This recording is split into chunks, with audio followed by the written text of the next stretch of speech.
Oh, what an electric championship last year at Torrey Pines. Tiger, of course, went on to beat Rocco in that playoff the next day to secure his third U.S. Open title. And we are ready to give you live coverage of the final round of this 109th edition. Let's go to the tee at the first. Ladies and gentlemen, this is the 5:53 starting time. From Queensland, Australia, Adam Scott.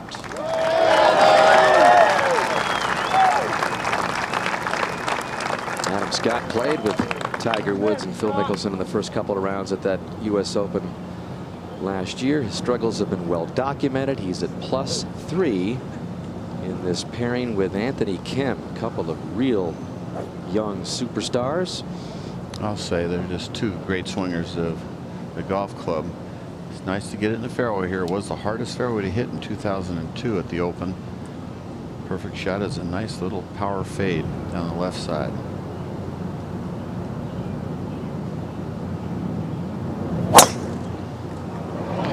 Well, it's a little bit of a fade, but he started it down the right-hand side is the problem.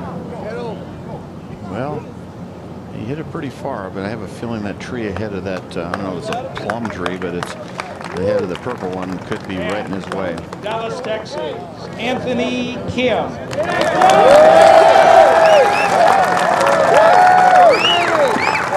71s turned in by AK in the first 3 rounds. Well, you know, for a guy that's hit 19 out of 42 fairways, he has been doing the Houdini act. He is next to last in driving accuracy. Maybe he's figured it out on the practice tee prior to this last round. He can have a really good low last round. There's no holding back with him.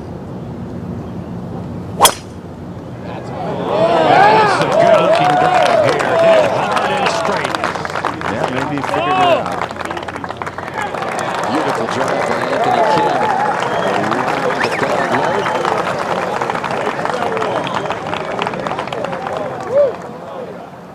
The first group off of this first. This is the third by Henrik Stenson from the thick rough. He's playing with J.B. Holmes. Nice click there. It means you got good contact. Might go in. How about that for a birdie for Stenson? As they begin the day at +3, a full 11 behind the leader Ricky Barnes. Roars still reverberating throughout Bethpage. Marathon Saturday, Marathon Sunday here on NBC.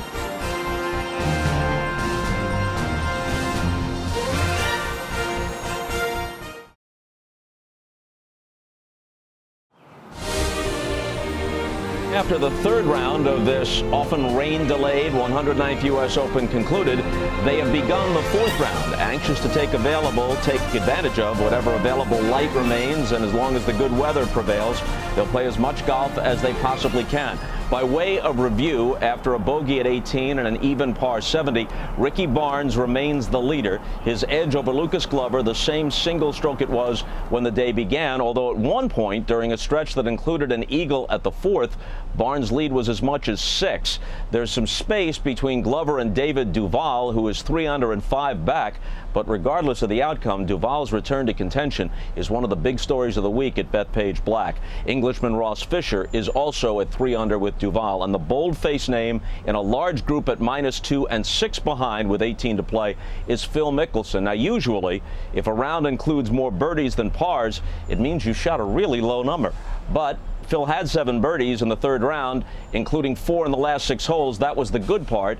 But he also mixed in 4 bogeys and a double for a 69 that could easily have been a 65 or maybe even better, and would certainly have set the stage for some final round Mickelson drama. That drama, the storyline the gallery here wants most, is still possible if, as Phil himself told Mark Rolfing, he puts together a very strong and consistent closing round. And although Phil didn't say this part, the leaders would have to falter at least a little bit. Now, they'll play as much of the fourth round as they can before dark and then finish the championship tomorrow. Tiger Woods, 9 strokes off the lead, will be off the first tee at 6:25, along with Michael Sim. Phil Mickelson will be on the tee at 7:21 tonight. And the leaders, Barnes and Glover, are set to resume play. Well, there's David Duval, and there's Barnes and Glover set to begin play at 7:37. There you go, Dan. Okay, Bob, and they can play past 8 o'clock here on the East Coast. A moment ago, Anthony Kim's approach from 150 to the first. Looking right at it. Back hole location. Spin can work against you here if you don't throw it way back there.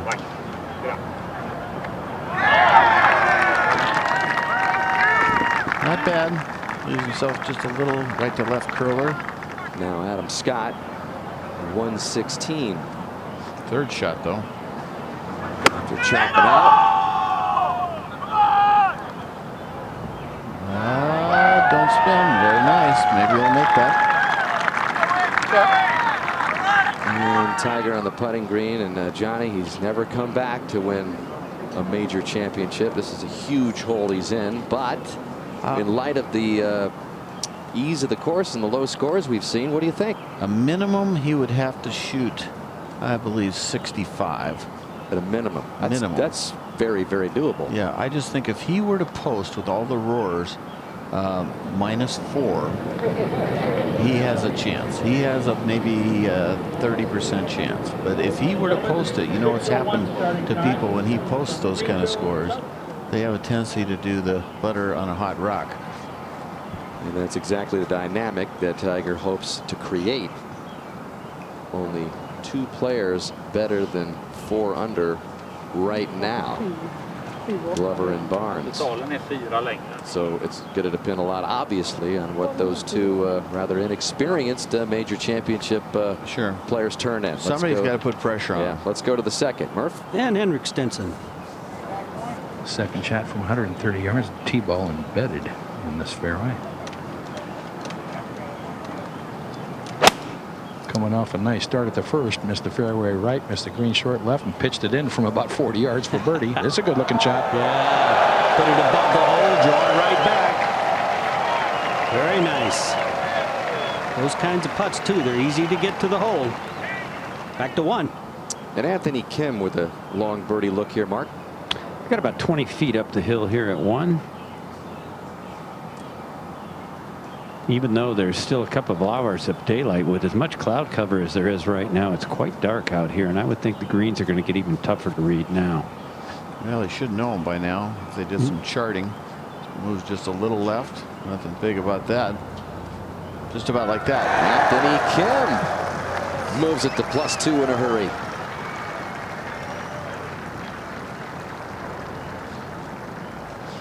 That was nice, Mark. Just poured it in like a putting green. Yeah, just like he's playing a video game or something. Yeah. Amazing. I meant practice putting green. And this should be a lot easier. You just saw the break. Little outside right, isn't it? His tee shot, Johnny, was dead stymied by a tree over there. Had to pitch it back sideways to the fairway and played a nice third shot to here. And he knows now that it's about a cup on the right is all.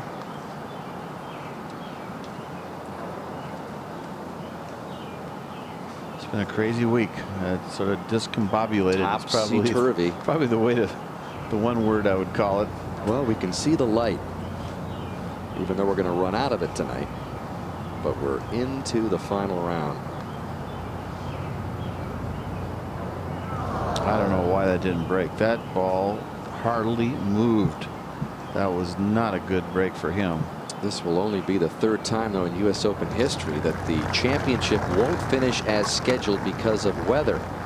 The other times, 1959 Winged Foot, 1983 at Oakmont, the only other 2 times. Over to 2. And J.B. Holmes third, put it in the rough, unable to maneuver it. Hole location on the left front today. And watch this. Just have to be very careful of that today, because this is going to go all the way back against the fringe. And over at the 10th, Camilo Villegas, lengthy putt for a par, drove it in the right rough. Second was short and left. Pitch to this position, and 10th hole at over 500 yards, par 4 is one tough hole. I guess you could call Rory McIlroy the boy wizard for birdie over there at 11. Although he has downsized the black mop on top of his head, Johnny, it just started to get a little too out of hand. Oh, it might have been an accident too. You know how that happens when you go into a barber shop. It was looking like some of the gnarly fescue Hey, here. Hey, boy, Wizard drops it in.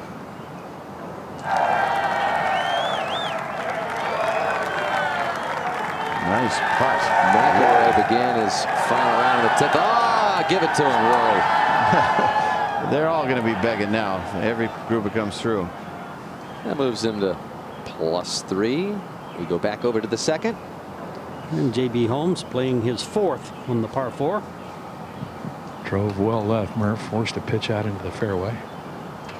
And then from the sounds of the crowd, it's a blind shot coming up this hole, but this one must have spun back quite a lot. Oh, it did. He landed at 8-10 feet past the hole, and then it went backwards. Looks like he's going to be able to get the putter on the ball, which is your first preference.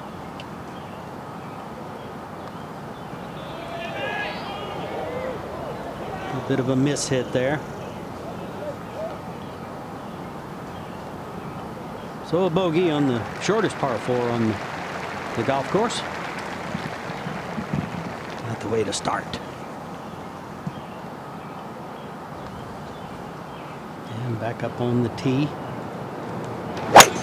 You can appreciate this is a dogleg left. I think Anthony came out of that a little fast. And that's up on the bank there. Let's watch the Pro Tracer. He's trying to play a draw. Whoops. That's not a draw. It is for Phil Mickelson. It's going to be a popular fall through, huh? Tiger's sold out twice or 3 times doing it that way. Letting go with the right hand in the last couple of events. Stenson now for a birdie. Should move just slightly to his right. Or not. Oh, he played it out a little Stayed high. mighty straight, didn't it? Yeah, your initial thought was exactly right, just slightly right.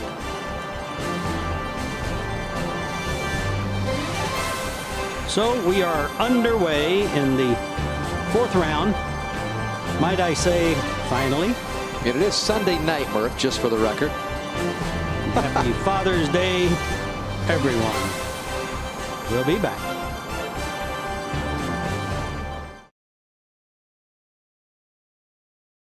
And Anthony Kim, Mark Rolfing, the lie. It's not too bad. The stance is a little awkward. And this one came out screaming. Oh, he got a wonderful shot, though. A wonderful bounce. Hit that muffin, just popped right up. I'm telling you. Now that's talent. I like that right foot popping up. Let go of the right hand on the tee shot, and the right foot coming up on that one. He's expressing himself, huh, Murph? Yeah, that's a different move, okay? Well, they're both Tiger moves. Everybody's copying Tiger, this new generation. 119, uphill. Why not, huh? Into the bridge. Who else would you copy? I think I would have tried that. 8 either side of it. Tiger's been Anthony's idol ever since he was coming up through the junior ranks and growing up. And then Adam Scott, taught by Butch Harmon, who once taught Tiger Woods, their swings have looked a lot alike for Exactly that. a long time. Especially the 2000 version of Tiger Woods, which was my favorite version. Yep. Anthony Kim, 71, 71, 71. Now he's birdied the first and in great position to birdie the second. Adam Scott now. He's got just 119 Bob to the hole. A little bit of breeze coming from the right and into him here, and obviously an uphill shot. He even pulls his sleeves up like Tiger did in 2000. Softly, ball. Sit down. That'll come back. Didn't have quite as much on it as he needed to go all the way back to the hole. Up to 3. And the tee shot for Henrik Stenson, 232 yards. Got a hole location. It's backish, back right. New back tee, build on this hole, lengthen it by 27, and Stenson's aboard. I'll tell you, anytime you hit this green, it's pretty darn good. I will say, though, 7 Father's Day ago, my son did make birdie on this hole, which was nice. Andy with a 5 He made a iron. little better. Yeah. So About an ace. Good to see him out here again. And he said, "Pops, happy Father's Day," when he picked it out of the hole.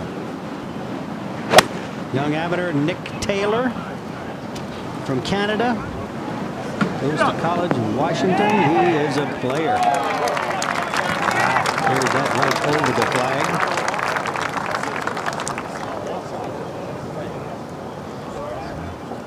There you see the amateur scoreboard, if you will.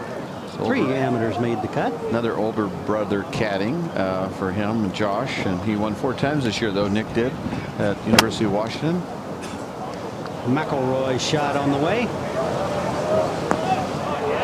His coach, Matt Thurman, won Coach of the Year at UW, and that was pretty impressive. Good friend of mine, went to BYU, good friend of Andy's. It's a Miller family affair. Hey, I'm sorry. It's just all fact. Over to 10. And Jim Furyk with this lengthy putt for par. Again, at the hole playing over 500 yards. Jim Furyk had to hit 3 wood for his second shot. Came up short in the front bunker. Good stroke, good effort, but it's going to result in at least a bogey. Over at 2.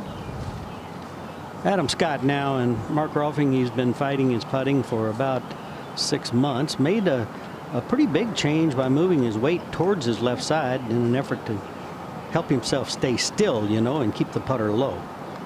There wasn't any real consistency to the bad strokes that I saw, Bob. He didn't, you know, pull a lot or push a lot. There were just not a lot of putts going in, and I think lost a little bit of his confidence there for a while. But he is such a tremendous ball striker that he can just stay patient with it and hold a few putts. It just breeds confidence. His buddies tell me he's got a fantastic attitude. Well, that week is done. Let's go on to the next one. So that's good news. This putt's going to be a little bit on the quick side now, Bob, because it is downwind and this green has dried out a little bit.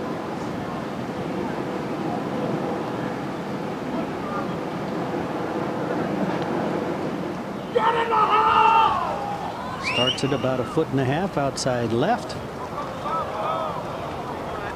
Excellent speed. It just didn't want to come back, did it? Back to 3. And Stenson for birdie now.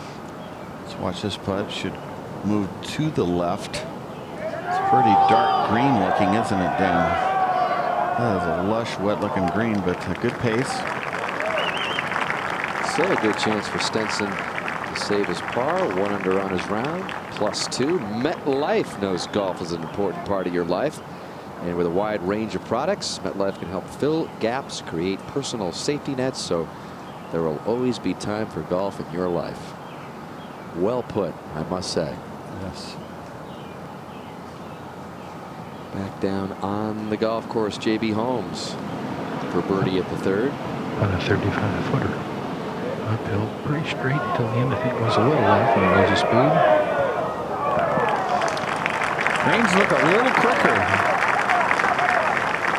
Place is finally getting a chance to dry out a bit. Yeah, and they just got rolled on, I think, between play. That's what Mark Rolfing was saying. Anthony Kim now for a birdie.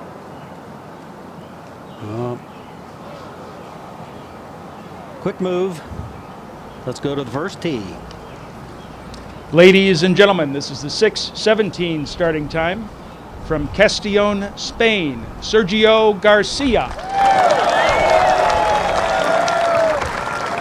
We've had all sorts of strange starting times.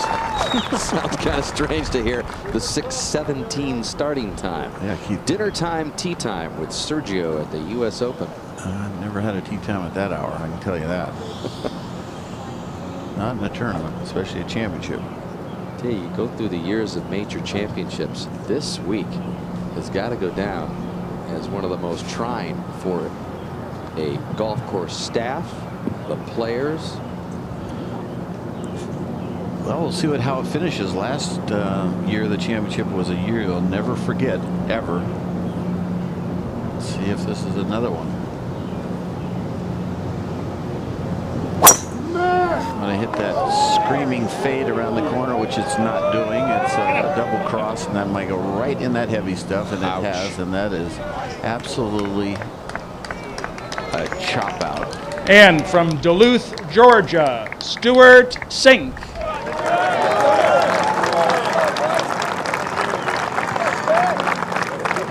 Stewart Cink, like Garcia, begins at +2. And that second round 69 looked like Stewart was going to make a move.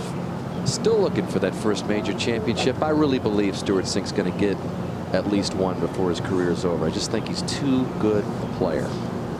I think he is a kind of player that should win a major. He can play that little cut if he wants. He's long. Dottie, which side are you down? The left side? I am actually up on the tee, Johnny, where the breeze, as strong as it's been all day long. If that ball cuts just a smidge, it'll work. But if it doesn't, not as thick as Garcia, but that kind of highs down. That sort of went down, didn't it? Over to the third, Stenson for his 2-putt par.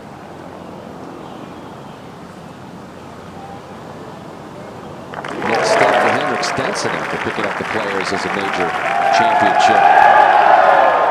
And a little souvenir. Yeah, Henrik. It's nice. Well, it's the Bethpage Black Course near dark. Not after dark, near dark. And it heats up a little bit around here. And Tiger also got a taste of that last night at the 10th. When we come back, we'll tee off Tiger in the final round of the U.S. Open.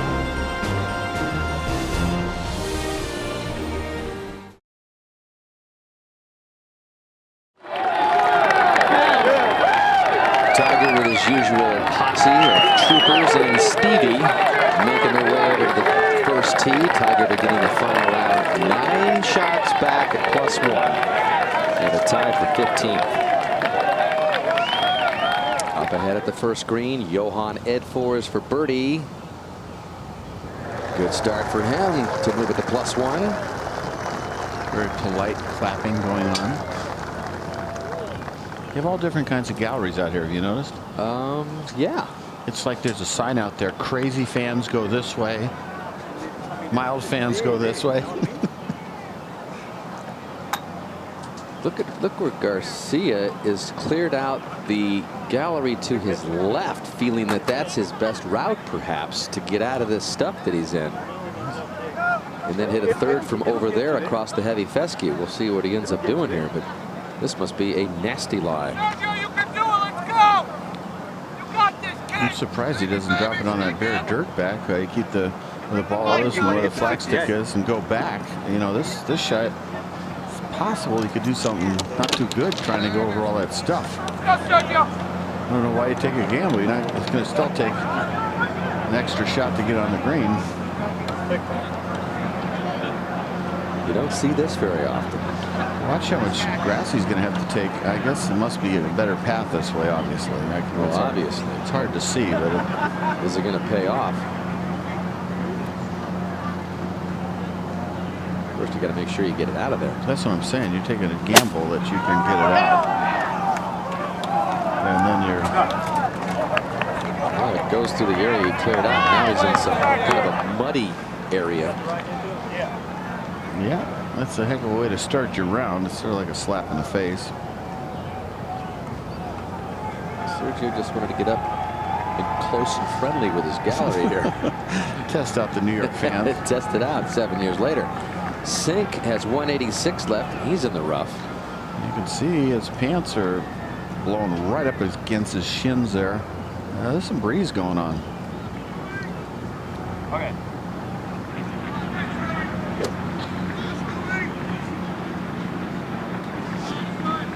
Tiger's actual tee time was a few seconds ago, but they're having to wait because of what's happening in front of him with Cink and Garcia. Dottie, right there? Okay, not here. We're just covering this from here. A low little squirter by Stewart Cink. It's a good shot there. That's a very good shot by Stewart Cink. Actually, well, we've got at least one Garcia fan in the gallery there. That's a Spanish Elton John is what it is.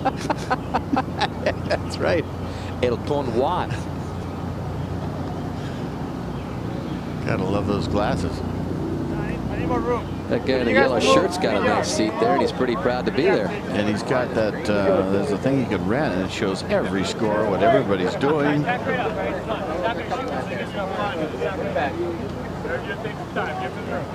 You're right, all kinds in this gallery at Bethpage, but that's what makes it so fun. Oh, sure. It is a great mix. At the third, Anthony Kim made bogey, and Adam Scott trying to avoid one here. Nicely done. Good stroke by Adam. Yeah, stayed down on that. Real nice. Kim drops one, +3. Scott stays at +4. Tiger still waiting. Yeah, he doesn't realize it, but Sergio's still got some work to do. And Sergio, you can move them, but you're not going to hit them. It's amazing how brave people are. They'll stand right there, you know, and you're like, okay, you're fine. And right when you get over the ball, start taking the club back. Everybody's like Moses hitting. They all bail. 183. You heard this, the third for Garcia. He's going to move him off a little bit, but no one really goes anywhere. See, Sergio doesn't care. It's like, hey, that's okay. Now, I need the guy with the kid to move. The guy with the kid. Maybe there'll be women and children. So far, just the kid.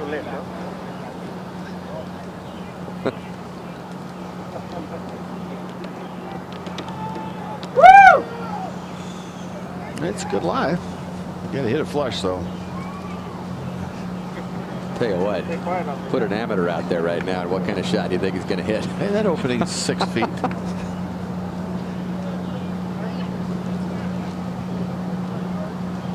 If he's a good one, they'll go crazy. Watch this. It's pretty far. It's a straight-face club. Look at that.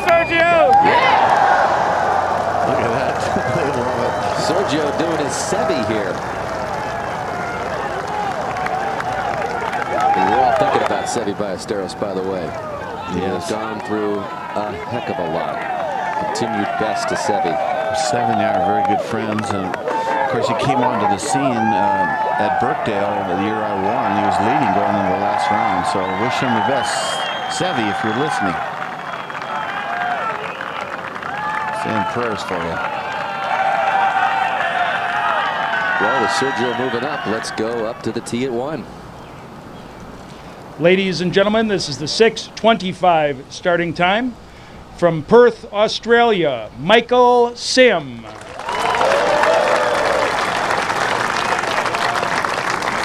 So Sim, the impressive player with a couple of nationwide tour victories this year, getting in the Tiger Fishbowl, and this can only help you just to kind of say, you know, I did it. I played with Tiger in a U.S. Open, and it was like what? He's about to find out. Hey, every cell in his body is on fire right now.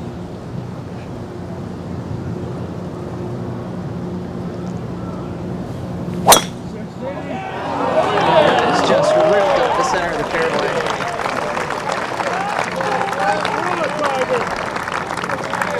Impressive, Dottie. Extremely.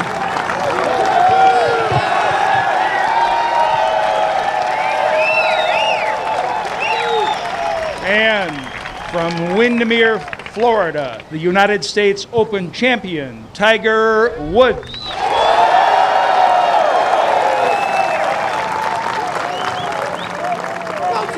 Tiger, the best in the world on their course, and they get him another 18 holes here to watch and see how he handles the black course, and to see if he can pull off something astronomical as far as comebacks go. I think in his mind, he's thinking 62, 3, 4. I really do. He's a good drive.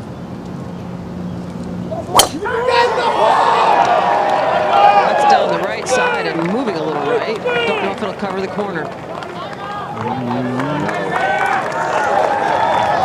He was able to get himself out among the trees earlier. He doesn't hit this fairway real often. So Tiger begins this final round 9 back, largest final round comeback in U.S. Open history. One of the great championships of all time. Cherry Hills when Arnold Palmer came storming back in 1960. Largest final round comeback at a major, 10 by Paul Lawrie at the British Open in '99. Let's go over to Bob Costas.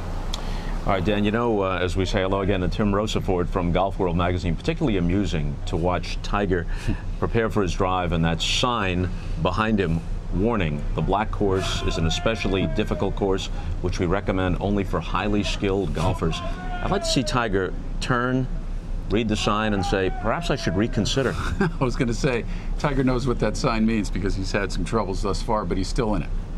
Lucas Glover, meanwhile, is right there, just a stroke behind the leader, Ricky Barnes, and you've got some information on Mr. Glover. Well, we heard Dan when Glover was coming up 18 talking about his close relationship with Dick Harmon, a famous member of the Harmon family who passed away a couple years ago, and his new relationship with Mike Taylor down at Sea Island. Had a chance to talk with Mike this afternoon. And he said Dick is still very much with him, Bob, but that he tells Dickie Harmon stories all the time. But now that void has been filled, the key in their camp is to get him to quit trying so hard. You remember, this was a kid who wanted to make the Ryder Cup team so bad, just outside the points list a couple of times, doesn't make the team. And that's what sports psychologist Morris Pickens was trying to get in his head this week, especially once he put himself in position. But they feel like this round and this day was sort of a microcosm of Lucas Glover in the sense that he tried too hard, he loosened up, and he put himself back in the tournament. And another great sign was that he started this tournament with a double bogey. Instead of pitching it in and heading a downward spiral, he has the confidence in himself now to fight back. Well, even today, which he started 1 back, he fell 6 back while Barnes was hot,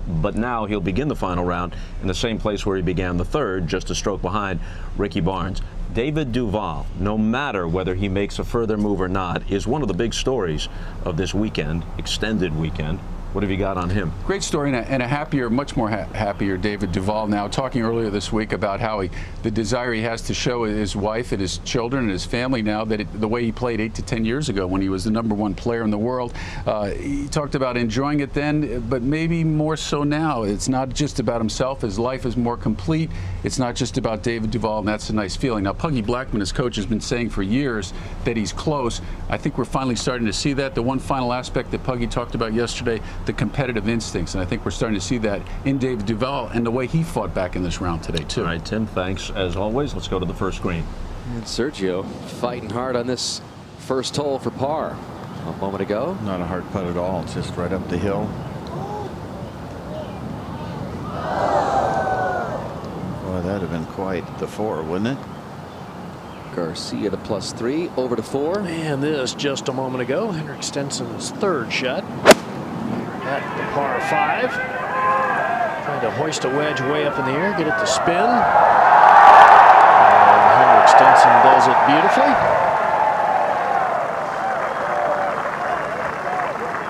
Think he's gotten any underwear comments this week, Gary? I would imagine from this crowd, yes. Back at the first. And sink for par. Not a good start by this group, that's for sure. A couple of 5s for Garcia and sink. Yeah, that was 3 from the edge there. That's not good. Right behind them is Michael Sim and Tiger Woods, and Tiger had to punch out. He had a horrible lie and lots of tree trouble, no option but to punch out. Just go ahead and hit up the left side of the green. And What's back edge? back edge is, you got 3 behind at 64. You don't think it's too much? No, not with this wind. I mean, Tiger's ball right there. I mean, I would like to see you hit a smoother controlled one. Yeah. 168 yards total. You cannot see the flagstick behind that last little tree. Wind out of the left. 155 to the upper level.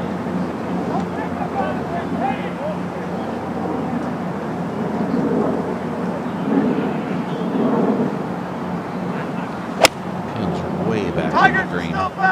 That was a very solidly struck shot right at it. Little deep, sitting up there, not too bad. Yeah, you got to be careful on those sit-up ones. The guys hit the top of the club with them. Come up short.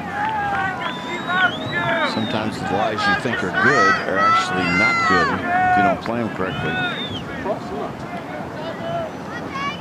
Crowd surely not shy of letting Tiger know how they feel. All sorts of comments coming his way. Now Tiger's got to deal with the spin. And when the holes are way back, you can't hardly hit it past the flag. So you don't watch out. You hit just short of the flag and suck it way back. He really needs that dead hand shot, and I think this yardage gives him that chance, Johnny. 115.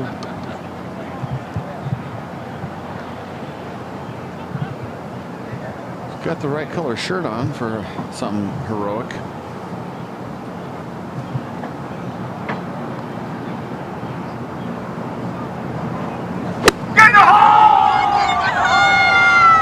Hold it. Well, he got the spin part of it correct. So Tiger with a lengthy par putt to begin his final round, beginning 9 shots off of Ricky Barnes at 8 under. Can Ricky Barnes win the U.S. Open? He'll be in the final group with Lucas Glover.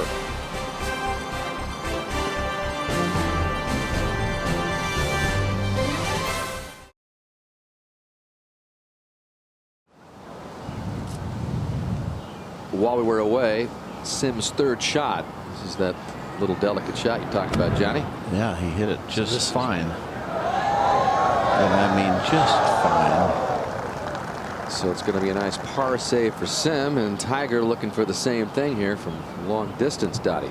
Yeah, relatively long distance and moving right the entire way. He picked out a spot, was going through the practice of it all, and it was about a cup worth. A little slow. Definitely slow.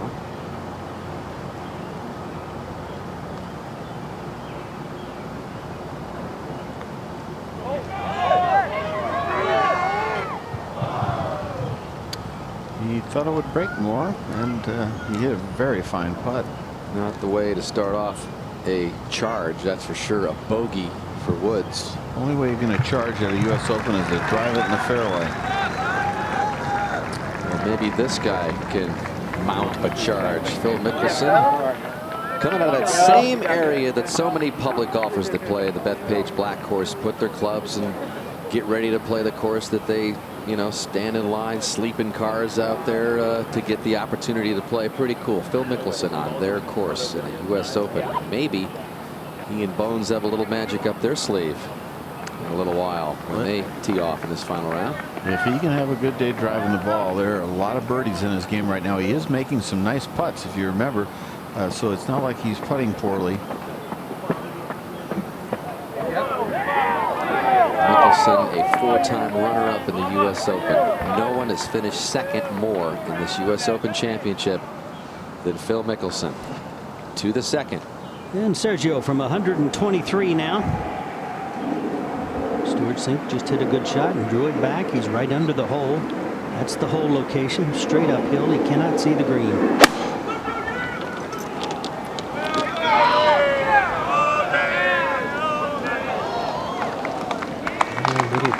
Almost a little heavy, that sounded to me. That fairway, in fairness to the guys, now that fairway is soaking wet. Has been, always been a problem.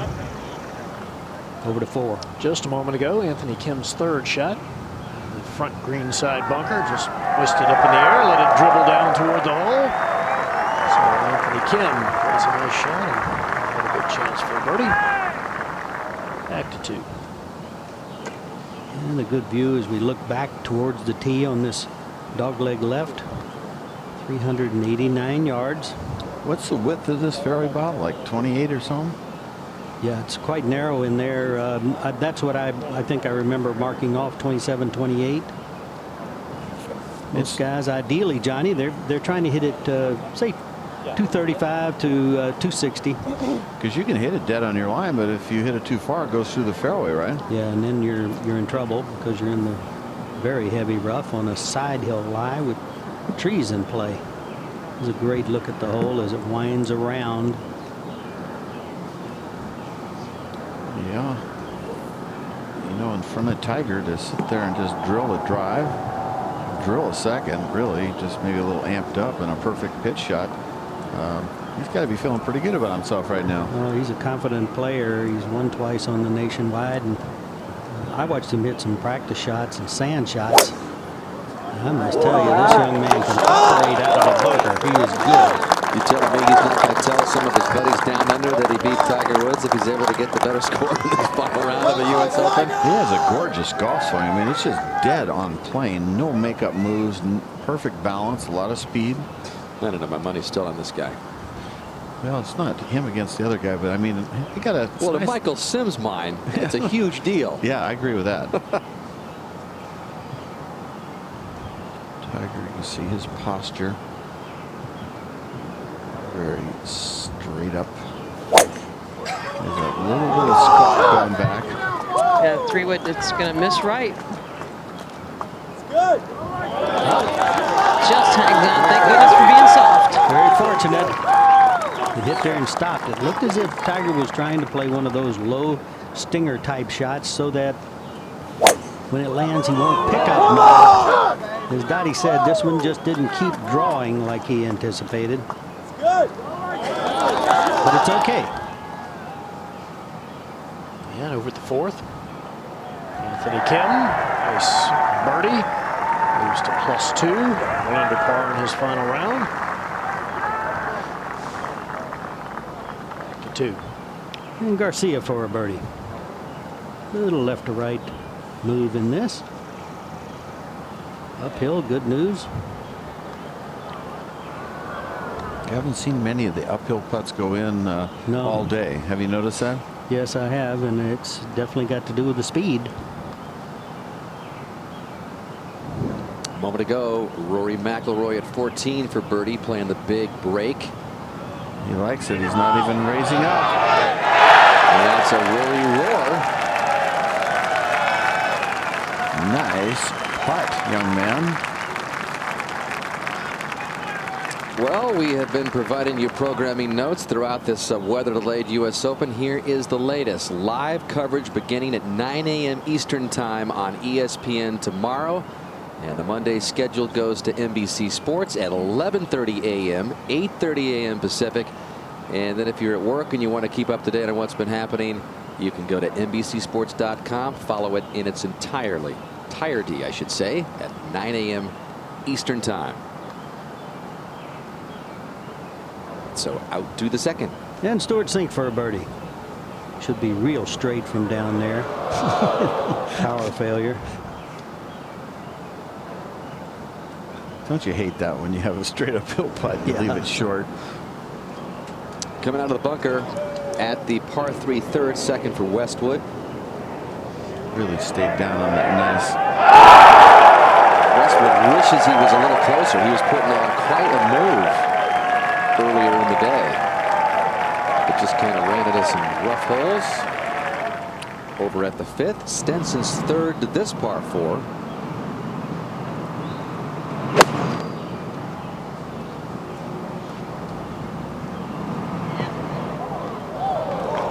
He's got a chance to save par there.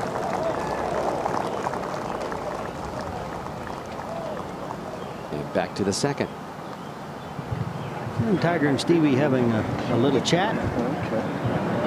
Chat, and I'll look up to see where that wind is coming from. Should be slightly in their face. It is. Kind of comes right down this alley.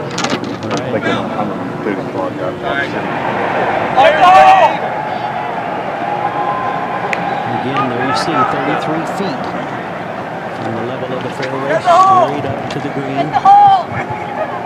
Something good happened out there. 140 yards. Tiger will take this past the hole. I don't know, one of the members of the gallery could have slipped down a hill or something like that.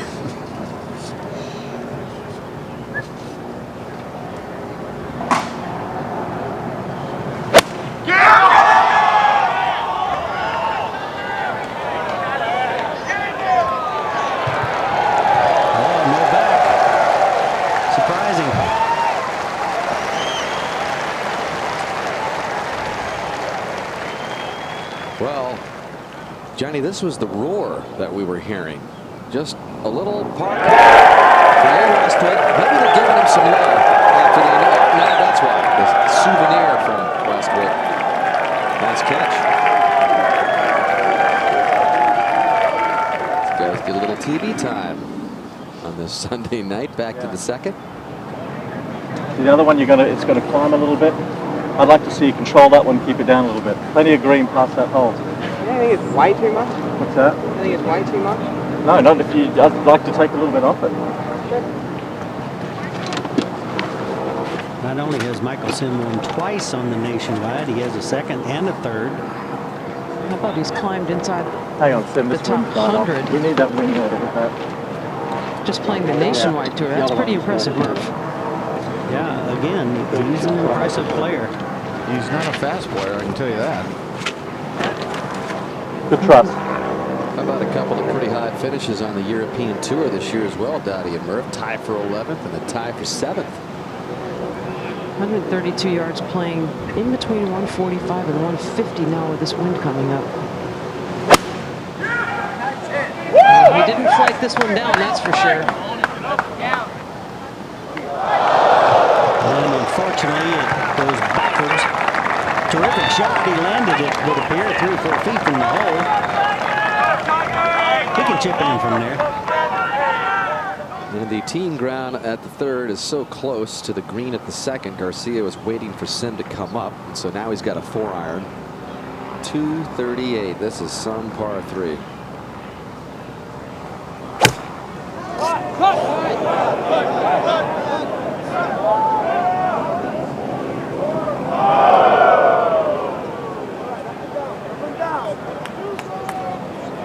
Well, there's been absolutely no evidence, at least as what we've been able to detect, of any kind of booing or Garcia being treated any way other than respectful out here. So that's good to hear. Now Stewart Cink.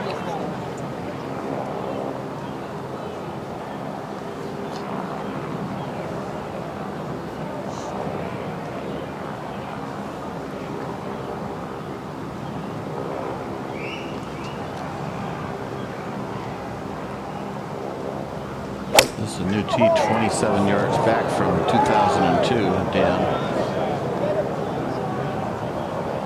But the good news, of course, for the players on this final run has been set up the shortest of all week. Instead of the normal yardage, which is 7,426 yards. Back over to the green at 2. There's Sim is having a look at this little chip shot here. And Murph, it's pretty much the same lie he had at the first. This is just uphill as opposed to that being just slightly downhill. I guess while we have a little minute here, the other tee that's been moved up a lot is the second par 5 on the course. The 13th's been moved up 50 yards, and so now it's playing at 555, very reachable. So a guy could post a number today with Dottie. 555, and it'll be playing downwind. Yes, it is. Jim Furyk just knocked it on him too.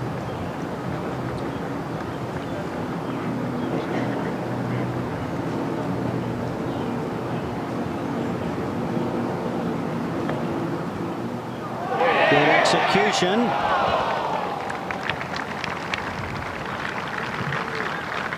Let's go to 4.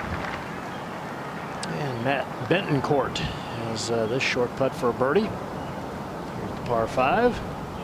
And nicely done. Moves Bentoncourt to +2 and acknowledging the crowd in the grandstand some 50 yards away or so. And quite the arm. Players have had fun with the gallery Yes, this week. they sure have, and I think they've appreciated the enthusiasm that the gallery has shown. And smart to get them on your side. It isn't fun when this gallery is not with you. Well, you talk about getting people on your side. This ball rolls in. The whole golf course will hear it.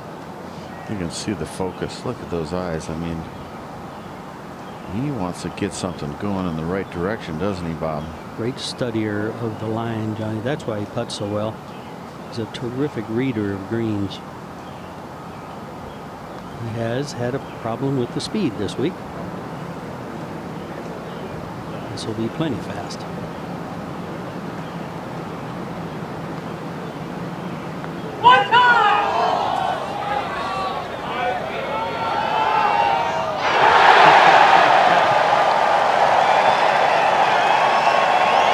I bet he was looking at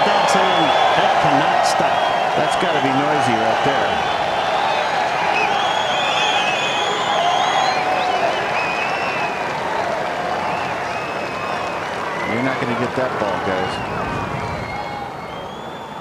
Another look from another angle at the putt as it goes down. Just slow, slow, slow. Barely turning over. And the Tiger puts the official lean on it. We'll be back.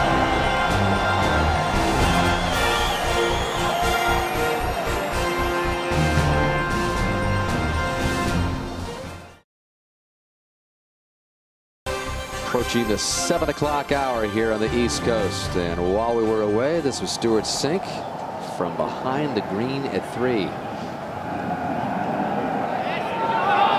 Chop it and almost a 2. That's about as pretty a shot as you'll ever see around the greens. And then Garcia ended up making his par, so Garcia stays at +3. And Cink stays at +3. And now back to the tee live with Tiger off of his first birdie of this final round. Offsets the bogey he made at the opener.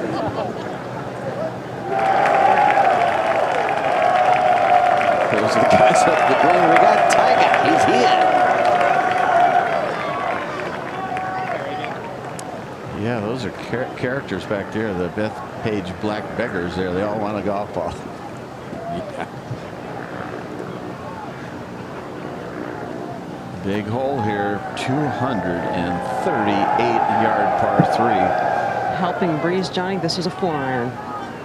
Still got to nail it at that distance, don't you? You bet he does. Because you're not getting like a bounce and a lot of roll. No, but I think there's enough wind up top. If he launches this thing, it will ride. There was this recent issue in Fortune magazine called The Best Advice I Ever Got. It was an issue that featured Bill Gates, and in that issue, Tiger Woods talked about his dad, Earl Woods. He said, my dad's advice to me is to simplify. And he said, even today when I'm struggling with my game, I can still hear him say, pick a spot and just hit it. And then he went on to say, when I'm making adjustments during a round, I know some of the television commentators theorize that I'm changing this or moving that. But in Tiger's words, he says, really what I'm doing is listening to Pop. That's a good day to remember that. Add one more. This is a 3-iron. Yeah, it's a long ways back to the back right middle hole location. Anything on the green dot is good. Center of the screen definitely gives him a makeable chance. Small diagonal target. It's covering it to the right, just barely. That's a very fine shot. Remember, this is a 232-yard, 238 right now, par 3.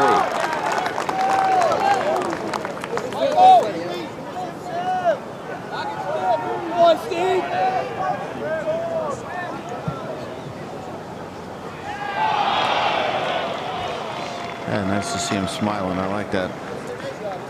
Over to the second. And Steve Stricker, who had to back off when Tiger's ball landed. He's right next to the grandstands at 3.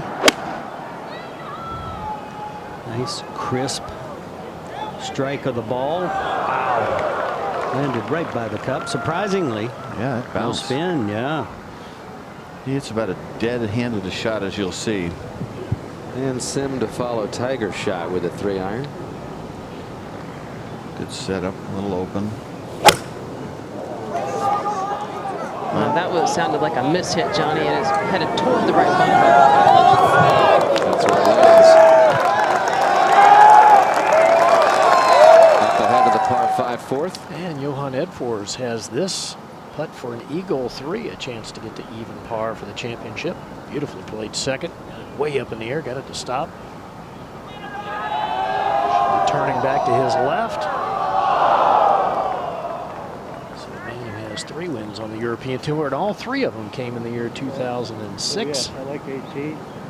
Let's take a look at this flagstick on There's 14. that little added tongue lobe out there in the green. Good news is that it plays 2 clubs shorter, but it is just 127, so there are going to be some shots just all over the flagstick there.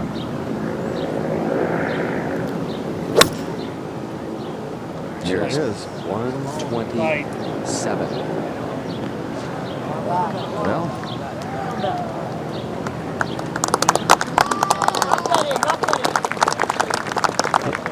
let's take a look at this. You can see it's only like 12 feet of green from here to here and 12 feet from here to here. But what you don't want to do is bury it into the lip there and short side yourself here for a downhill shot this direction. The safe shot really is hit it in this area and putt down there. So it looks like John Madden on steroids. That is going to be one exciting hole to look forward to. Yeah, and there's fall off in the front. Didn't have time there, but.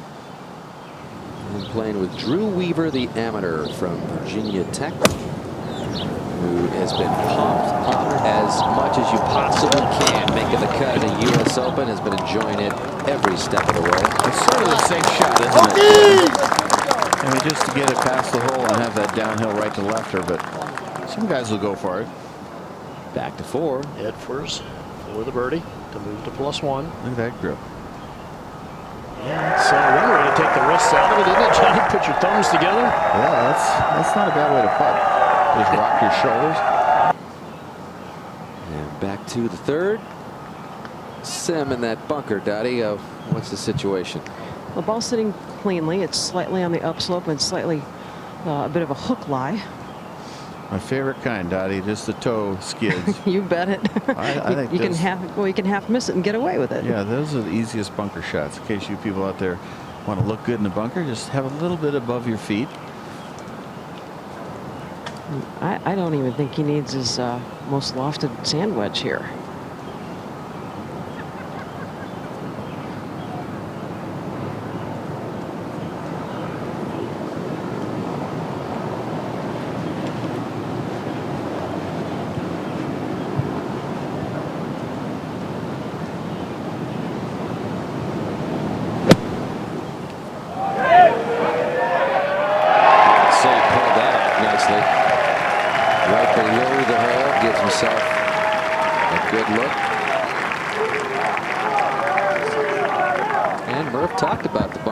Sim.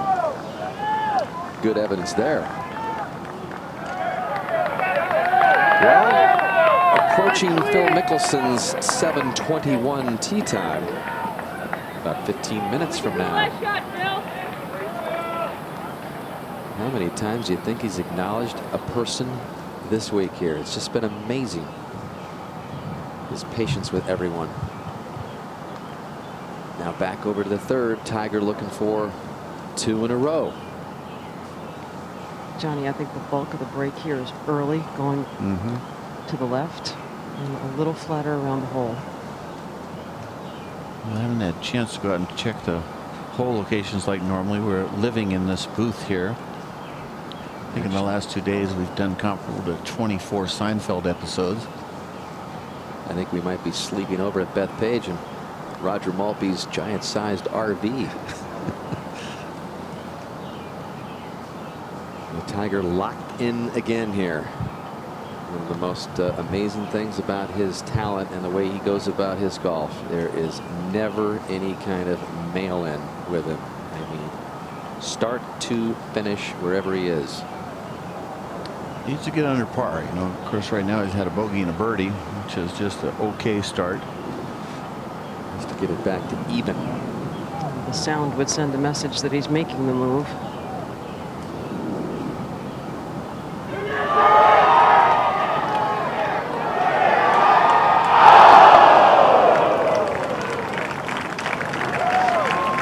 Pretty roll.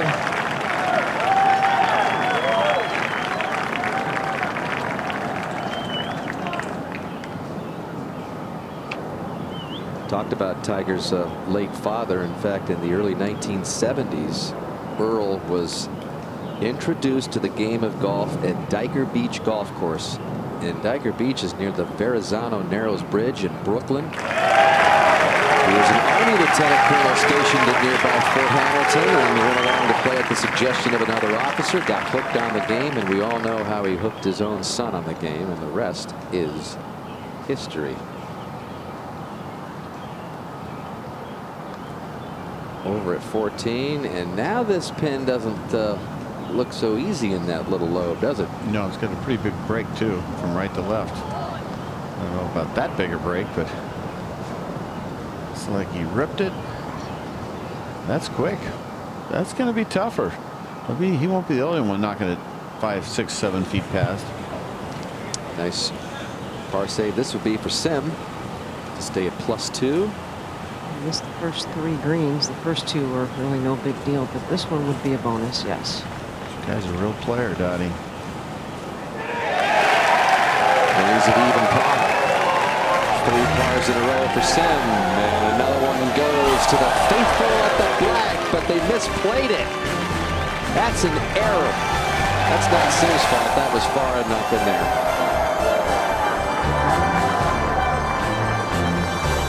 Fun to play in a U.S. Open on the black course of Bethpage. Great environment. And Ricky Barnes, Lucas Glover, and Phil Mickelson will be entering that arena in just a few short minutes from now. Stay with us as we continue here on NBC.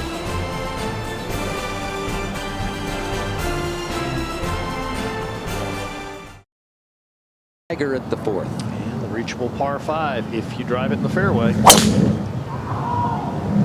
Oh, Tiger. It's going up the right.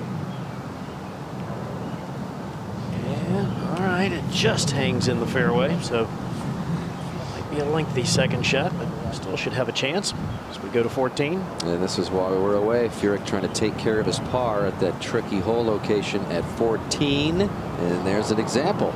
Yeah, that's a tough. When you play it safe past the hole, you have that especially fast first putt, which might be the fastest putt on the course. Back over to the 4th. And Stewart Cink's 3rd shot from 91 yards. Drove it in the left fairway bunker. Just to lay up to this position. Oh, that should spin. There we go. Very nicely done. So Stewart Cink with a chance to get it back to +2 as we go to 14. And Francesco Molinari taking aim at this hole location up on the front there. Interesting to see if everyone just plays it a little past the hole, or if that was just an anomaly that we saw in the other shots that we've shown. And as we've shown Francesco this week, we've remarked that he's the brother of Eduardo Molinari, the U.S. Amateur champion at Marion. He's aiming out 10 feet right of the hole. Maybe he's playing a draw. There it is. Francesco.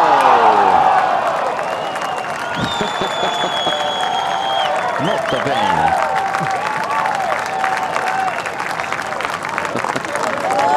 Just had it about perfect. Got you a lot of money, Got a drink tonight, baby. He likes it. Look at that. He thought it would come back. I don't think he was playing too much there, but that was quite the shot. Speaking of U.S. Amateur champions, here's one right here, Billy Mayfair, who finished very high up on the leaderboard when the Open was held here 7 years ago. Tie for 5th for Billy. Well, this is going to be a fun hole to watch today. Also, the 6th hole will be fun because it's downhill at 375, so guys can knock it right down by the green there if they want to give it a shot.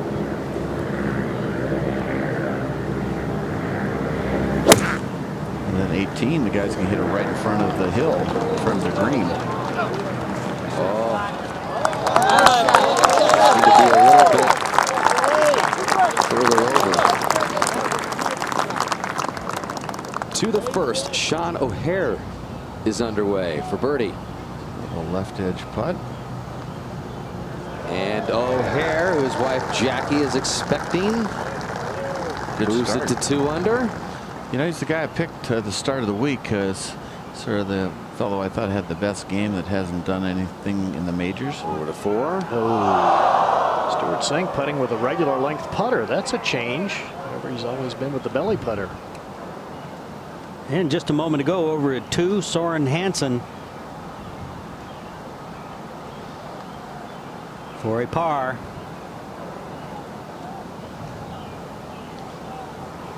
The Dane has 2 wins on the European Tour. He missed his tee shot. Had that left. Nice putt. Over to 4. And Tiger got the big lumber out. He does, 251 yards. the hill into the breeze. He's aiming right, Gary. Trying to play a big draw, Johnny, I guess. I guess he's aiming 40 feet right of the hole or more. I think he has to play that shot. And it is turning. Yeah, but he doesn't like the way he hit it, Johnny. It's going to come up short. I think he hit a groove down, Gary. Yeah, it could have been a little thin, Johnny, because the reaction was right away. And oh boy, look at this, buried up in the face. And we have not seen many buried this week, and that was with a 3-wood. Kind of like that. Tiger's reaction, he knew he just mishit it. Trying to get something going, but Tiger Woods still well back. We'll be back with more coverage in just a moment.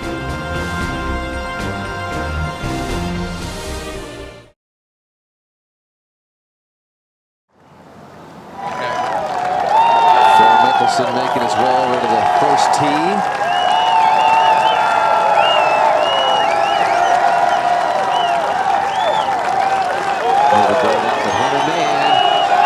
Just a couple minutes.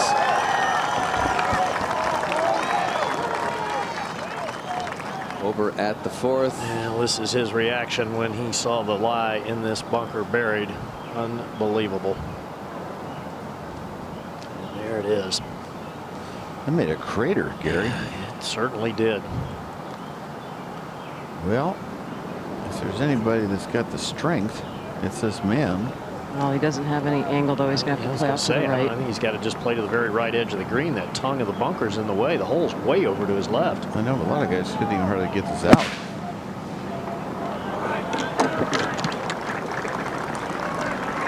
It's too bad.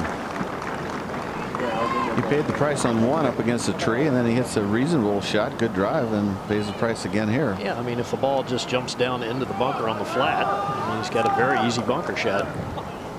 He's not happy.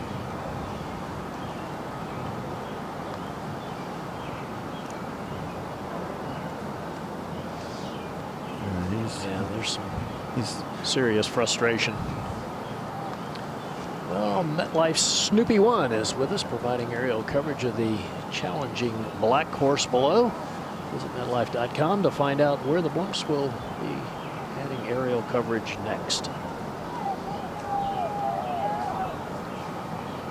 We'll go over to the first.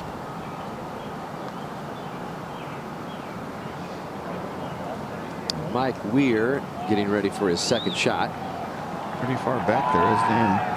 Got sort of a semi-blind shot because those trees are blocking his view. And you're in the 4th to last group with Retief Goosen. We're beginning the final round at 2 under. Mike Weir was the opening round leader at a 2-shot lead after his 64.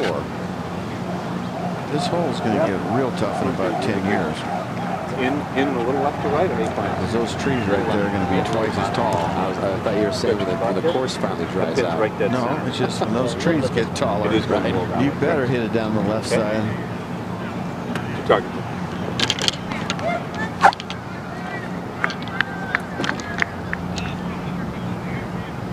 Mike hit a full 10 shots higher in the 3rd round that he just completed earlier. Sort of went back to his old swing. Not the stack and tilt, just playing more expressive golf. Playing like he'll play a draw here. You watch. He'll throw it out to the left edge of the green that he can see, and he'll draw it right back to the flagstick. There's that draw. You can see it coming around, looping around.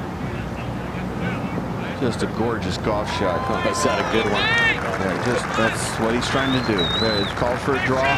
You can see where you wanted to aim it when you play that shot. You don't have to play a blind shot. Artist painting a picture. To 4. And a lengthy birdie putt now for Tiger. It's a tough read here. Green feels like it slopes from front to back, but in the middle portion it'll actually go toward the front of the green, and well, you don't see Tiger Woods misread putts that badly very often. Back to the first. And here's Goosen. Get on there, Goose!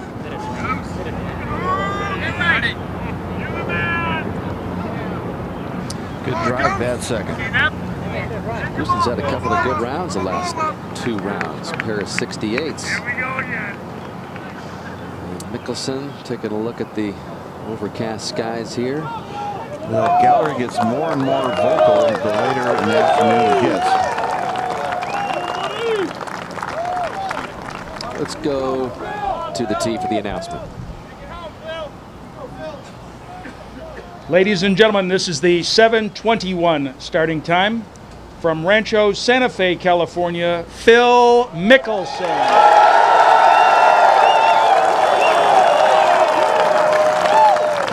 Thanks to Phil Mickelson Fan Club with another prop. And if you listen to Mickelson, I mean, he really believes he can win this championship. Barnes, Glover, Duvall, Fisher, the only players ahead of him on the leaderboard. Boy, he has taken on the corner right here and hit it hard. Wow, you can't hit it any better than that. Just bounds it perfectly in the center. Great start. Great start. Just the opposite of Tiger up against the tree. And from Plano, Texas, Hunter Mahan.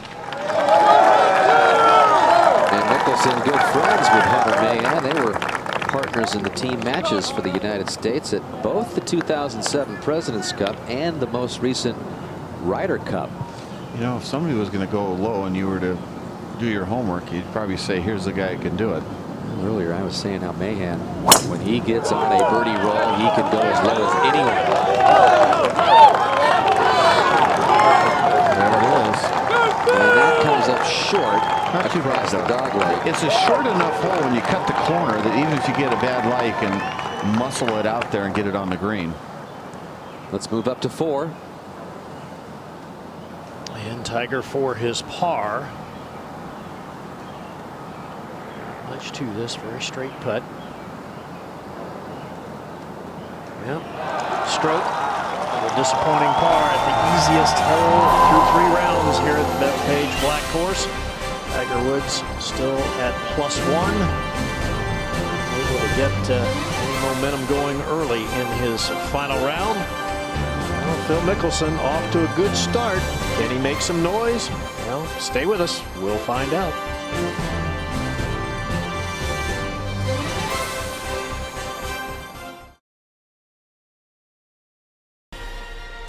Approaching 7:30 in the evening here at Bethpage. Out to Mike Weir. This would be some 3 after weaving it around the back of this green.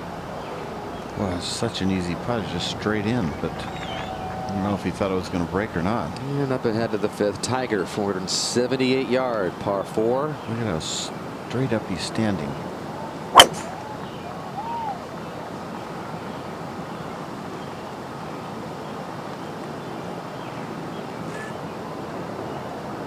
Right up against the tallest cut, which is not good. Could grab the heel of the club. Back to the 1st. And Retief Goosen for par.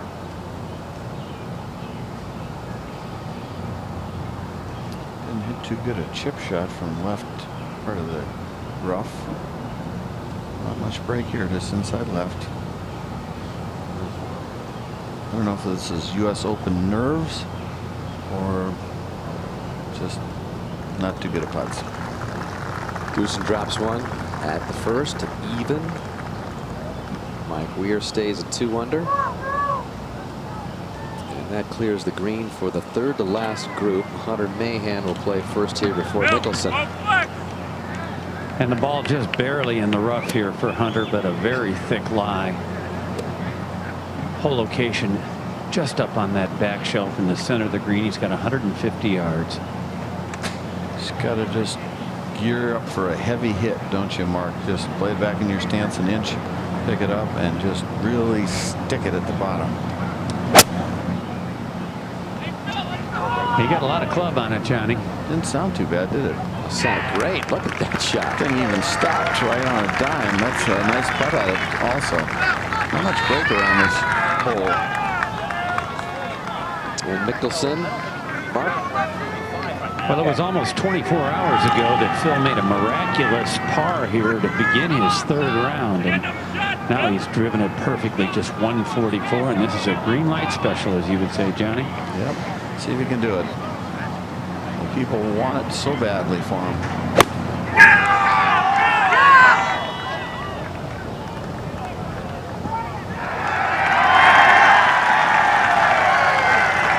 Well, a pretty good look from below the hole. They have a great look. Well, tomorrow's programming schedule looks like this on ESPN. 9 a.m. Eastern Time, live final round coverage continuing, and then we'll go over to NBC Sports at 11:30 a.m. Eastern Time, 8:30 on the West Coast, and then if you're at work, live and complete final round coverage beginning on NBCSports.com at 9 a.m. Let's go back to the first tee. Ladies and gentlemen, this is the 7:29 starting time. From Cherry Hills Village, Colorado, David Duval.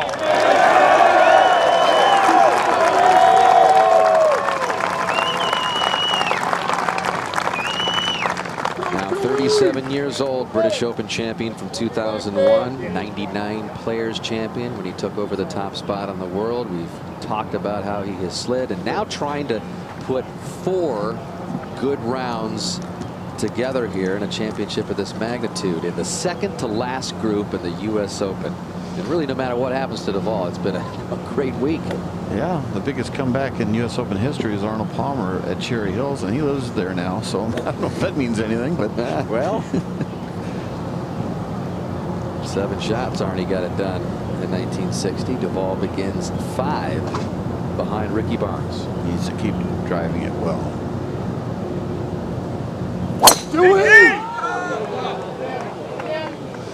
And that's headed left. Yeah, it was one of those bad drives. He said he had bad drive on 15 and 16, and that was it. And now he's added another poor drive. And from Surrey, England, Ross Fisher. Just the second U.S. Open appearance for the 28-year-old from England. Missed the cut last year in his only other appearance at Torrey Pines. Has a couple of European Tour wins, never won on the PGA Tour. A lot of people in England obviously pulling for this man to do the rare feat that Tony Jacklin pulled off at Hazeltine. 1970. Lee Westwood got close last year. Good. Well, this ball headed right. Very good, Mike. Tough fairway to hit. It was the hardest one to hit in the Open that was here the last time. Just that diagonal fairway. It's easy to leave it right, and then you hit a pretty good one left, and it goes through the fairway.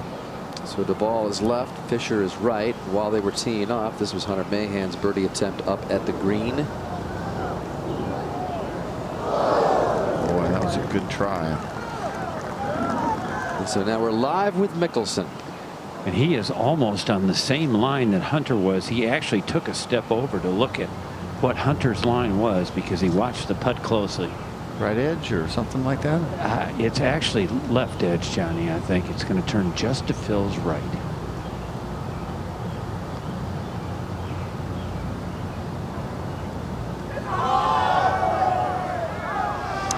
Got it outside, hit it right through the break, too hard.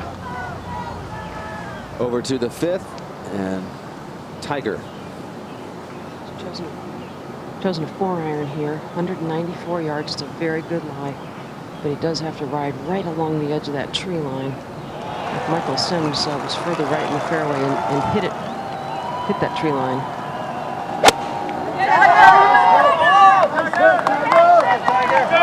It's a pretty good shot with that 4-iron. Yeah. Oh, just creeps up onto the surface. You know, again, a little unlucky. Another foot farther in the air, it would have probably been within inside of 10 feet. Mickelson safely in with his par at the first, so no damage done. Remains 6 behind Glover and Barnes, who are just about ready to start their final round.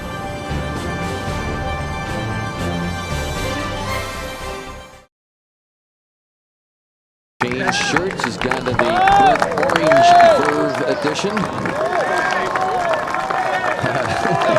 And he's got a swagger as he makes his way over. Out there off of the fairway is Duval in the rough. It's thick. Jiggle, jiggle. Hook ball. Yeah, it was very thick and lush. Made a good hit at it, but it's just too thick.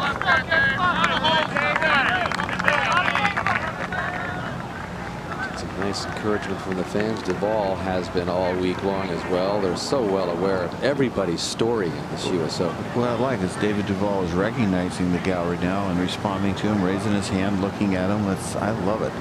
He's a different kind of guy. Fully appreciates it. We'll be the first to tell you. Ross Fisher chopping it up. Yeah, a little more lofted club, which really helps. But even then, he hit as hard as he could and leaves himself 45, 50 feet. This little par 4, we say little because there's so many par 4s that can stretch out to 500 yards, just 430 yards. But dog leg and ribbon of fairway is a little bit daunting, especially the first tee shot you hit. You know what this hole does? If you're nervous, it really penalizes you for hitting a poor tee shot. If you've noticed, you go right, you got trees. You go left, the hole plays much longer, and you got that thick rough. And if you go really left, you might go into that stuff that could be fescue unplayable. So this is sort of a sneaky, tough hole. How about Glover and Barnes? They've played together in the first 2 rounds in 2002. 2 rounds here. They're going to play 4 rounds in the U.S. Open at Bethpage, and one of them might end up lifting the trophy. Yeah. Woods over at 5. Pretty straight, straight, straight. Just a little break to the left, which I'm not sure he saw. But a good par. Let's go to the tee at 1 for the final group's announcement. Ladies and gentlemen, this is the 7:37 starting time. From Greenville, South Carolina, Lucas Glover.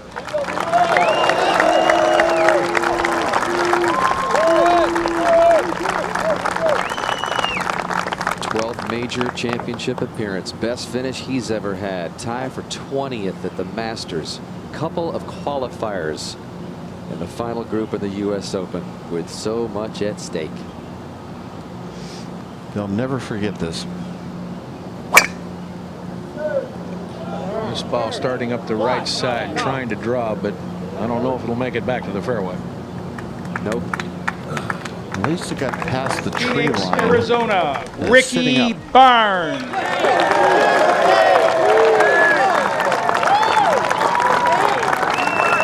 Glover's got 1 PGA Tour win. Barnes doesn't have a top 10 in a PGA Tour event. Here he is. You know, he's always been a fun kid. Growing up, I watched him when he was 10, playing all the junior tournaments in Northern California. He just always had a great personality, a fun person to be around.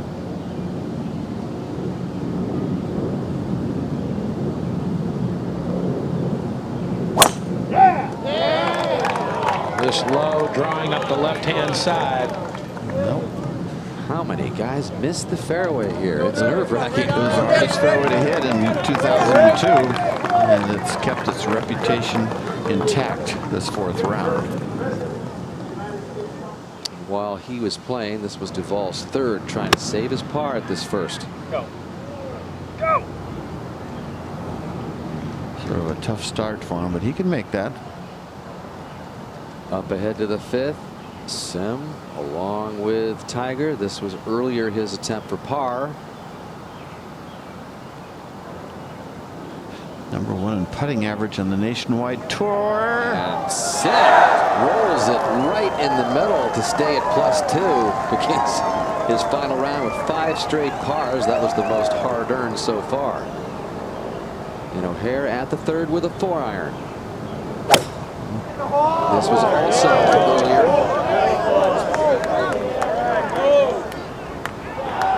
Oh, man. That took a little peek. Look at that. That was a bad break. Right up against the collar there. Not a Back good to break. the first long birdie try for Fisher. This is a little slow. It does go a little bit left at the hole.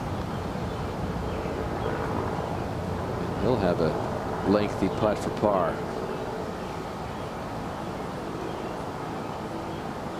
Not many birdies on this opening hole, that's for sure. You know, the back hole locations when the greens are wet are extremely tough because of backspin. You can't go past the hole to play for the backspin. Mickelson's at the 2nd. And he's waiting for Goosen and Weir to get done in the fairway there. And Bob, if this is any kind of a signal from Phil Mickelson, he is going to play very aggressively. This is a driver, which for him will have to be a big cut. Wow. I'm very surprised at that. Surely not aiming to the right, is he, Bob? He's aiming right down the left side. So.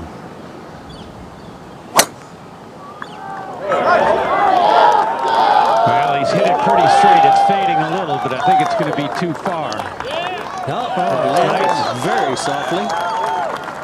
So it's in the fairway. We're having a lot of trouble with footing in this fairway. Let's see what the Pro Tracer shows us here. There you see it's trying to cut. Nice shot. Textbook. Yes, it was.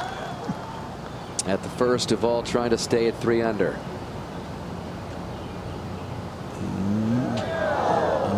Poorly played hole for David. That's not what he wanted for his confidence or for this great comeback that he's orchestrating.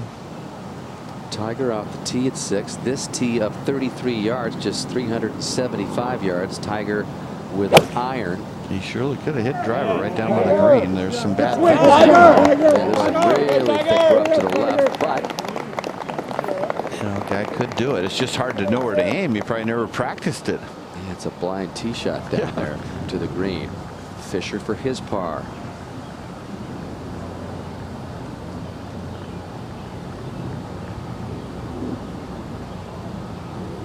So both Duval and Fisher drop a shot at the first.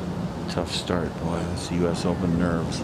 A lot of golf, and a lot of golf concentrated in a couple of days. Starts and stops, and then long stretches of golf where you just got to try and hang on to your mojo, hang on to your game. It is not easy. It hasn't been an easy week in all of those departments. Over at the third, second for O'Hare. And that hit like it landed on Velcro. That was one great tee shot that ended up in a tough spot, but he should make this straight in.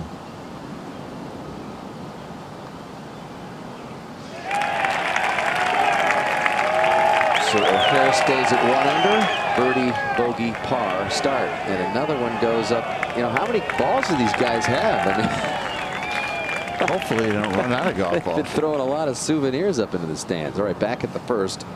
What is the lie like for Ricky Barnes? Actually, not that bad. I mean, he drew a pretty generous lie. I would have thought it would have been worse, but has 180 yards left to the hole. You make the hole a lot longer when you go left, don't you, Roger? Yeah, you do, and it was kind of a low lefter, so it didn't have a lot of carry on it as well, John.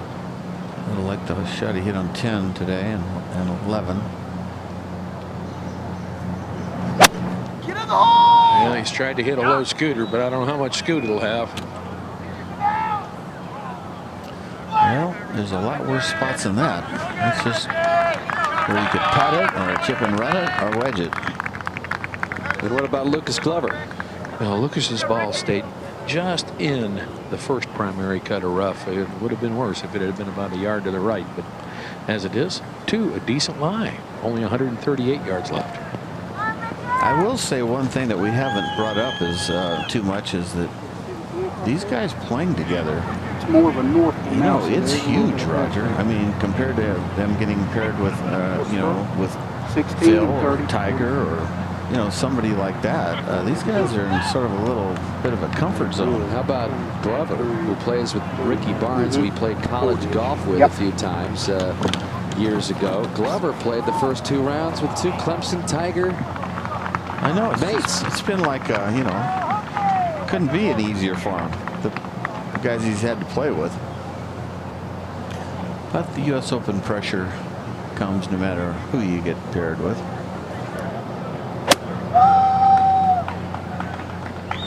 Made pretty good contact on a good line here, just left of the hole. Anybody particularly uncomfortable for you to play with when you were in a big tournament? Maybe Jack? Lee Trevino wasn't that easy. Talked a lot, and you know. All right, Ricky Barnes and Lucas Glover off at the first. Mickelson trying to mount a charge. 109th U.S. Open Championship continues at Bethpage.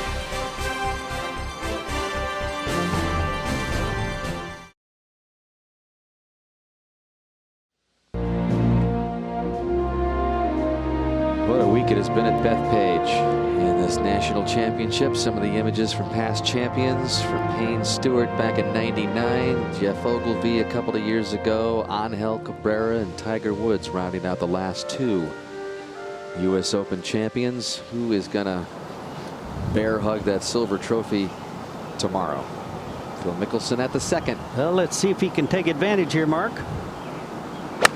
Only has 101 yards, Bob, to the hole. This is going to land behind it. That could be good. And it should come right on back.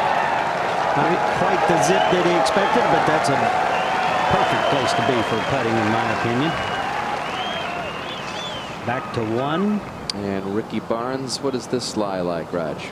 Well, it's not too bad. As opposed to playing a little low pitch and run, it looks like his practice swings are indicating he's going to try to fly it most of the way to the hole. No, and he chunked it. He just chunked it. He looked up, too. I think it was a bad choice of clubs, personally. First 42 holes, just the one bogey. Ricky Barnes could do no wrong. Last 12 holes, dating back to the last round, 5. Well, Here's another look at this. This is a real slap at the face, this shot. He sets the club down pretty deep and comes up quite quickly. And I just, you know, that got stuck. You'd much better there with maybe an 8-iron or 9-iron way back in your stance and just hood it and chip and run it. We'll get the nerves rattling early for Ricky. Up at the 6, Tiger left at 153.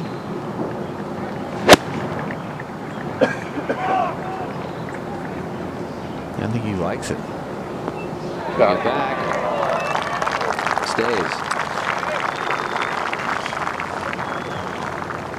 You people out in California watching this probably think, hey, they got hours to play, but I think it's more like 30 minutes. You could play the 8:15 or so, maybe a little later than that. Yeah, it's 10 to 8. Again, it's overcast skies here. The light you see on your television set is a lot better than it is out there.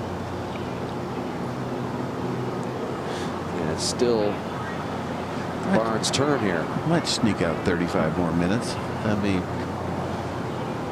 a couple holes, maybe 3 holes if they play quickly. Well, Johnny, I agree with you about his choice of club for pitching the ball here off the green. Certainly the shot he elected to play brought this kind of mistake into play, didn't it? I mean, that can happen when you try to play that pitch most of the way up the green as opposed to just hitting something with a little flatter face and getting it on the front and getting it running. And when you chunk it, it's such a shock to the system. Well, this is an important 2-putt. Get in. Get in. And he's got a little work left for a bogey coming back. Barnes led by 6 shots just 9 holes ago, remember, and it may be all gone in just a minute or so. I'll tell you, there's nothing like putting him up for little tap-ins when there's a lot of pressure, too. The value of a little tap-in is underestimated, I think, Roger. You put in those 3-4 footers, it's not easy. Glover upcoming birdie putt at 1. Before that, we go to Tiger.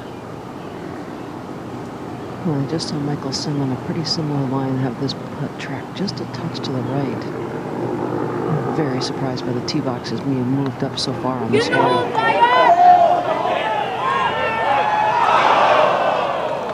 Just been a little off. Over at the 2nd. And Mickelson's ready now, Mark. Down the hill from about 12 feet. Just wouldn't pull to the right. Good news about that putt, I think, is that you're going to get it to the hole. Well, Lucas Glover is going to be at least tied for the lead if he gets this down in 2. Just moves a little left, Roger. It's not a hard putt. Just a tiny break to the left. It was really a putt you can make. Well, the championships keep rolling your way here on NBC as the summer goes on. A big one for the women. None bigger. U.S. Women's Open Championship coming your way July 11th on NBC. Bogey putt is in for Barnes. He falls to 7 under.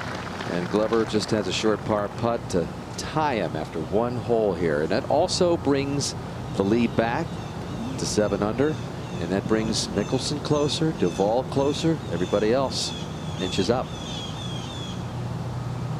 Not a good way to start.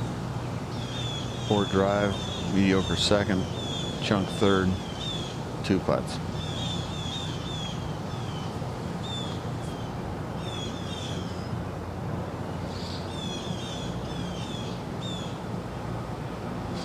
This is nerve-wracking too, I can promise you right now.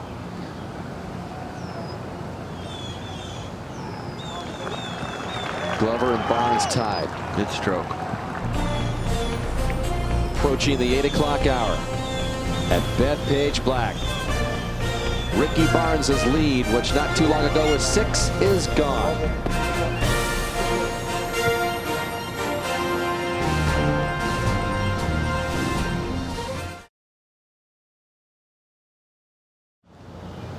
Well, just chatting with David Fay during the commercial, and with this cloud cover, I guess they're looking for maybe another 5-6 minutes before they're going to suspend it because of darkness. And they're allowed to finish out the hole if they want. That's up to the individual golfer, but according to David, they've already received a report from at least one player that it's getting very tough to see out there as we go out to Duval at the second. And just in the first cut of the primary, just a moment ago, and you can see David's eyes straining, in fact. And that's short. And back to the tee. Glover. Rhythmical swing. Up the left-hand side. I don't know if this will get out to the fairway. Yes, it did by 1 yard.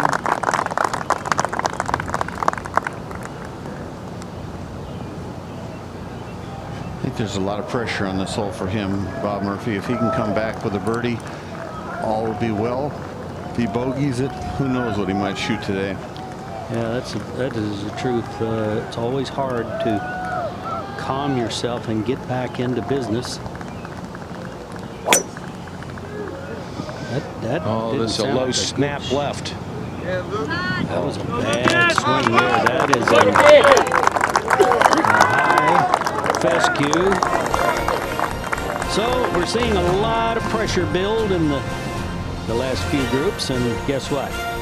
That happens all the time in the U.S. Open. We'll be right back.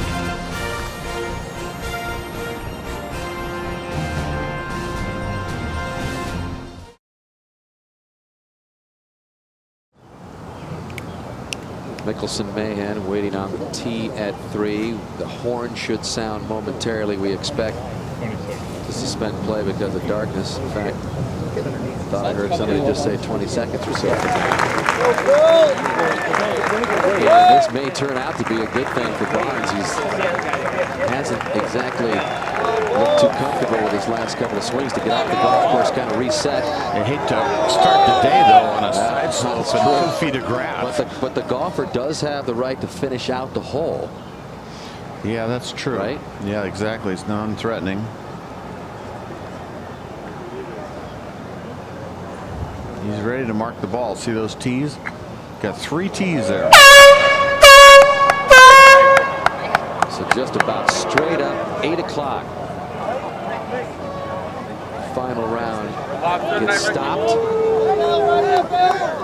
Before the horn, this was David Duval. Chipping out of the front fringe there. Pretty heavy stuff.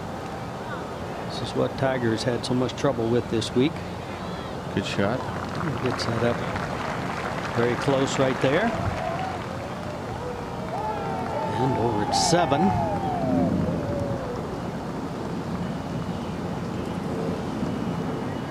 Back. Michael Sim. 230, 234. Wind in and from the left. And this is way right, Murph. That's a mud ball, Daddy. That's a mud ball. That's a mud ball. I think he got lucky. I think it hit one of those people and dropped straight down. Doesn't look too wonderful. No. Tiger to play now. 213 yards. And Michael Sim told me that they've talked about finishing the hole. And he'll elect to do whatever Tiger wants, I'm sure.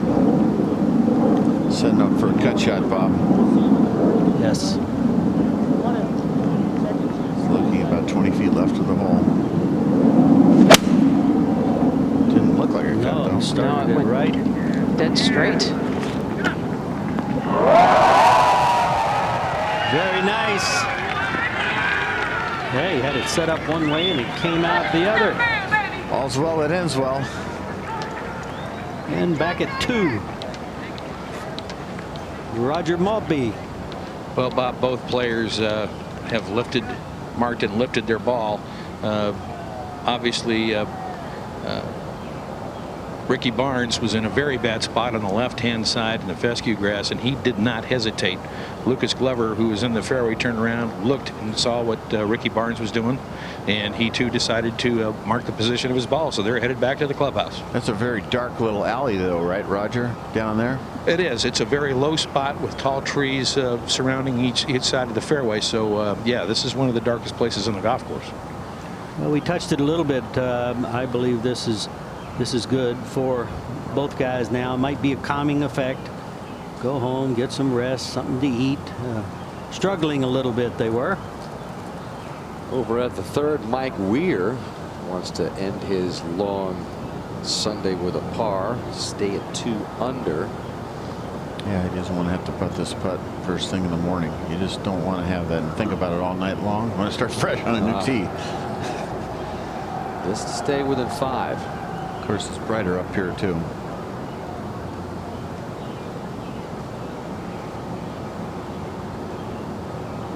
Not too much to this, I don't think.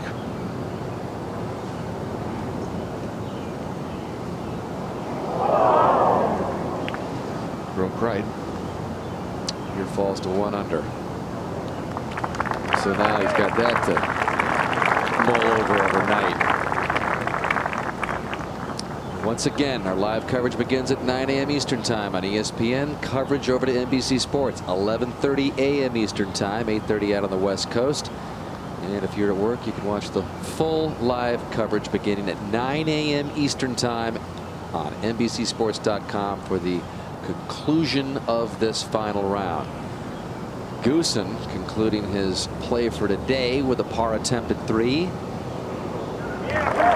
He stays at even, 7 behind. Barnes is in trouble over at the 2nd when we resume tomorrow morning. Glover in good shape in the fairway over at the 2nd, tied with Ricky. But players still have the option to play on, and that's what Sim and Tiger are doing over at the 7th. He's actually drawn quite a good lie here. Just inside the cart path, ball sitting pretty cleanly. And Tiger, we know for sure, can play in the dark. Remember that playoff in the President's Cup down in South Africa when Tiger and Ernie Els had the playoff. It was so dark. And we're waiting for Tiger to conclude his play today before we sign off on our U.S. Open coverage for the day. And we might say goodbye with a Tiger birdie. Who knows? Get in there. Get in the hole. Yeah, it's an optimistic caddy getting the hole. A bit of a misjudge there from that lie. It was blind, wasn't it? Over to 6. This was a moment ago. Ryan Moore 2nd at the par 4. Moore started off with a double bogey, birdied the 4th, and then hit this shot right at the stick. Went on to make his 2nd birdie in the last 3 holes. All of a sudden, he's at +1. So as we take a look at Tiger's card, Johnny, you know, you got Barnes in trouble over the 2nd. Who knows what Glover and Barnes are going to do? They are 7 under, 5 clear of the rest of the field. You got Tiger trying to get it back to even par here. Mickelson at 2 under. I mean, it's really going to come down to what Glover and Barnes do. You know, or they open it up to everybody. You know, one of them could play well. So far, it's Lucas Glover playing the better golf, obviously. But there's a lot of golf to be played with a lot of pressure. And a lot of different possibilities, Murph. And I'll tell you, Murph, when it looks that dark with our irises on our cameras, the lenses, it is dark. It is that. Michael Sim for a par. Up and over a slight ridge here. Ever so slightly. Getting hard to see the little tiny breaks. Right, of course. Depth perception gets pretty compromised. Tiger's had to wait a long time to be able to putt this, hasn't he? Well, we'll see how Tiger eyes do Remember that, Johnny, in South Africa when Els and Tiger had that playoff? Yeah, good point, Murph. Wow. Now there it was dark. Tiger's done a lot of things on the golf course late in the How evening. about that shot he hit at Firestone that had the headlights on? Yeah. Flash bulbs crackling. How about Very this year in true. Orlando? Yeah. That was pretty dark. Very true. And that big curling putt. And Well, I think he could play Bay Hill in the dark. Maybe that's right.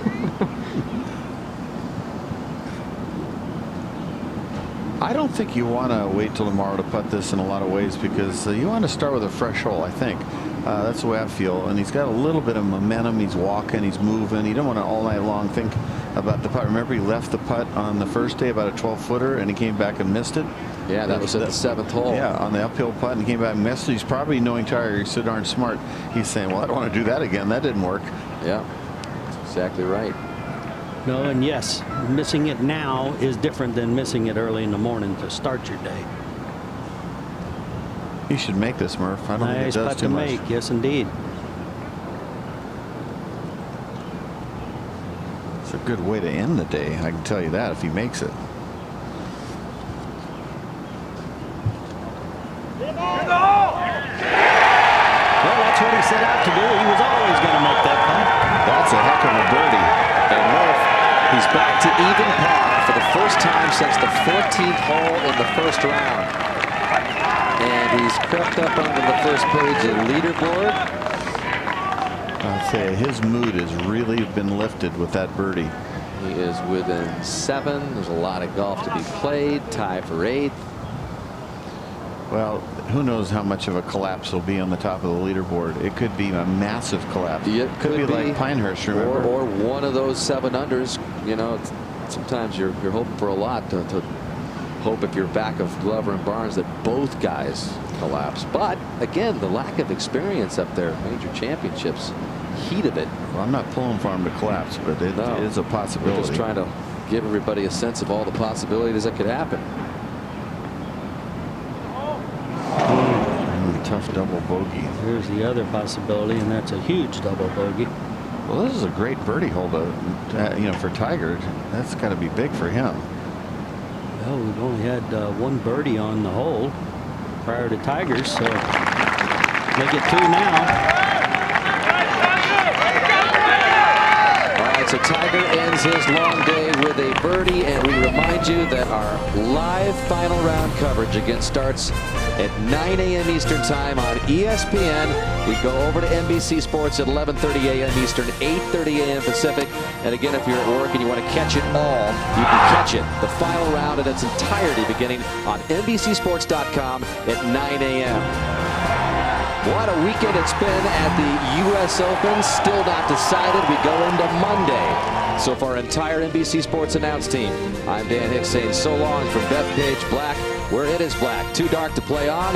You've been watching the 109th United States Open, part of NBC Sports Championship season. And now, except on the West Coast, we bring you the series premiere of Merlin. In the meantime, we'll see you tomorrow for the conclusion.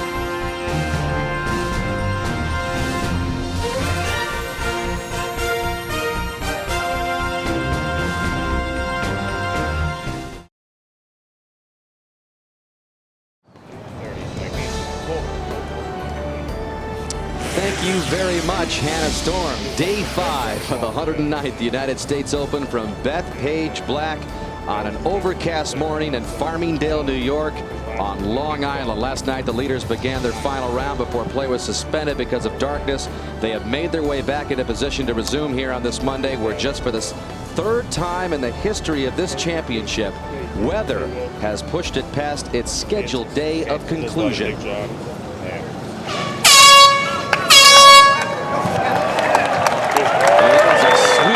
Sound to the fans here who have come through the gates early this morning to see how this 109th U.S. Open will finally conclude. There is Ricky Barnes, who bogeyed his first hole last night to send himself into a tie for the lead right now at 7 under with his playing competitor and good friend Lucas Glover, who's in the fairway over at the second.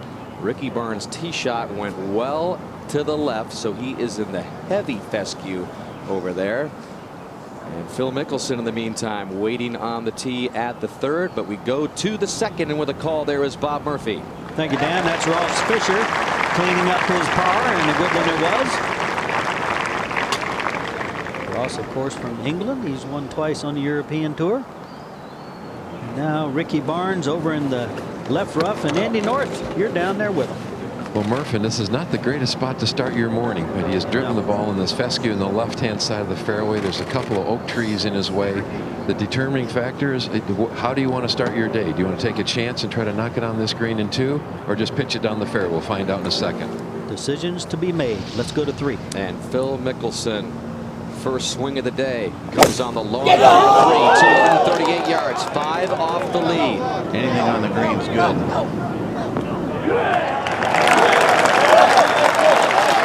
Mickelson continuing to get huge support, part of a pack of golfers, 5 off of Barnes and Glover, back to 2. And I think we're about to change the decision. Andy, can you hear the conversation? Murph, I cannot. He does have 139 yards. Right. We've seen him try some miraculous shots. Trouble with this long, tangly grass is that you can't really guarantee you're going to hit it where your aim is. 10, 12 feet behind. They would spin out of that lie, you know. Brother Andy. Right at the pin. Look here, he's what? going. You guys about to hit now off the 3? Murphy, I believe he's going at 139 yards to the hole. Hole's cut right on the front. That appears to be a 7 or an 8 iron. Hey, it's got a field goal kicker. He's resting down through it, trust me. Well, he's going to kick a field goal right between these trees. Or he's going to try to punt it through here. Oh, punter, okay. I did both. He made a miraculous shot on the 3rd round out of the 11th, the deep stuff. Yeah! Oh my gosh, what a shot. Don't think for an instant Ricky Barnes is going to fold up at a championship he's been working so hard all week on. Wow, what a shot and what a way to begin the day, Murph. Huge gamble. We may come back at about 16 or 17 and say that shot might have been the turn. Lucas Glover now, and this shot in this fairway, Andy, a lot of guys hitting it fat. It's very wet down here. Very wet. 122 yards of the hole, back up into a little breeze. He can throw it 10 feet past the hole and spin it back.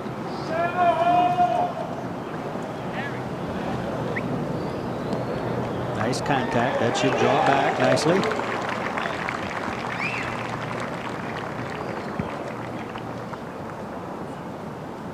Over to 3. And while they were hitting at the second, Hunter Mahan's tee shot right there with Mickelson at 2 under. Just make a 3 here and run out of Dodge, so to speak. You'd be happy. Just on the front edge, rolls up closer. Yeah, that's a makeable birdie putt there, so his mindset will change on this tough par 3.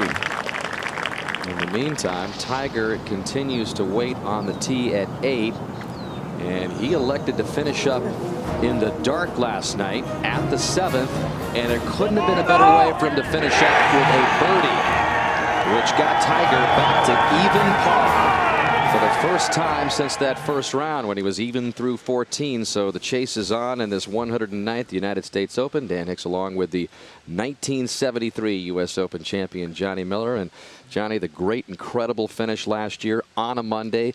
Much different championship, but we are going to finish up on a Monday, hopefully, again today. This is a really, really tough one to call when you've got all those experienced golfers, 5 back of Glover and Barnes, who are qualifiers to get into this championship. Yeah, that's for sure. You know, it's hard to say what a Barnes will do on the last day. I just hit an incredible shot, and same thing with Glover. Hasn't won much in his career. So the bottom line is you got 2 guys that are really very, not too many guys would have picked Glover. There's a few people, the way he drives the ball, you could see that pick there. But we have some unbelievable stories like Duvall at 882 in the world ranking, Fisher, some people up there that you wouldn't expect, and then some people you do, like Mahan, and then Mickelson has still got a chance if he can finish 4 under, possibly 5 under, put the pressure on him, post it a little early. That could do it. And then there's Tiger lurking back there, a long way back at even par, but well, he could shoot Johnny Miller round. Who knows? All right, so Tiger hoping to get things started with a good tee shot at the par 3/8, 226 yards. You've already heard from Bob Murphy. Gary Koch also on the tower here at the Black.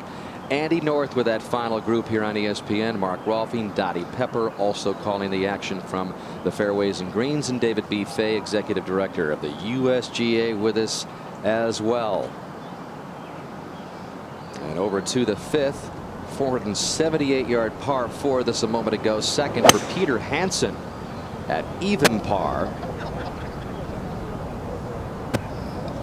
He was the qualifier who made an ace to get into this championship, and he went on to make that birdie. Nice shot there. Wow. So Hansen quickly gets it to even par and back to 2. And into the eyes of Ricky Barnes as he has a little study here. Downhill putt. Very, very little break to the right. Even as I say that, most guys are missing this putt about a foot out to the left.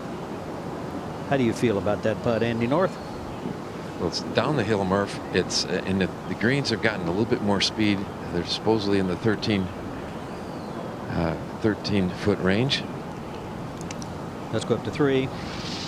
And Phil Mickelson trying to open up with a birdie here. This one back up the hill, longish putt into the wind right now. Doesn't do a lot of breaking on this green, just a little bit. But a 3 on this long par 3 is a very, very good score. Back over to the 2nd. And Ricky Barnes has made 2 birdies on this hole, so he maybe has a good feeling for this green. Well, Murph, I think it's going to be very important this first putt of the day to judge the speed. The greens have got to be quite a bit faster than when they finished last night. And this is a little bit downhill. Officials telling us that the greens are running Andy low to mid 13s right now.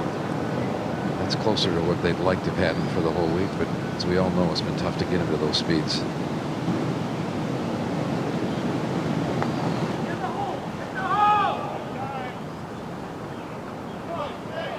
It may be on line. Wow. Very straight putt. Well, a bit of a conservative putt, but it's a par. What a par. And Hunter Mahan looking for an opening birdie on this Monday morning. Doesn't break much around this hole. The flatter greens, that's one reason why you have quite a few players under par this week. Soft greens, flat greens. And over to the 8th, Tiger loosening up. Looking down the hill at this 226-yard par 3. Danny's chosen 3-iron. 226, as you mentioned, total 218 to the upper deck. And was here in plenty of time to see both Sergio Garcia and Stuart Sink ahead of him. He has hit some par 3 tee shots right, and that will not work here, Dottie. No, it will not. That large tree was definitely in play for Stuart Sink. 80-foot oak out there short right of the green. It's that fescue that I'd be worried about. Oh, this is a really good looking shot to start, turning just a touch to the right. It's a little false area there. A tier that he just missed, and of course rolling back down that tier. Tiger started this final round off with a bogey last night, but since has picked up 2 birdies to kind of get back in it over at the 2nd. Lucas Glover for a birdie in the outright lead just a moment ago, and that's way left. That's been the miss we've seen. And now the par putt.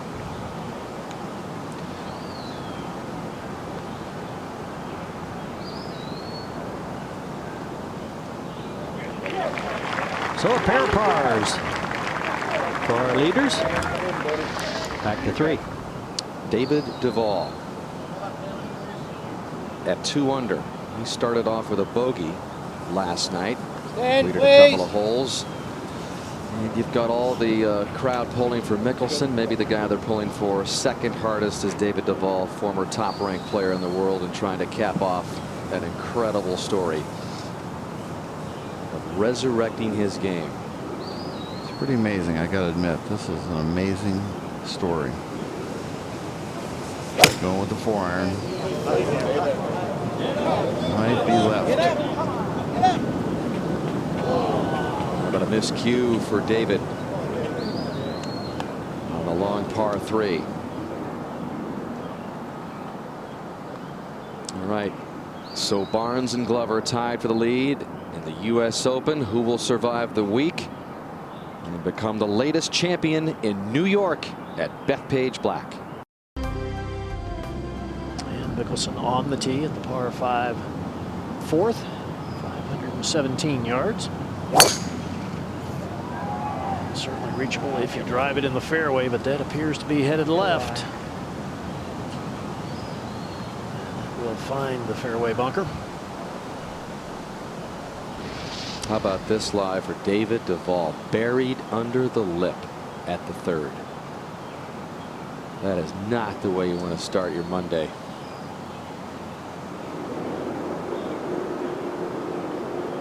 I mean, that is. Seems like the only balls that are bearing are the ones that are right near the lip. When the guys rake the sand up to, you know, cover that area and whatever, that's the softest sand in the bunker, is the stuff that's up near the lip. Yeah, Johnny, I can't help but feel the same way. You know, during the rains, it washed all the sand away from there, and then they just go back in and they puff it up against the edges. Remember the one Tiger had yesterday? Yes, exactly.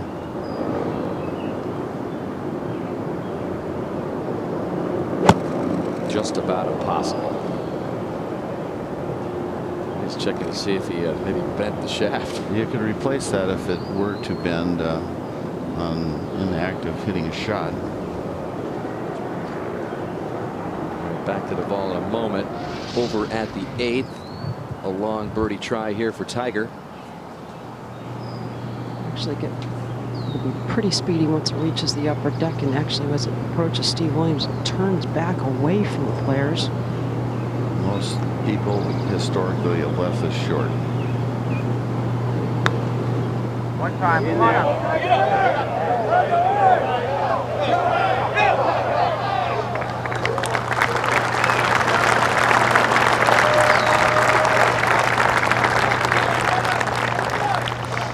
So Tiger with a tap-in par to remain at even 7 behind. Boy, it really looked like one of those 7 under numbers was going to come off the board as we left the golf course last night. Ricky Barnes, but I mean, we got 2 7 unders there now that Tiger's chasing, and everybody else over at the 4th. And there's a good look at the hole location, front left, as we come back down the fairway. And here's a good look at what the players see. Mahan with his second shot, and Mark, can he just see the top of the flagstick? Well, they can, and he can see just how brisk the wind is blowing. 225, but a very long 225.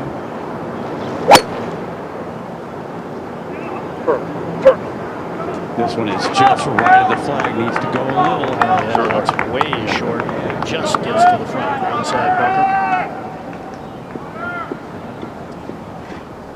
37 feet from the landing area up to the green, so that adding to the yardage as we go back to 3. And this was a moment ago. Duval's 3rd after the plug tee shot, trying to get it up and down for a bogey. Wow. Now he is looking at double to start. So also a moment ago, the 4th.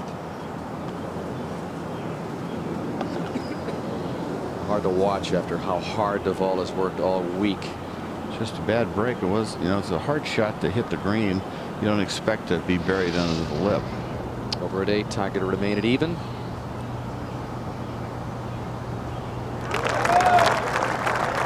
now he'll head to the par 4 9th. See if he can pick up another shot on the leaders. Over at the 3rd, Ross Fisher for birdie.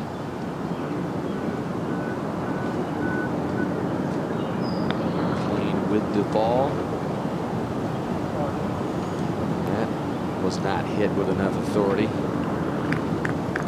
haven't given him a lot of credit for his ball striking, but he's number 2 in greens hit, so he is playing some great golf to get in the position he's in right now.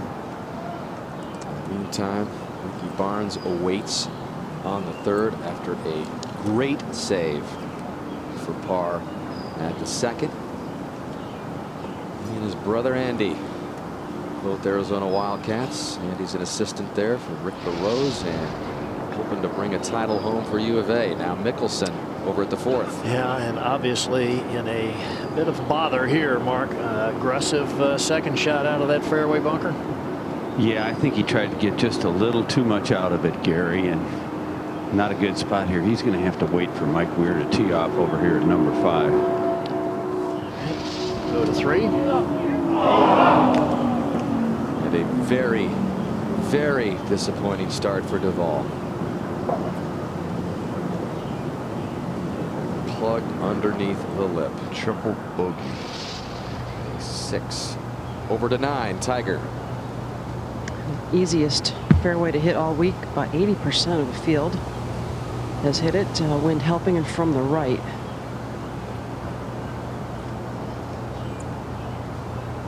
Great looking bunker right in the middle there. Middle left side. Need to go right of that.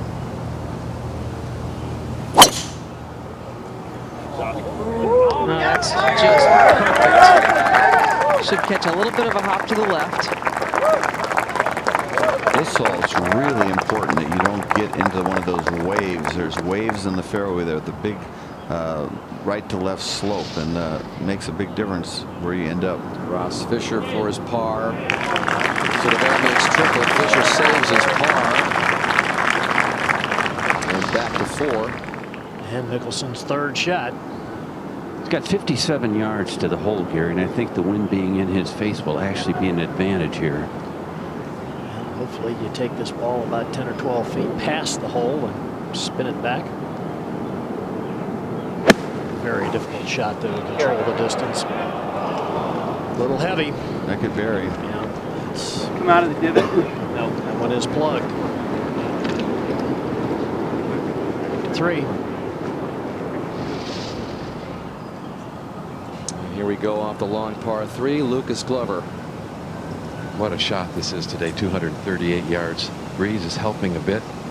He's picked a 4-iron. The fact that this green is soft has really made it play differently this week. Back in 2002, the players had trouble keeping the ball on this green. Yeah, there's no back to front tilt. It's flat. And not very deep.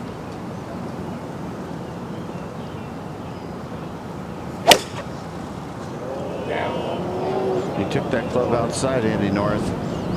Headed left. Short left. That missed the bunkers to the left. Yeah, that club was taken way outside, and then he just came right down the same plane line he started. And that was a little different swing. See how the arms are way out there in front, and he doesn't drop it in quite enough. And it's just left. And you know, this is not unusual what's happening today to some of these players. In 05, Retief Goosen was leading, and he shot 81. And then 06, Ferry and Mickelson shot 74-76, and Badley shot 80 in 07, leading going into the last round. Well, but Mahan's going to make a birdie there to get to 3 under after a great bunker shot. So we go back to 3. And Ricky Barnes, who had never even held a 54-hole lead in a PGA Tour event before this week, had just won on the Nationwide Tour, which he did not hold on to. He's also going with the 4-iron.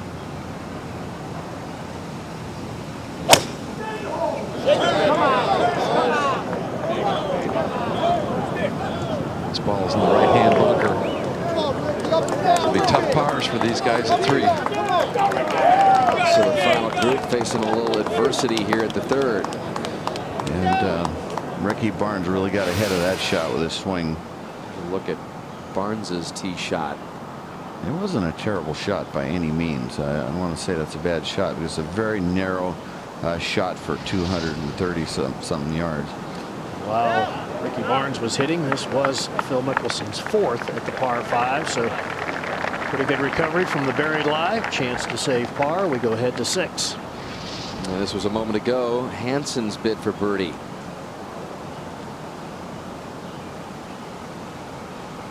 Peter Hansen has begun his Monday with back-to-back birdies at 5 and 6, and he is at 1 under all of a sudden. This was a moment ago at the 5th, 3rd shot, par 4, Bubba Watson from the fescue.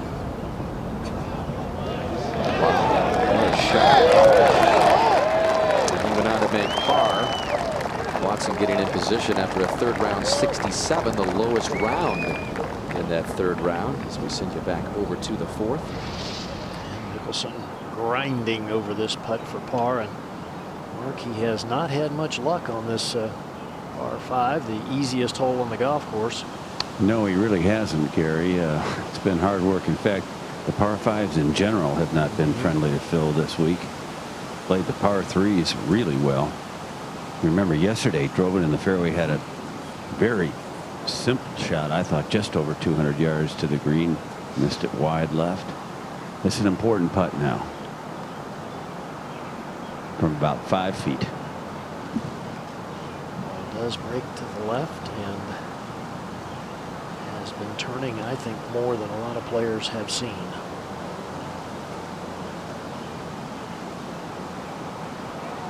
All right, good putt.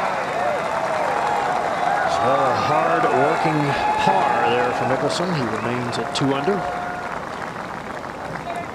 It's a nice up and in, Gary, from a buried lie. Yeah, it really was. Hunter Mahan moves it to 3 under par.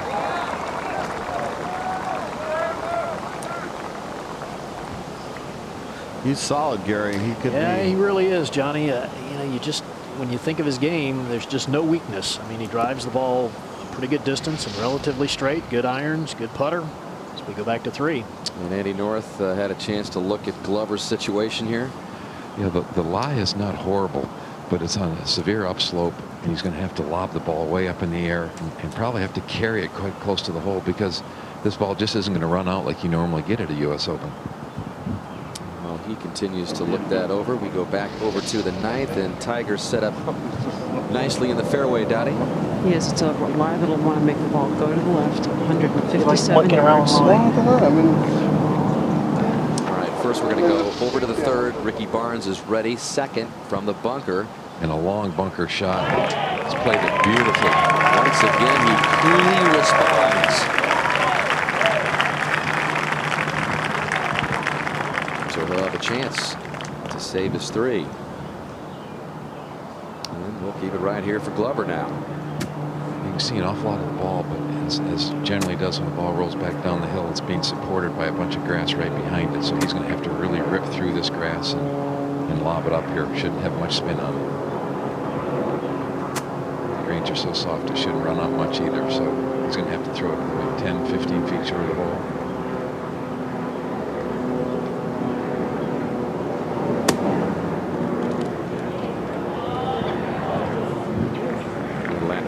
Shorter than he needed it to. And over at the 9th, Tiger's still waiting, Dottie. A little baffled by the wind. He's thrown up grass and had I think it's left or right. the 3 times he threw it up and went 3 different directions. Flag showing, the breeze showing it. How come these trees behind the green are moving from the right side of the tree? Yeah.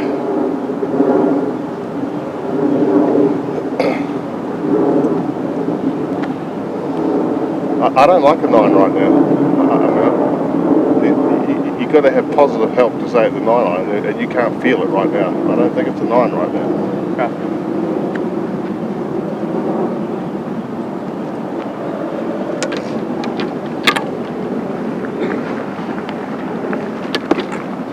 Stevie and Tiger micromanaging another situation. It has to be downwind.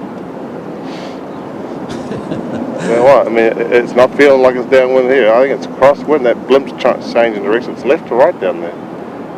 I think you play like a 141 of those. Okay. Well, the greens, I mean, the whole location's front right, so you can live with a little long. You can't live with short buried in the lip.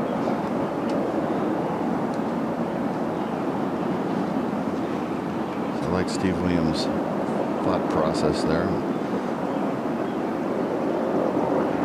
Pretty big hook stance here to a fade pin.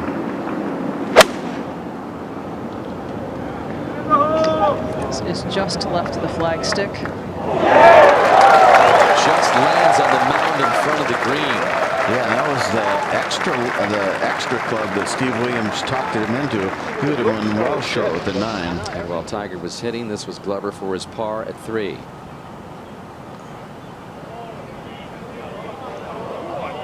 So first bogey of the final round for Glover. And he's going to drop back to 6 under over at the 5th tee shot for Mickelson. And this one is started up the right-hand side, cutting back. And a good escape to make a par with 3 bunker shots at that 4th hole.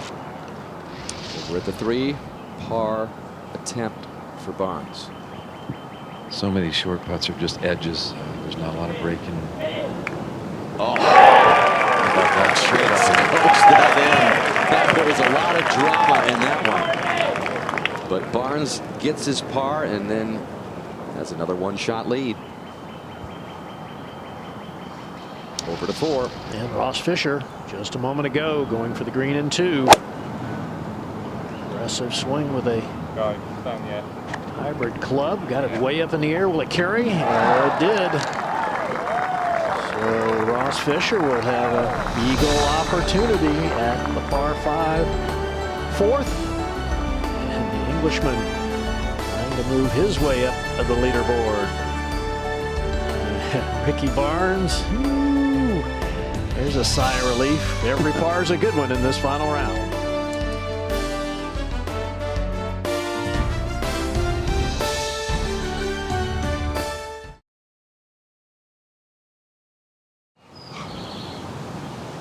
Leader Ricky Barnes off the tee, par 5 4th.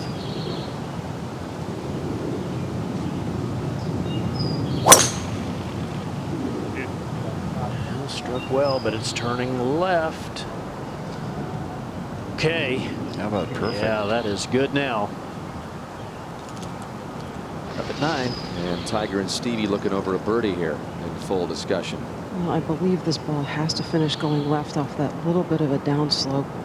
And the last 3 feet is definitely uphill. It will have to have some pace.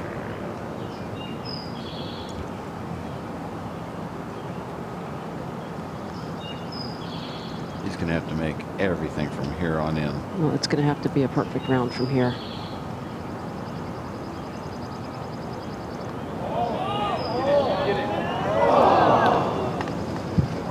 A little left for Tiger coming back. To 4. And Lucas Glover on the tee. Oh, slipped. Wow. Holy mackerel. That has to be going left, Johnny. Yeah. Oh, boy, it's fortunate kicked into the bunker. Real fortunate. Man, oh man. Let's take another look at this. Watch the right foot as he starts down. Tries to change direction and drive off the right. Look at the look. He could have whiffed it. He could have, yes. I mean, that's unbelievable athletic ability just to hit the ball. Yeah, the other thing, you could have pulled a muscle, especially like in the groin area there. Seriously. Up at the green, Ross Fisher for an eagle. Tough putt to read. Goes much more to the left than anybody sees. That's the one we saw Tiger Woods misread so badly. Time after time, Gary. Yeah, yeah. Look at his shake of the head. How does it do that? Up at 5. Hunter Mahan trying to continue a nice roll here. 207 yards for Hunter up the hill. He's hung it a little right. He had so much chase in that swing. Like he went down so much for it that it had to squeeze it right. And he's indicating he felt like the wind was coming from the right, but I don't think it is right now. I think it's dead into Phil. Phil's just inside Hunter. He's got 205. It's a tough hole, isn't it? It is a really tough hole, Johnny, and I agree with you. I love 4 and 5 back to back.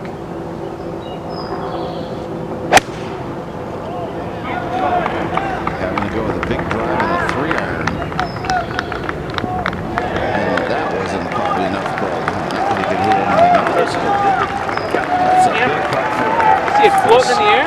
First kind of significant wins of this championship coming on Monday. Over to 4. This just a moment ago, Dan Duval for a birdie. Nice bounce back. Short of the green in 2. Good pitch. So David Duval gets it back to even par. And Ross Fisher for his birdie. He, like Sean O'Haire, Danny, is on the baby watch. His wife is expecting their first child in early July.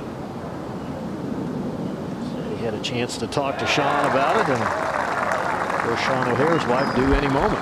What is it about this championship and babies? That's right. Remember Mickelson back in 1999. Tiger. No 7. As he lines up this par putt. His little girl Samantha, born just about 12 hours or so after that championship concluded. Tiger safely in with his par remains at even. So Tiger is at the turn, 7 behind Barnes. Over to 4. And Glover's second, Andy. Yeah, he's going to try to put up in this upper fairway. No sense taking a big gamble at this point in time. He's laid it up where he's going to have a full shot. I think that's a good play. And there, of course, we see the whole location in the front left portion of the green. All right, so Ricky Barnes, after a huge drive, Andy, reaching the green, no issue. Well, we get a fantastic shot in the 3rd round on this hole to set up the eagle. 3 eagles made this week here on par 5. By my calculation, he has 220. It's going to play a good 25 yards longer than that up the hill into the wind, maybe even a little more than that. Yeah, obviously. I mean, I think that's even green over there at the grandstand. The one place you do not want to miss this is left. You could hit it 40 yards to the right of this green and you'll be fine. You can't miss it 5 yards left. That's what Andy Barnes just said. He says a lot of green right of the flag. Oh, even over by the grandstands, right. It's like a couple more towards the middle. Which is playing 265. Yeah. All right. Yeah, I still think I hit that. Yeah, definitely air over there, but somewhere in that corner of that grandstand. Chip over to it. Yeah. You could aim at those guys on the right. Great look down from above. Twisting. Yeah, that's right. Double dog leg par 5. That's the best design of any hole on this course. Yeah, it really does. Just so many options for the players. It's beautiful terrain. Gary, the flag stick, is it right in this area here? Yeah, maybe he's even thinking just about aiming here. Exactly, right off the edge of the grandstand, you could hear him say.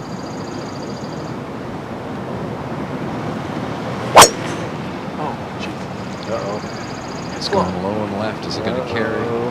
Oh, it does, and it gets a very fortunate bounce. It's going to chase through the green and through the new chipping area that the USGA has created behind the green here, and looks like it may have settled into an old divot.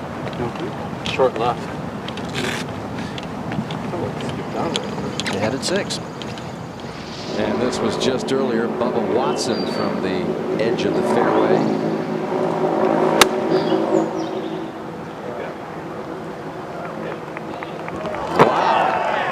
Watson goes on to make that. Gets himself in the red numbers at 1 under. Mahan's 3rd at the 5th, taking a big swipe from the rough. Tough stance, tough lie. Just trying to mitigate and get himself a 20-footer for par. They got the double bogey. Over to 10. And Tiger Woods on the tee, 501 yard. Back into the wind, just brutally difficult. Johnny, stroke average in the 4th round, 4.7. Playing really long, too. Yeah, exactly. That's just fine. Back at 5. Mickelson for birdie, Mark. And an uphiller, and Dan, this is the stretch of the course where he had trouble with the yesterday. cameras, guys, please. After making a 5 at the 4th yesterday, he bogeyed this hole and then made double up at 6. So trying to extract a little revenge here. Not a putt you'd expect to make. A little bit on the slow side, back up the hill and into the wind.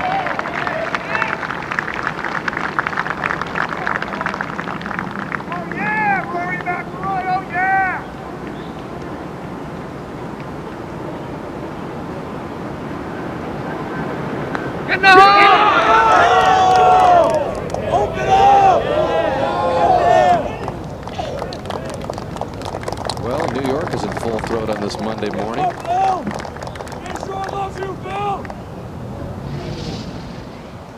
Over to the 4th. And Glover ready with his 3rd shot, Andy. It's just under 100 yards back up the hill into the wind.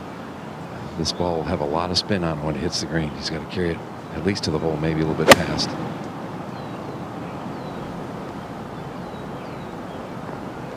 Well, that'll spin all the way back into the fringe. Not a terrible shot. So the final pairing of the 109th U.S. Open Championship. A little bit of scratchy golf so far as we start our Monday morning coverage. Ricky Barnes so far hanging on to a one-shot lead over Lucas Glover. Phil Mickelson, Tiger Woods, others still lurking around trying to make a move. Can they? Stay with us.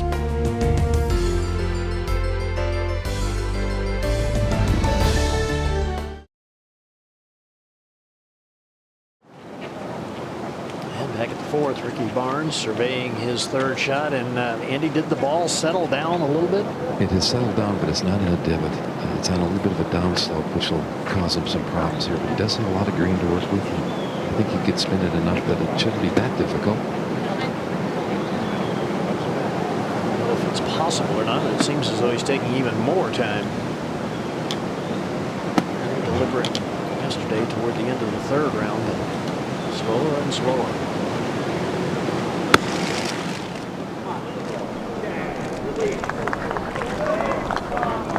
And he seemed to play that with a very wide open club face. Not sure he needed to do that as we go to 10.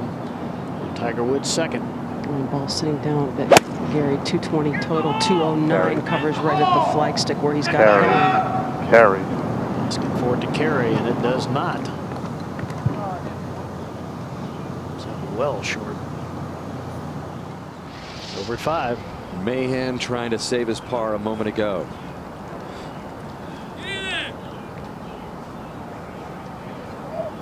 This is that stretch of golf, folks, 5 through 12. If you play him even par, you're going to pick up some shots, I would think, on the field, Gary Koch. I would agree, Johnny. Got some very difficult par 4s in that stretch. Mahan loses one there. But 5, 7, 9, 10, and 12 are all just brutes. All right, back at the fourth. Glover, birdie putt from out of the fringe. You saw that spin that Glover had on his third shot. Not only did he get him farther away from the hole, it got him into the fringe where he couldn't mark his ball and clean it. So there is a little bit of mud on it. This one's pretty quick, isn't it, Andy, downhill? Yes, sir.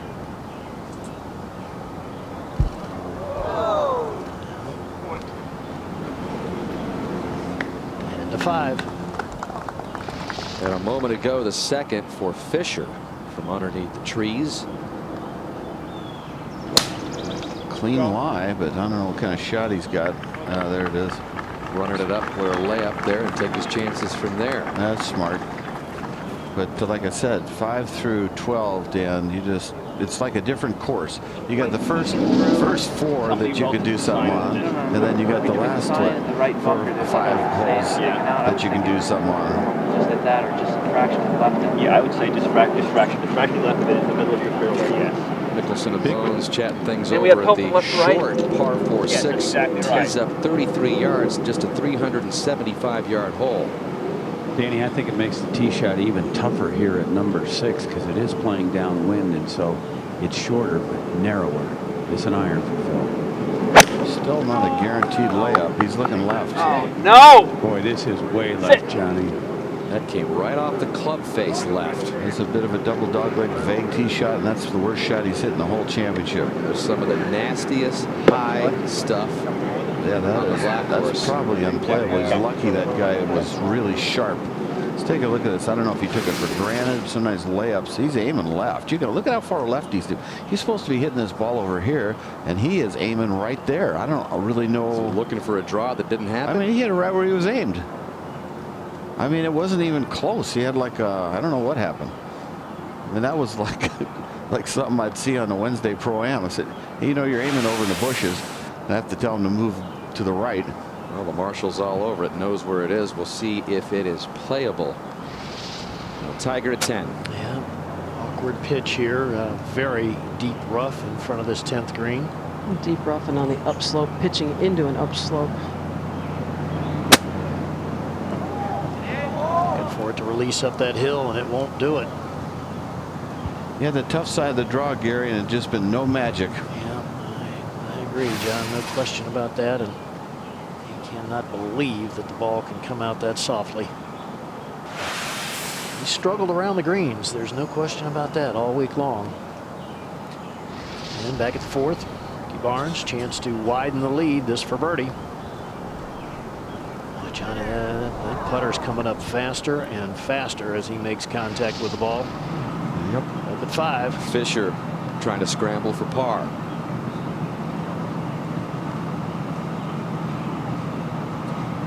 Joking down on low, takes it across the line a little bit coming down.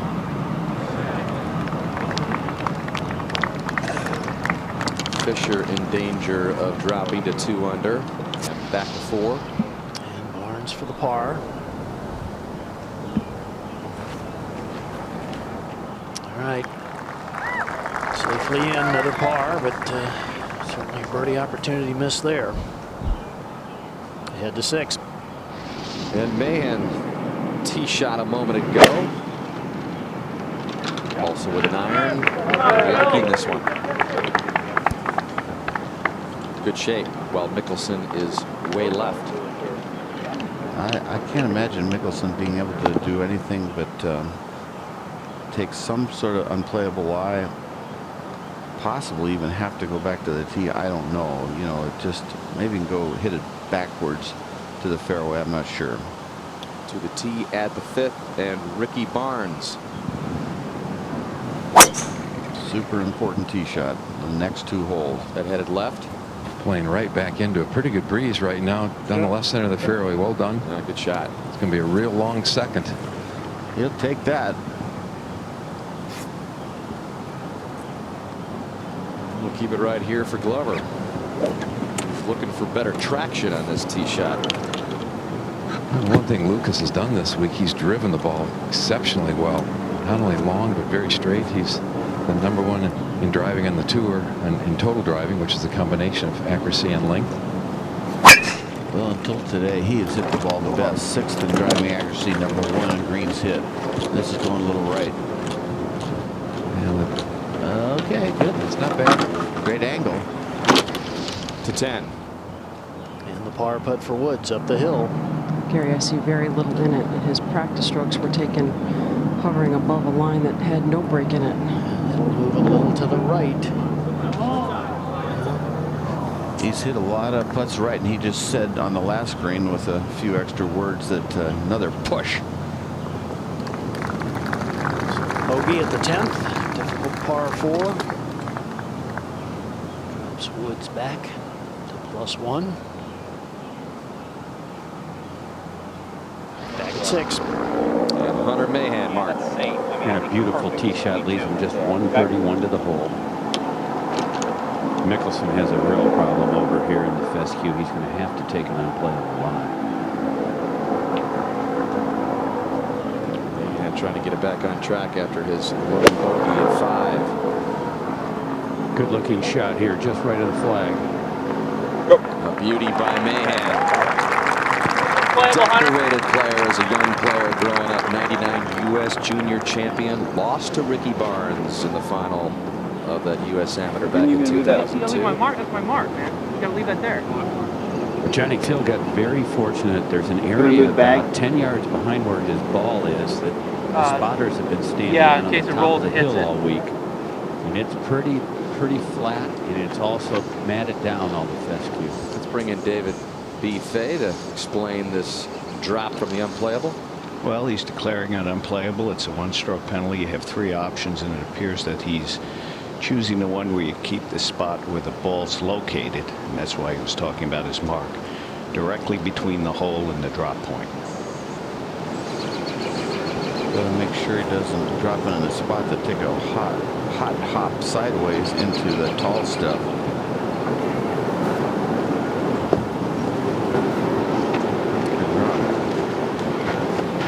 Mickelson made a double bogey here on this hole in the 3rd round. There's a look at where Mickelson's trying to go.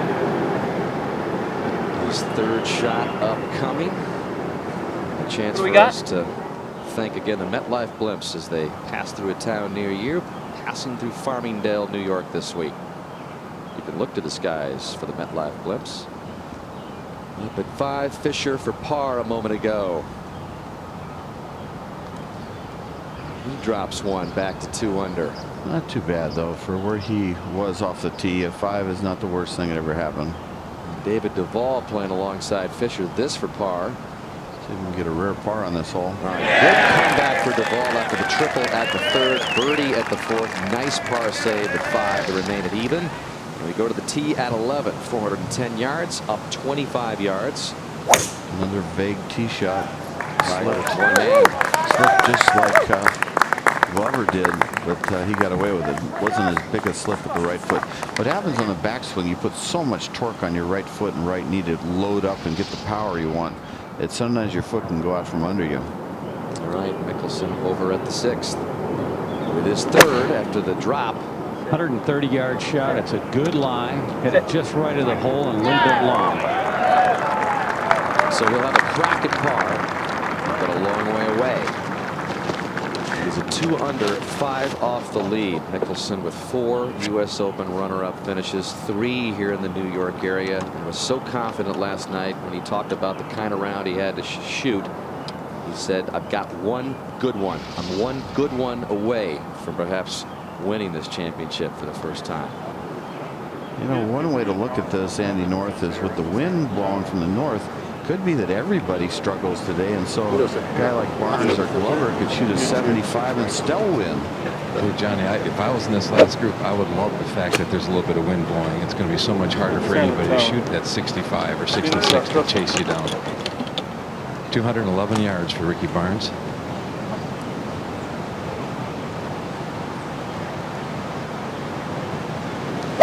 Hole cut in the right, so in the middle of the green will be fine, and it's going to catch these trees, I believe. He's going to be fighting that hook all the way in. He started fighting it yesterday when the pressure started getting heavier, and you'll notice all his misses are left. Even the miss on the second shot on the short par 5 fourth, he thought he hit it in the front left bunker, went left, way left to where he was aiming. He has gotten away with some shots this week, but sooner or later, it is tough not to pay a steep price on a U.S. Open course.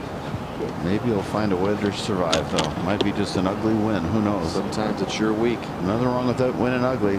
It's been his week so far. Now Glover. 205. He's got a perfect lie. And with this hole cut way over in the right, just put it in the middle of the green. That's all you need to do here. Everybody in the field has said that. Not many have hit that screen. At least he hit a good drive with a good angle.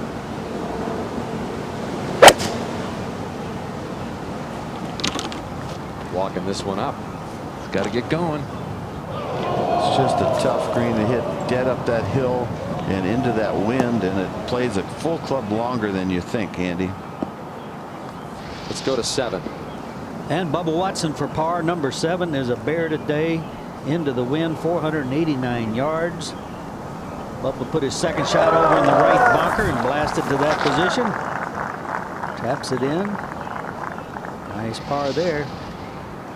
And over at the 4th, Rory McIlroy's 3rd shot here at the par 5. Started the final round at +4.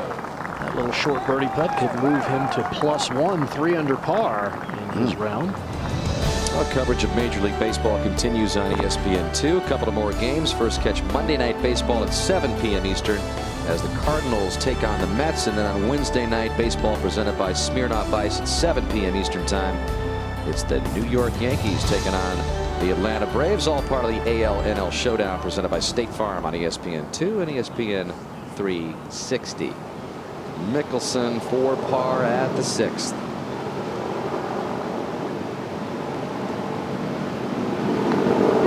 On the hill, just a little break to the left. That one decided it wanted to break right. So Mickelson's going to drop at least to 1 under. Now Barnes is in trouble and Glover is in a bunker at the 5th. As we go to the 11th, and Tiger Woods coming into this back 9, Johnny, was in need of a final 9 like you put up in 73, a 31 type of 9 that not only you put up in 73, but Hale Irwin shot in 1990. It's the kind of day and the kind of 9 here that Tiger needs, but he's got to start hitting some good shots. He's definitely going to need a precise one here. 175 yards total, but false front is definitely in play. 171 takes that out of the equation.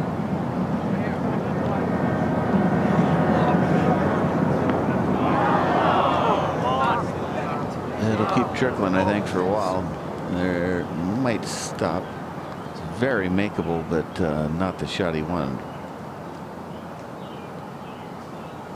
And back to 6. Hunter Mahan from close range for birdie. And he gets one back that he lost at the 5th. Mahan back to 3 under and in solo 3rd. 4 off Barnes's lead. The guy that beat him in that amateur championship in 2002 over to the 5th. And here's the latest Barnes predicament. He has 65 yards. Mickelson made his bogey over at the 6th. Now Ricky has 65 yards to the hole. He's drawn a pretty decent lie. I don't think there'll be any problem for him getting this ball on the green. Huge break. And he's had a lot of those from tough spots, Andy. Well, see if you can do something with it. Give yourself some sort of a putt at a par.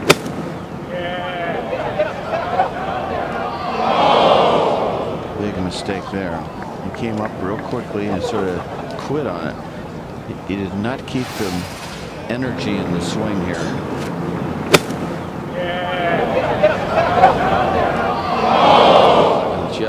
And that's not going to be easy stance. That stance is going to be brutal right there. It'll be tough to get that to the hole. Ricky Barnes finding out on this Monday morning what it takes to be a U.S. Open champion. 36-hole U.S. Open scoring record, also the 54-hole leader. Trying desperately to hang on to his lead at Bethpage Black.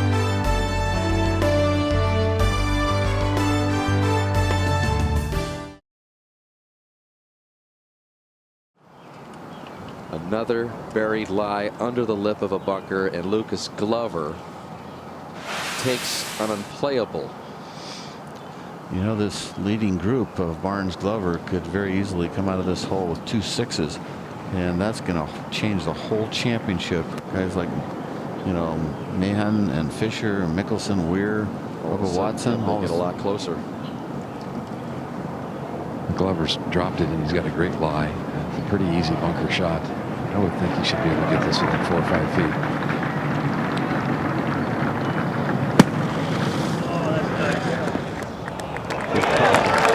So he's got a chance to escape with a bogey while we were away at 7. And while Glover was trying to get that one out, Mike Weir from the bunker at 7. He's 1 under par. He's 2 under par. That is a complete look of, yes, I'm happy, but I'm so relieved. It's a fight from here in, guys. I'll say, just got to get through that 12th hole and see how the dust settles. That's the 2nd birdie all day on 7. Tiger coming up the hill short of the green for birdie. Very slow.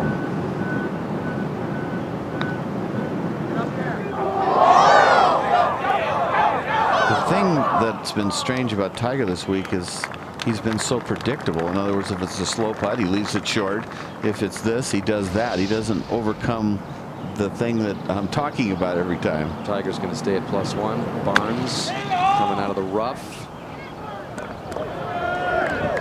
Good shot. He and Glover losing some ground there.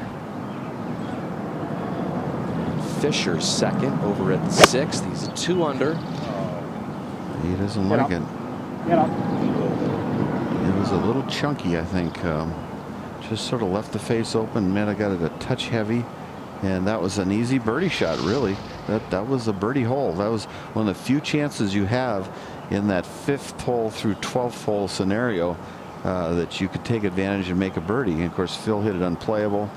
We saw Mahan make a good birdie, which is what you would think you'd have a shot at. And Mahan and Barnes trying to escape here with just bogeys. Glover told us this morning the one thing he had to really work on today is patience. Well, if he can knock this putt in, he can prove that he's done a good job with that. These guys, I got to give them credit for those 4th shots. You got to hang in there. You cannot get down on yourself in this championship. Glover's did a good job of that. Every time both of these golfers, and again, they have never even been close to this kind of situation in major championships, but they have handled it incredibly well. Barnes bogey, Glover bogey. But that brings the lead back to 6 under. Glover in second, 1 back. Mahan gets a little closer. And speaking of Hunter, he's over at the 7th. His second, quite a ways away here, Mark Rolfing. He is about 232, but a good-looking shot. Oh, yeah. That's as good as I've seen today. The wind direction, Mark. We'll go to 6 first. And from the bunker is Fisher. Nice uphill shot.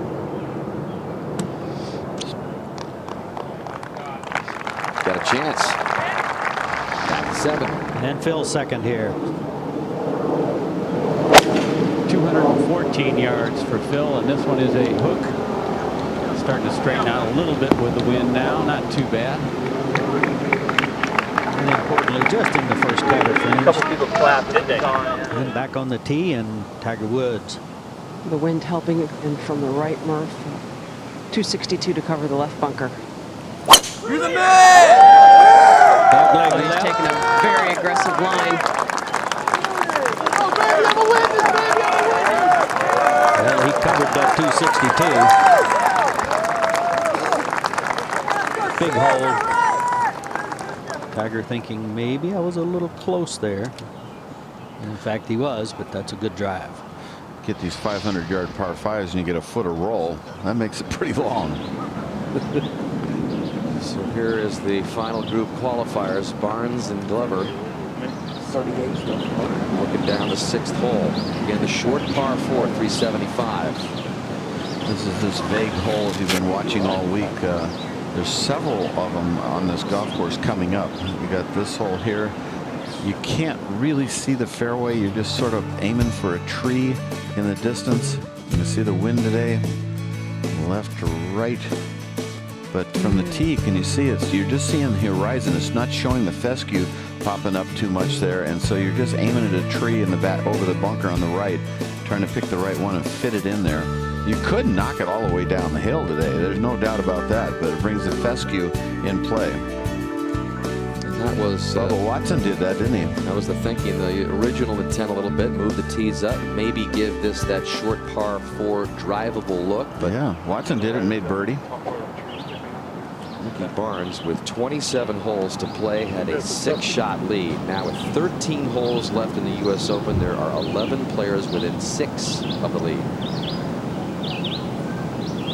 Like a little 5-wood going left again. He's going with a lot of club. The ball's going to be in the left-hand rough, I believe, John.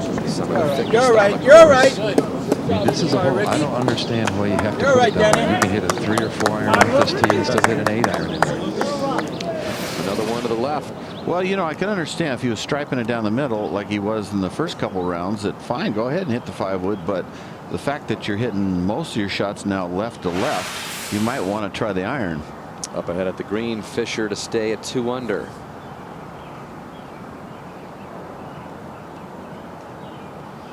Ross Fisher with a couple of European Tour victories, and just his 2nd U.S. Open appearance after missing the cut last year is within 4. Back to the tee. Glover has an iron. I do like this play, but even though you make the right play, you still have to hit a good shot, make a good swing. It's just a vague shot. You want to hit it out in this area right here. Good job, Lucas. That's exactly what Lucas has done, Johnny. Nice ball. All right, guys. Barnes in trouble. Glover in good shape at the 6th. Hunter Mahan is 3 behind. Mike Weir has gotten within 4. Who's going to win the 109th U.S. Open Championship on day 5?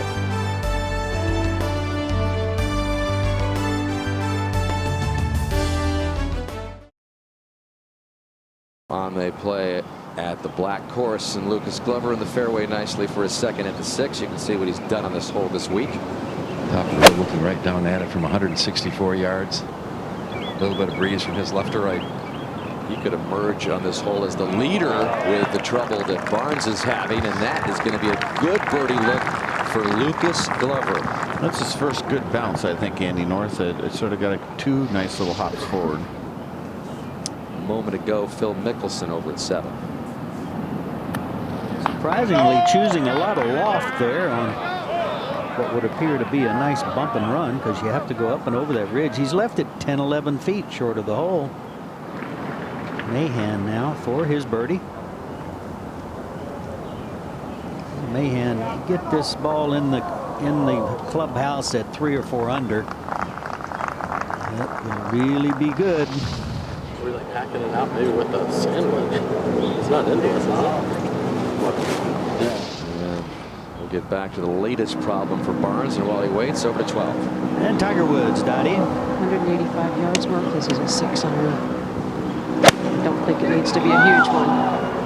Good news, 12 is downwind today.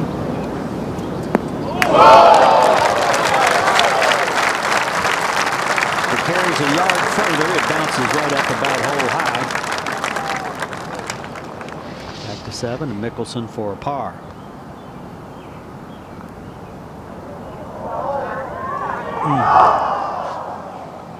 That's what happened yesterday. Made a bunch of birdies, but darn, there's many bogeys, huh, Murph? Back-to-back bogeys. I think if I hit this, I'm not shooting. I think this might even be enough. I would think if anything, otherwise that's going to grab the hosel a little bit. Which I'd rather go with a steeper club, no? Huh? But yeah, they're kind of that sign back there.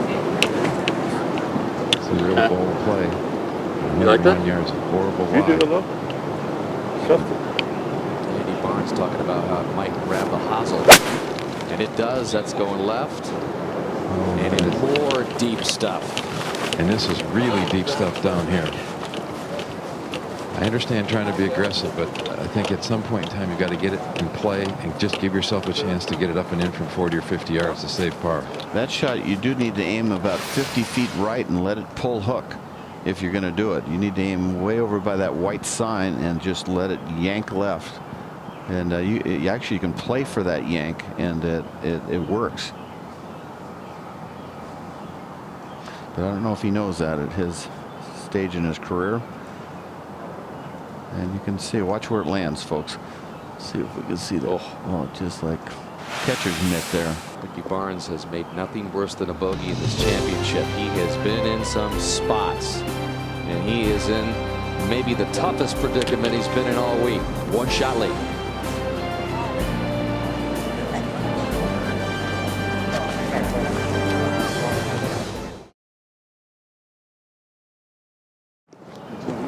While we were away at the 6th, the 3rd for Ricky Barnes from thick rough.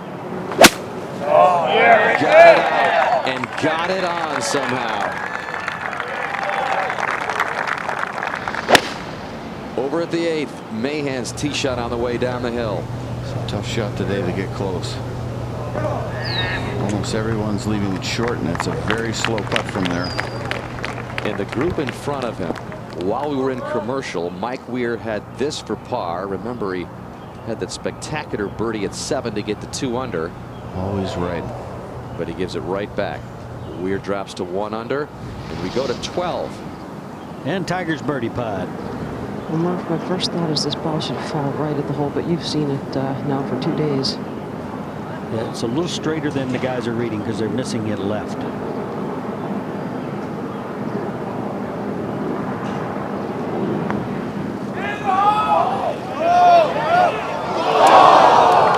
Just like that.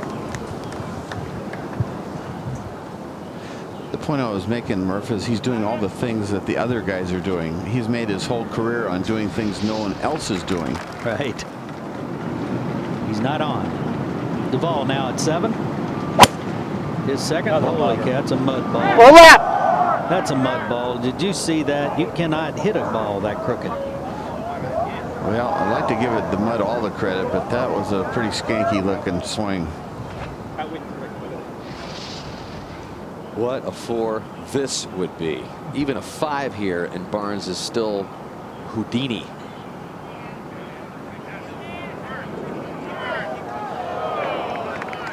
He does make his third bogey in the first 6 holes. He's back to 5 under. We go to Mickelson at 8.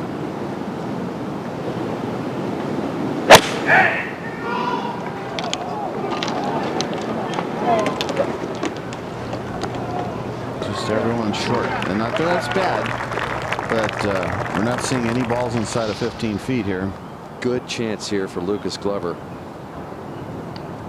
Should slide a little bit right to left.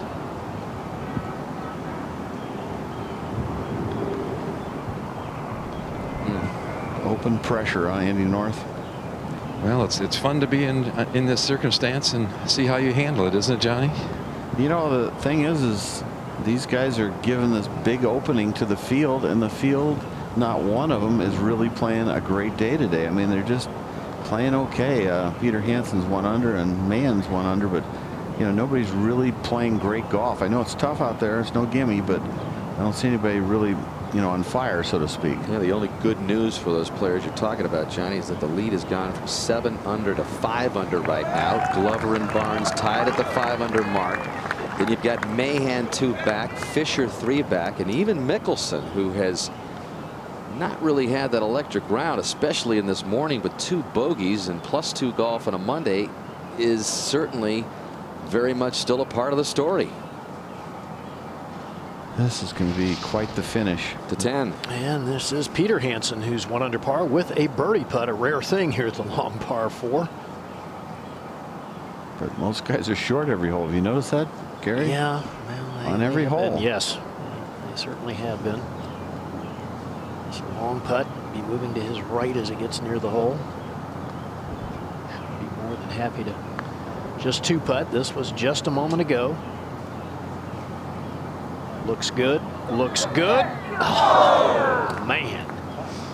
There's going to be a lot of exhausted players after this week, wouldn't you think, Gary? Well, I think the combination of the conditions they've had to deal with, and yes, I would agree. Over at 7. And David Duval now playing his 3rd up against the tree. He picked up and fell back and hit about a half a blader. And he'll be playing 4 from there, so a couple of disasters for David here, Johnny. He hasn't been very lucky, though. You know, I mean, guys get away with it. Look, Ricky Barnes been doing stuff worse than him, and he seems to get away with it, where Duval's hit just 2 bad shots, and both times it's just nailed him. That's golf. And Glover now back on the tee at 7. They've moved this tee, playing 479. Lucas has hit what looks like another really good tee shot. Yeah, just a little bit too far left, but he's got a decent line in the rough. Looks to be sitting up pretty well. Mickelson long birdie try up to the hole at 8. About 1 out of 10 players get this ball to the hole.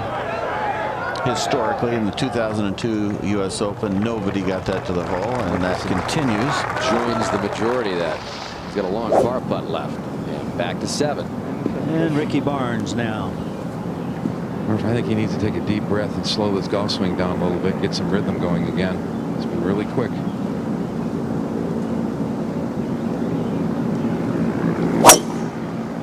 That was better.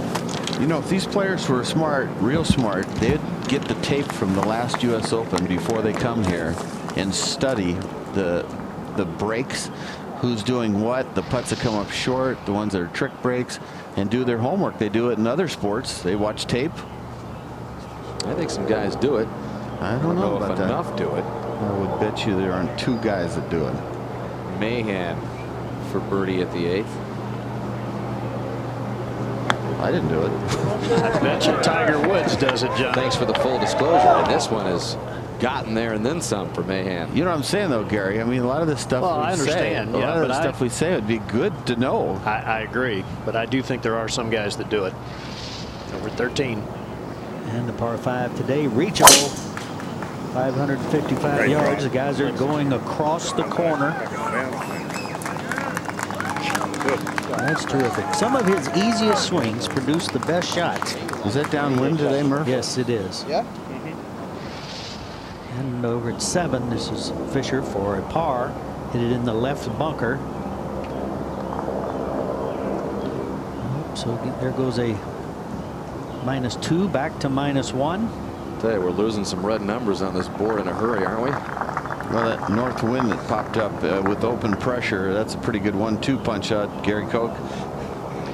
Well, I think it's certainly, Johnny, the most difficult win for the golf course, no question. Just 6 players under par right now. Well, that's what it blew last time here, at least 1 or 2 of the days. It was that cold north wind, and it rained also a couple days, or at least one day. There were 15 players under par in the championship through 2 rounds, 11 through 3 rounds, and Mahan hoping not to drop a shot here at 8. Just not, does. They're not making the putts they made the first couple days. I don't know if you've noticed. Well, as you say, Johnny, the final round is different. And Mahan has 2 bogeys in the last 4 holes, drops to 2 under. Still, though, he's just 3 back.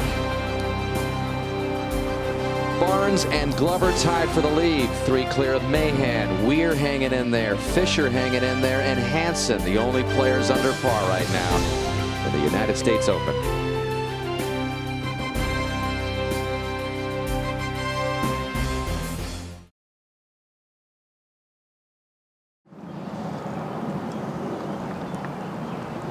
While we were away, Lucas Glover from the left rough. That's where he made double bogey yesterday, Murph. Remember that bad run he had for 3 holes? Yeah, he's looking at this one a long time. Oh, that's a good one. And that's right. Wonderful shot. Now live and Ricky Barnes. That was from 231 yards. Long way back into this wind. This has got to get going. That was an odd off-balance swing. Doesn't have a good finish at all there, Johnny. Hey, Arnold Palmer was the most popular guy, and he's got the same kind of follow-throughs as Arnie. That's good 8. And this is while we were away. Mickelson for par. Stays it even. 5 behind. Back to the tee live with Duvall. Coming off a bogey to drop to +1. Trying to cut it with that little left elbow against his left side. But again, like I said, every player that I've seen is a full club short, which is not all bad, as I've said a couple times. But you leave the next one short too, so basically it's a par hole. 3 players at 1 under. Hansen included there with Weir and Fisher. We'll keep it right here for Fisher. Well, he might have learned from that shot, wouldn't you think, Dan? I would think. But maybe they don't want to mess with that back little tier. Aren't they watching tapes in their spare time when they're resting after all the delays here in this championship back in their hotel rooms or houses? Well, he has that little cut across swing for that cut hole location, so we'll just see. He's number 2 in greens hit this week. It's not the most gorgeous swing. It's a 3-iron, but I think he gets the job done. And again, it's the hop. 1 full club loop short. It's a long hole. It's a tough hole today. You don't want to hit it in that right fescue. 226 yards, the 8th. Well, Tiger's going to give it a go at 13. Dottie Pepper, what's he have left? Well, he has a 3-iron in his hand, Murph. 243 yards to go. Generous hole location. Plenty of room in front. Sets up so nice for a big high draw. Bunker you can see close to the green. That's 30 yards away from the green. Murph, what a difference 7 years makes. This is where he reached this green in 2 and 02 and eventually put this championship away with a birdie, 2-putt birdie. Well, we haven't had an eagle yet today, but this should be a good chance.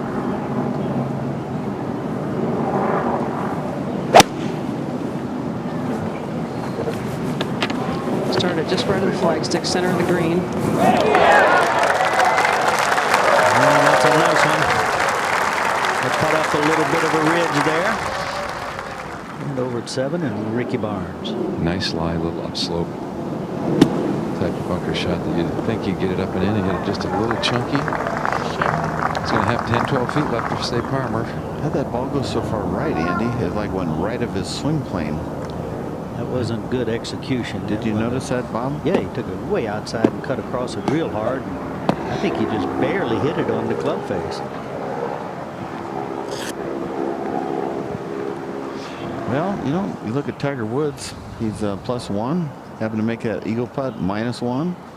One or two more, even one or two more birdies, who knows?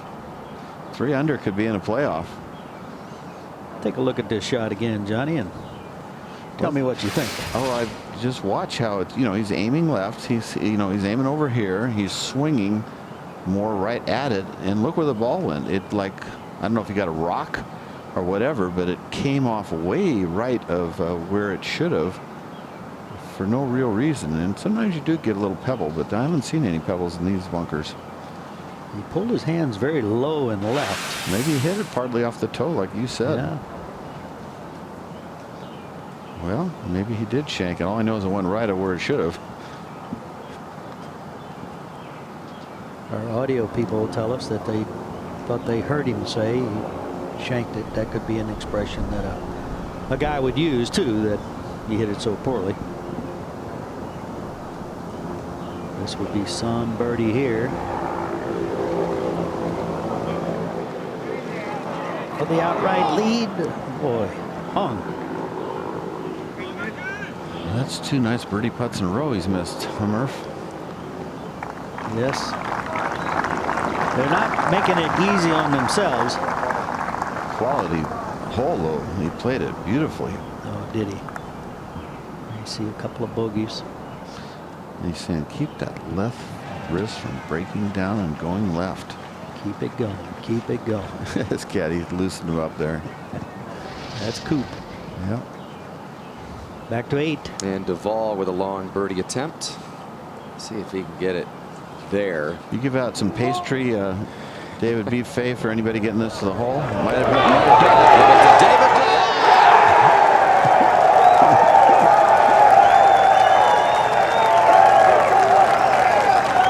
First one getting the hole and it goes in. Back to even. That one really broke right at the hole for no particular reason. Maybe he deserves a good break. Sure does. Buried the bunker. The lip on 3 made triple. We go to 9, and Hunter Mahan second on the way.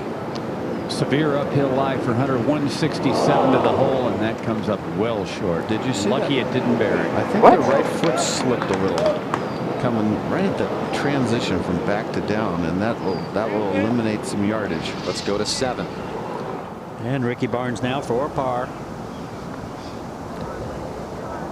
Nope. You know, Barnes has held at least a share of the lead for the last 25 hours, and that is gone. The question is how much help are we going to get? If let's just say 30, 32 is our number. We got 35 total here. Barnes tapped in for his bogey. 3 bogeys in a row for Barnes. He is +4 on his final round here after he had a one-shot lead through 54. Right now, you know, not doing anything remotely close to it. So everybody else moving up. Glover by himself, the leader. All right, I'm going to go Phelps. This is the best tee shot for stance and lie that I've seen, Dan. You know, it's actually. That's what it should be doing right like that. Well, then hold on a second. Now we're starting to get the help. If we get the help, I love this one. But you have to feel not just help, you have to feel definitive help to get that there. Yep. Okay. Johnny, it's a shot of 139 yards, but going to play considerably shorter than that, straight downwind. Phil has got to get the A game out right now. He's got a wonderful opportunity with the guys in front of him that might continue to fold, but he's got to do his part of the job. He's got to get 3 birdies from here on in.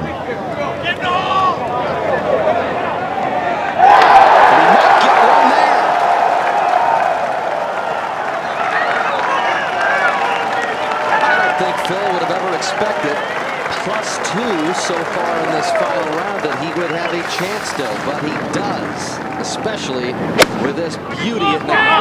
Perfect tee shot. Near perfect second shot. That's under the flag. And that wakes up the crowd, which has been behind him all week. Mickelson could move it to 1 under. Glover's lead would be 4.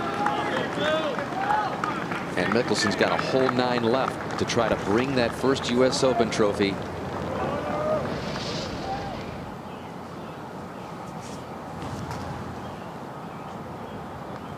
Fisher 2-putted for his par on this green with Duvall, so Fisher remains at 1 under while Duvall picked up the nice birdie. So here we are with the final group at the 8th. Glover with a lead by himself. And a struggling Ricky Barnes. He is boiling over just a little bit here. 3 bogeys in a row for Barnes. Glover with the honor.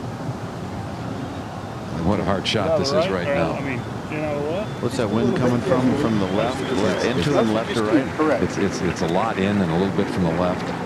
226, and from this elevated tee, the wind's only going to affect it more. You can just cream a 3-iron and probably not get it there, Andy. I don't think you can hit an iron over this green right now. I think you can take it left of the hole and not even reach that back bunker. The guys are almost a club and a half short on the good shots. Over to 13. Tiger's eagle putt. General slope here from right to left, Murph, but very flat around the hole itself. Tiger's got to be thinking, come on, let's go. Man, those guys aren't doing anything except backing up. Well, he's definitely aware of it. Took a good look at that leaderboard that is updated behind him.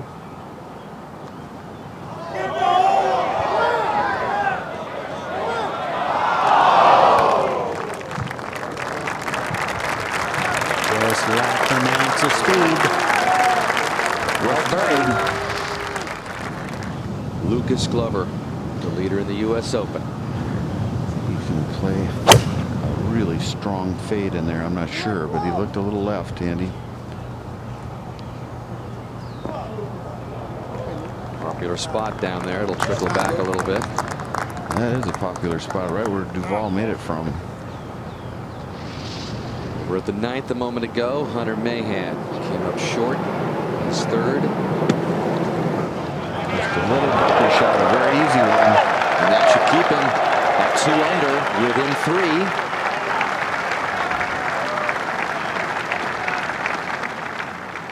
And so now we're live with Phil Mickelson.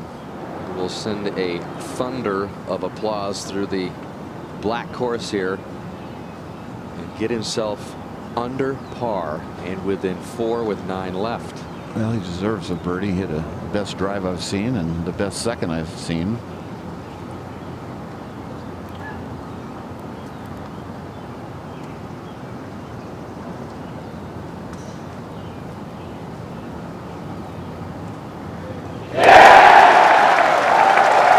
He's won 3 major championships. Glover's never had a taste of it. Barnes hasn't. Mahan hasn't won.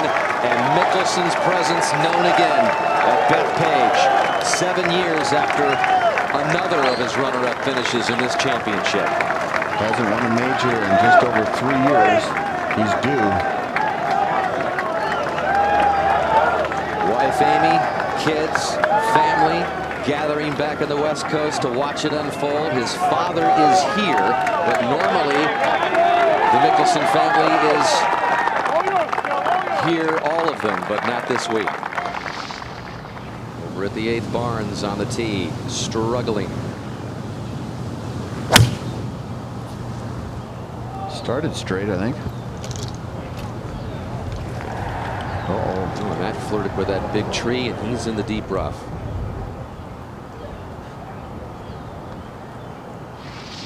Over to 14, and there is that whole location. We had a chance to see it earlier.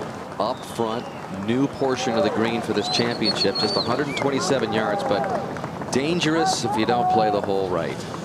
You know, that hitting area is so tiny. I mean, it's like one of those little backyard swimming pools you buy at at the hardware store.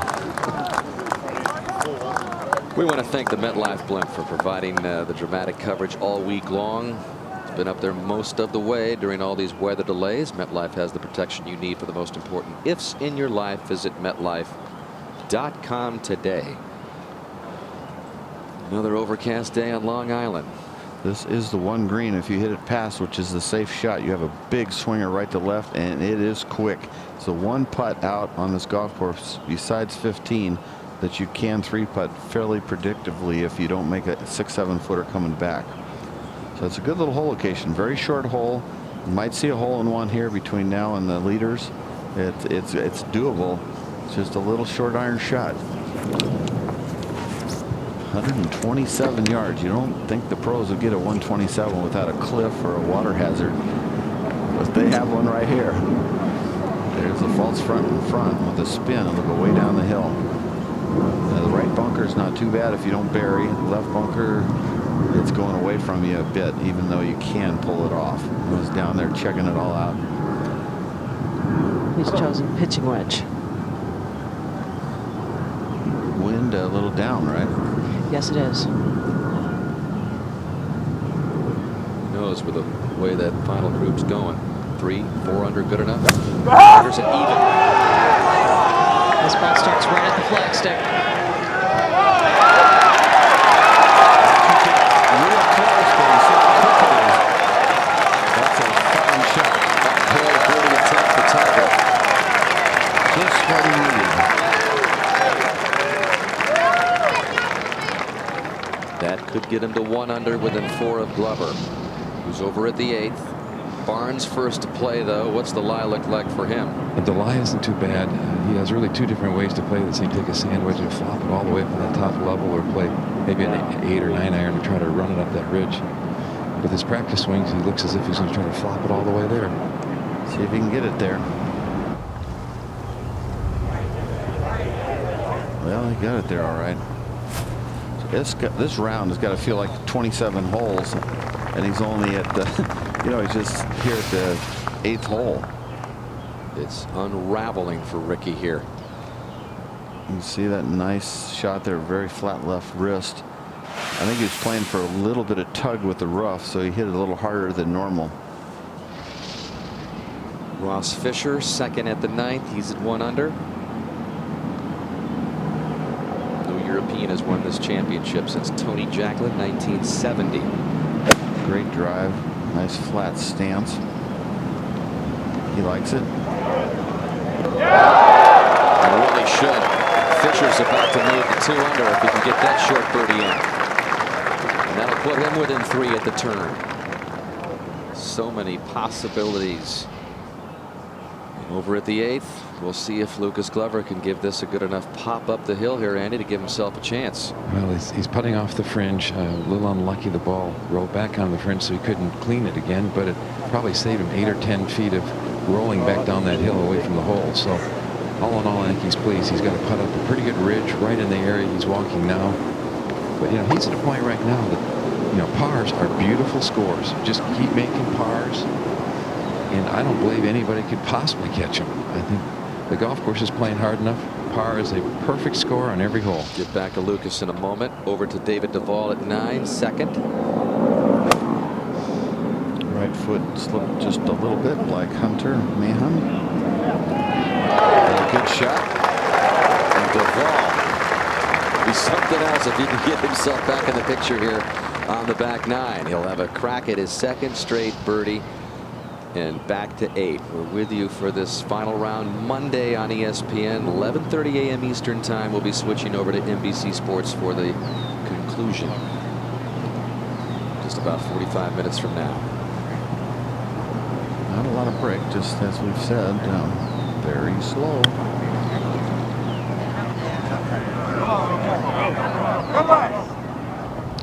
Not the leave you want, Andy. No. That'll be a nerve-wracking par putt for Glover at 8. We go to 10. And Mike Weir's second shot here at the long par 4, back into the breeze. This got to be playing really long. How far is this? Well over 220 yards. Stay right there. Gets a good bounce. Look at this shot from Mike Weir. That was a phenomenal shot. I'm telling you, he has used those hybrid clubs, Johnny, this week just incredibly well. So that's the 2-iron hybrid. That's the 2-iron hybrid. He put the 2-iron and the 3-iron hybrids in his bag just for this week. Wouldn't it take much for that to go in for an unlikely eagle? Mind racing for Ricky Barnes here at the 8th, trying to avoid a 4th bogey in a row. He's already 4 over for 7 holes for no real apparent reason except for he started to hook it, and there's a lot of pressure.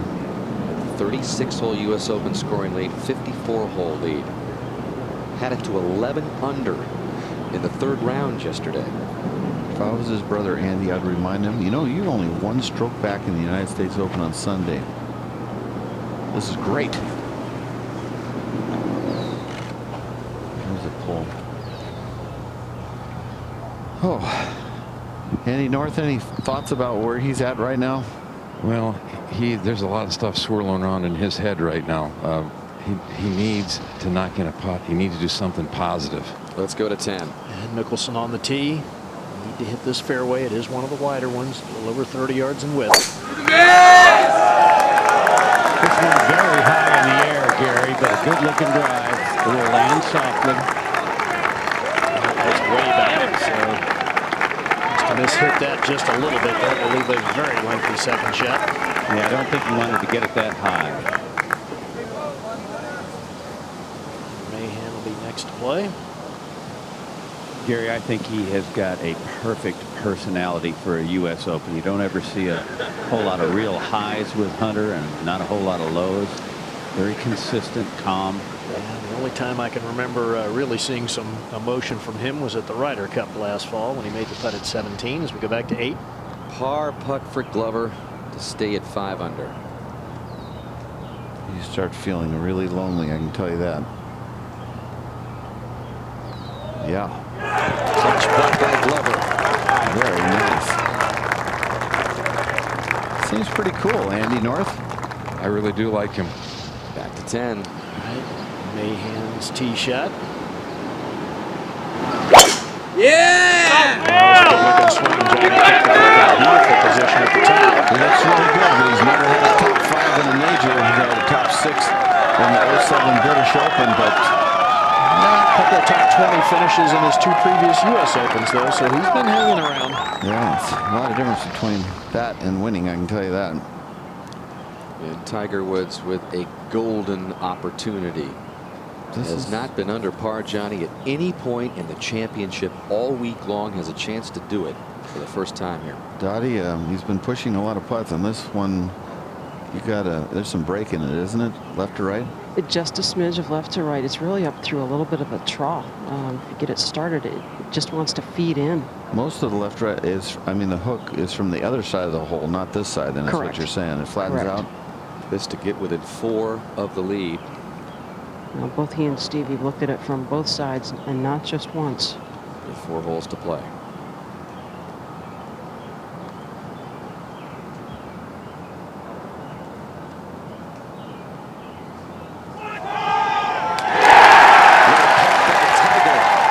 Signals his way across the road to play the Final Four and see what happens. And Woods is now under par for the championship. Will take on that tough par 4 15th after he crosses the road. Moment to go at the 9th Duval for birdie. Can David Duval make it? Nope. A little bit aggressive. That coming back to remain at even 5 back. And now we're live with Fisher. Duval did make that par putt coming back. So now live for Fisher to move to 2 under within 3. What a perfectly played hole, just like Mickelson. Ross Fisher shoulders Europe's hopes in this U.S. Open. Back on the tee at the 9th, Glover. Leader by 2 over Barnes. Is it coming back? It's down the right side, I think. Okay, Dave. All right. Oh, a little unlucky. Yeah. Big hop, really a bigger hop than we've seen all week long in the fairway. Yeah, it's got that mound there, so that drains first. So it was not a good tee shot. He knew it was right. Could have gotten away with it, though.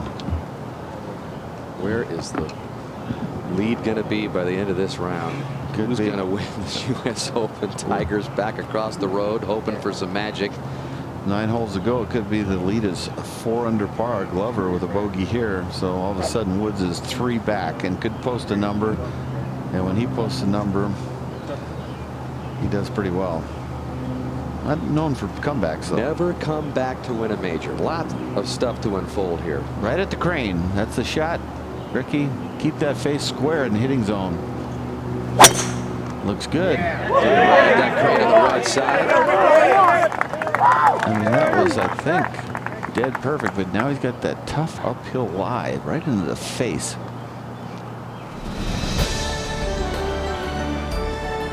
Lucas Glover offline at the 9th. 2-shot lead at the moment. Can he scratch out a par at the 9th? Then Tiger Woods usually has something to say down the final few holes of a major. We'll see this time.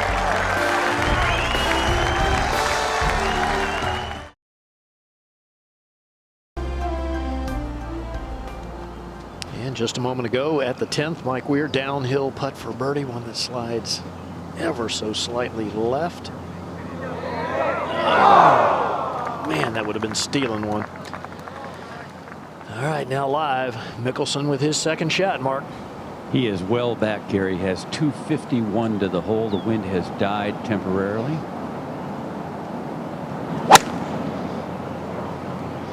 Tough shot. Starts it well This is left a very bad shot. It's going to miss the green by 40 yards. This is that shot he hit at number 6, huh, Gary? Yeah, very similar. You know, it's the 7th time that Mickelson entered the final 9 in the U.S. Open within 4 shots of the lead, and he's never broken par.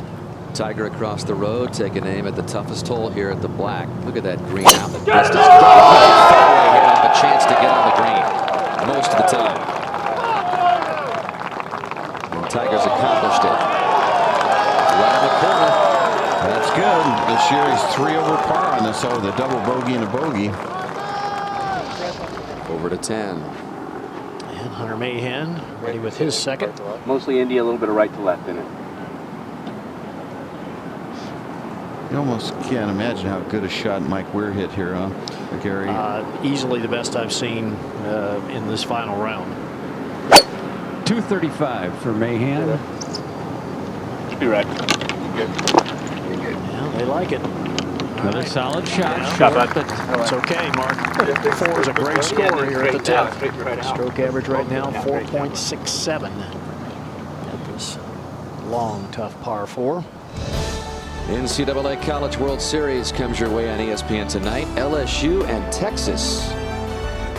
Game 1 of the finals, best of 3. It's the NCAA College World Series presented on ESPN by Capital One tonight at 7 Eastern Time. At the 9th, Glover in the rough. Well, really settled down. A lot of grass behind it. Just beat it up the fairway, and it's going to be in the deep grass. What was he trying to do there? Just want to get it trying to hit it on the green. Well, he's trying to get to the green. But he was trying to hit it low. You can't run it up there. I mean, he hit like a stinger, like a cross. He was trying to stinger. hit a normal shot. He just got so much grass that just nothing happened. But did you see how much lead he had in it? It was like a knockdown at the British Open. Glover the leader by 2. What will he drop, if any, here? Barnes has been dropping shots 90 adjusted. all front 9 here. Well, imagine the pars he made at 2 and 3 also, right? Crazy pars. Yeah. He's finally got it in the fairway, and he's got it. You can see the flagstick. So this is just a stock, probably 8-iron for him. Right over that line, maybe a little flat. Chance for a 2-shot swing. Solid 70 shot. Now's the time to settle down and hit a good one.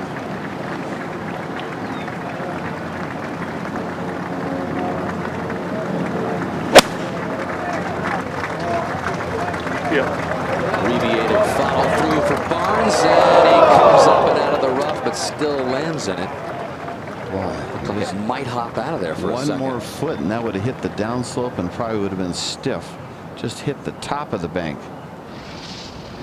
This was a moment ago at 18. Little preview of the whole location there up front. Henrik Stenson for birdie. And Stenson is the first one to post +1 with his final round 68. It's always nice when the announcer says leader in the clubhouse. Just said it. MetLife Blimp continuing to soar above Bethpage Black. Visit MetLife.com to learn more about the Blimp program. MetLife guarantees for the if in life. And we'll move over to the 10th and try to get a report on Phil Mickelson's lie, Mark. Gary, this is one of the best breaks I have ever seen in a U.S. Open. I mean, there is nothing but tall fescue everywhere. What's the number? Phil's ball ended up on a little path. He actually has a very clean lie. It could well have been a lost ball or certainly unplayable at best. And now he's got a chance. It's not even bad that he's left-handed also, isn't it? No, it helps that he's left-handed, Johnny. The ball will be above his feet, but he definitely has a shot here. You can see how long that grass is. Look at the guy standing there on the left and above him. It's almost to his waist. This fellow right here. Head to 15. And a chance for Tiger to maybe get something out of this severely sloped green up the hill at 15. Well, he couldn't have asked for a better angle. 175 yards, 5-iron. There's that whole location on the right side. Good angle, like Dottie said. Can he strike one in there? Little cut. He's aiming left, Dottie, in the middle of the green. The wind is slightly in and from the right. How's that look? He's had his problems with this hole, and again he's over it. Doubled this hole in the first round. Just really struck it perfectly as far as flush, but one club too many. Back over to 10. And the adventures for Mickelson, his third.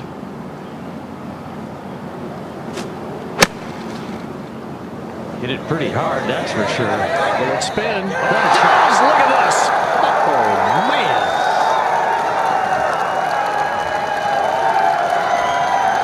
He's a genius.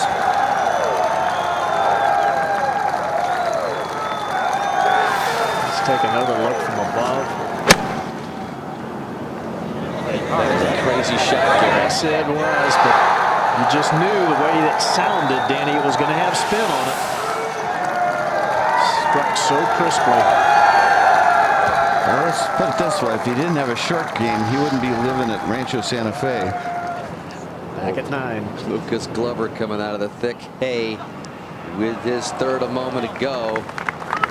Not able to get any spin on it. So a long par attempt for Glover. Unless he makes that, the lead is going to come back to 4 under. We go to the 11th where Mike Weir is at 1 under. Looking over his second.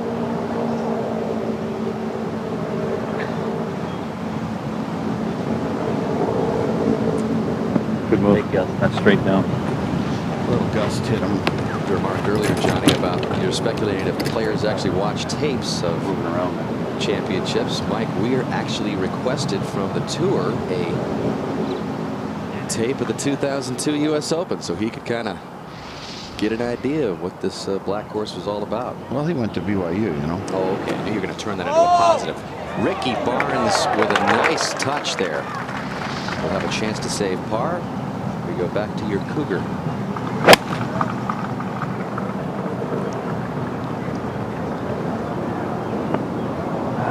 Not bad. I think it'll hang right there. It won't come back down off the green like Tiger's. Well, it is trickling a little. I thought it might hang on that fringe. Just thinking about that tape. Where does that do? That's not a bad spot. Back to 10. Lengthy birdie putt from Mahan on the way, severely uphill. So work left there to save par. We go ahead to 15. And what about Tiger, Daddy? The lie is definitely better than average on the upslope. I think the softness of these greens still will help him. There's the line. Tiger, double bogey and a bogey already on this hole. The lie is sitting great. It just got to be careful not to hit the top of the blade. He did that on his double bogey. Well, he talked about with Roger the other day how he's had a difficult time just pitching the ball to this bluegrass surrounds.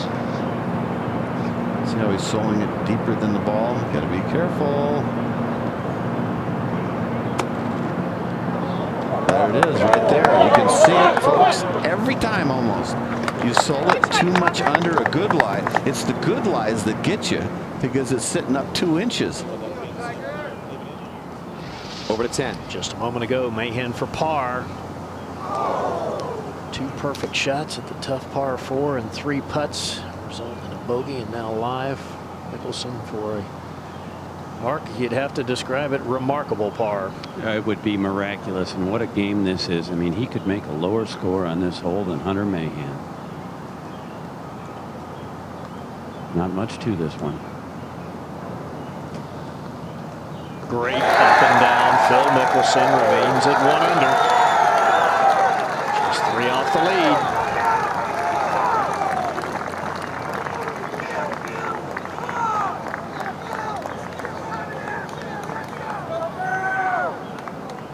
Back to 9. This was a moment ago. The long par attempt for Glover.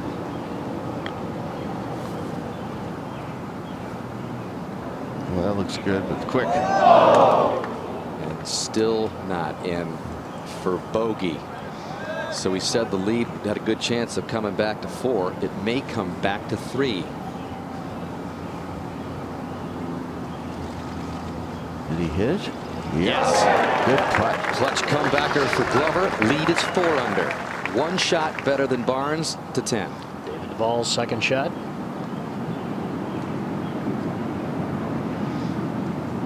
Gust of wind, I think, Johnny, kind of backs him off. Yeah, big crowd. Yeah. Right So there, you Gary know. Barnes is out Wait- 40. wait when you're ready. 5. Glover out at plus 338. It's brought a lot of people into it. One of the few players that can get there with an iron, maybe, huh, Gary? Well, his ball flight's always been a little bit lower and more penetrating than a lot of players. And he's always been long. Yes. 7 players, Gary, within 3 of the lead right now. All of a sudden. Flag stick right here, Gary. Yes. That's it, Johnny. On the right-hand side, just don't want to miss it to the right.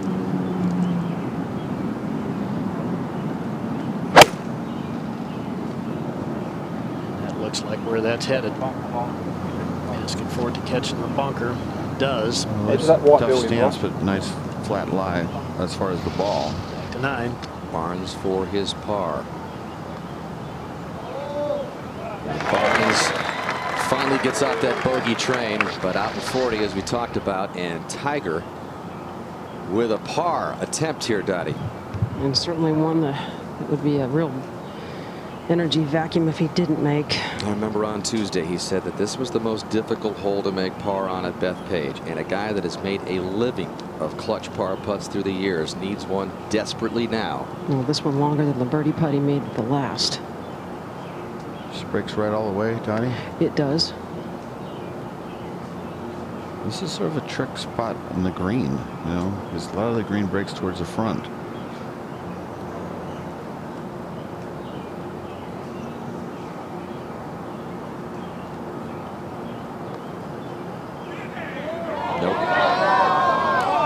It just veered left.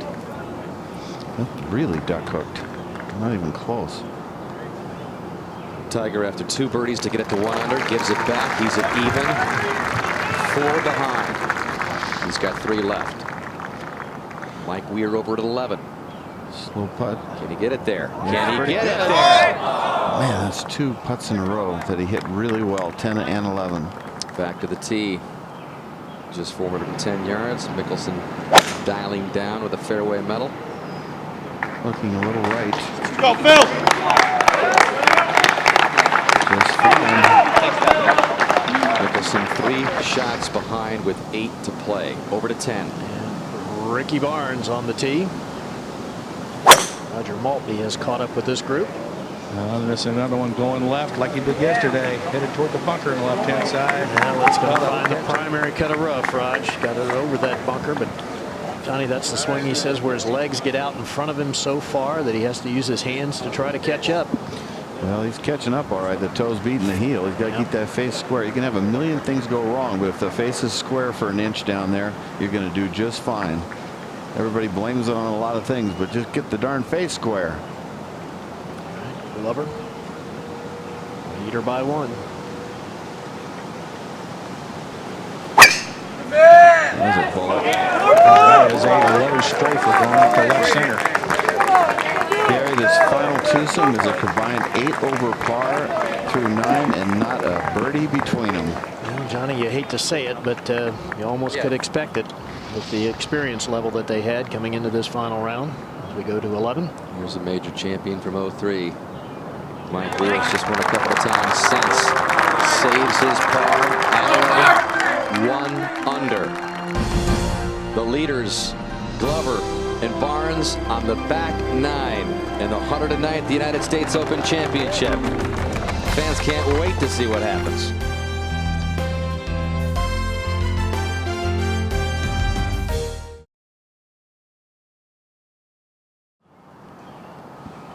Glover at 4, Barnes 3, Fisher 2 under, Mickelson 1 under, 3 behind. Everybody's on the back 9 now. Mike Weir is through 11, and that is where Mickelson is now. Mark. He laid it well back off the tee. Dan has 173. It is playing downwind right now.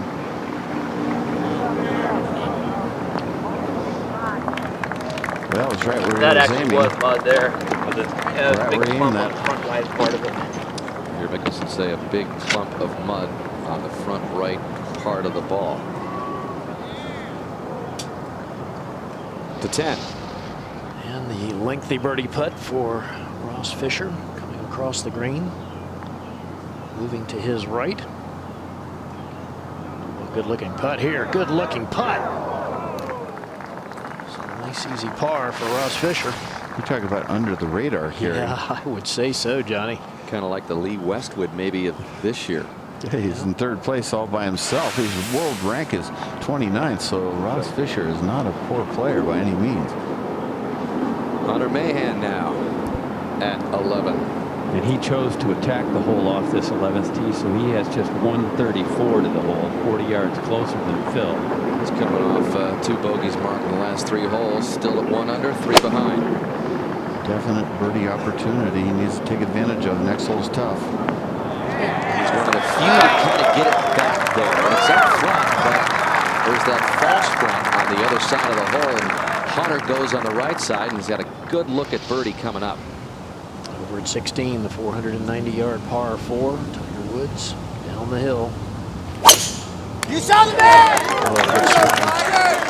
Oh, that was a good swing.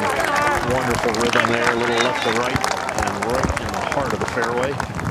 Gary, what do you think's got a chance for Tiger? Where I think he's got to birdie 2 of the last 3 to have any chance. Safe number back here without it. Back at 10. Yeah. They go down in front. David Duval was able to get it up and down for par and remain at even. Flat. Okay. You guys heard up here a little bit. He's over on the right side.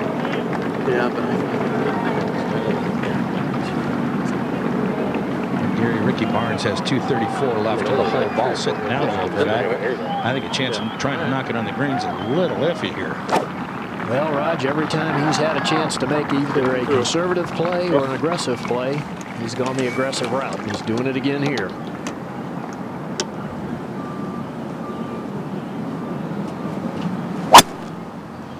Good height on it. Got a lot of club on it. I can't believe he got the ball lifted like that. This is a great looking golf shot.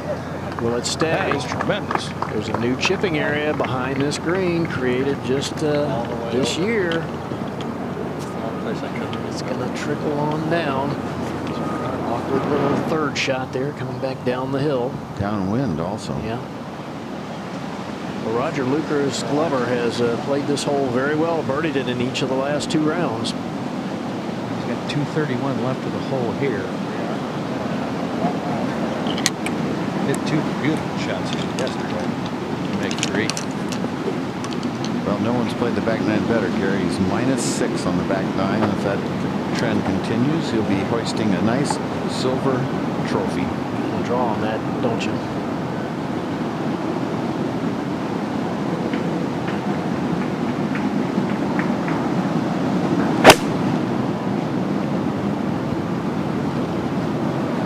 This ball just a little left of the hole toward the center of the green. Yeah, well played shot.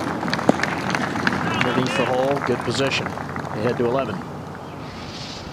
And Mickelson coming up for birdie. Needs to do some special things. He did it on 10. Unbelievable par. Great birdie at 9. Can he do 3 in a row?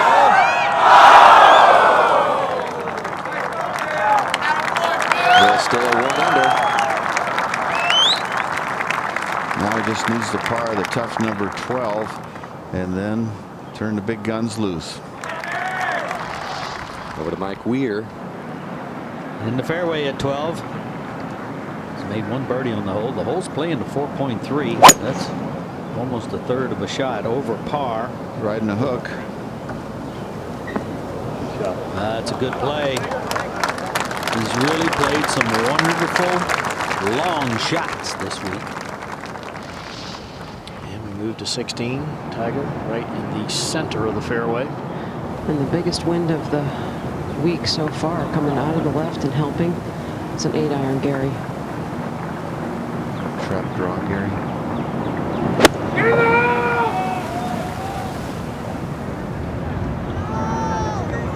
Will it bounce forward? Stops a little quickly. It leaves a very makeable putt.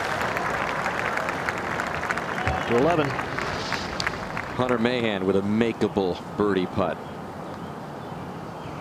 Just to get to 2 under within 2.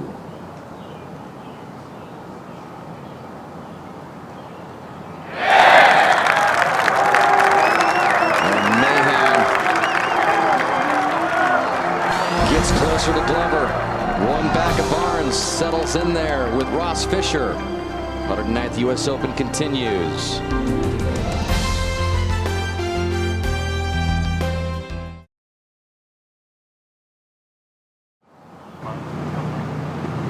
Back at the 10th. Ricky Barnes is third. Delicate little pitch here. Running away down the hill once he gets on the green. It should trickle down. That's nicely done, but leaves a nervous length putt. Up at 12. And the tee shot of Hunter Mahan. Wants to fly it right over that fairway bunker. Cross bunker, if you will. Yeah, Hunter, 265 to carry out there.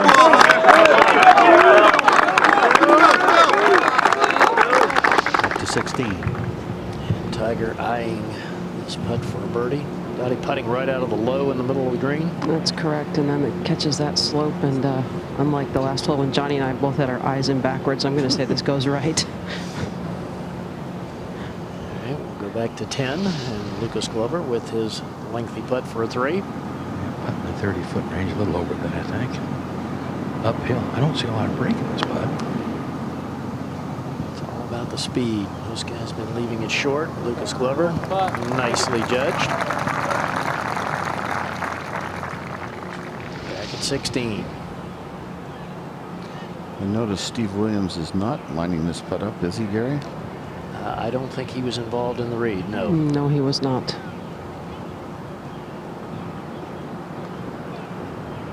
Tendency, Dottie, has been to overread the break to the right. Most of the players have been missing it left. I think that's the tendency for these greens the entire week for everybody.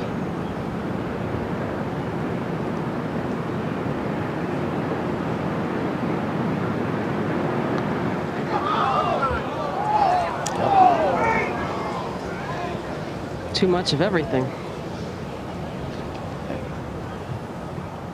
Back to 11. And Ross Fisher. Just keeps hitting the middle of the fairway, hitting a lot of greens. Number 1 in greens hit now.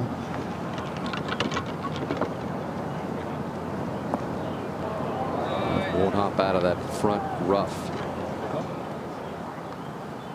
Over to 12. And Mike Weir for a birdie. Up and over a ridge in the middle of the green. Wants to pull back left as it gets up there. Mike didn't quite see that. Par is a good score here at number 12. And back at 16, Tiger for par to remain at even.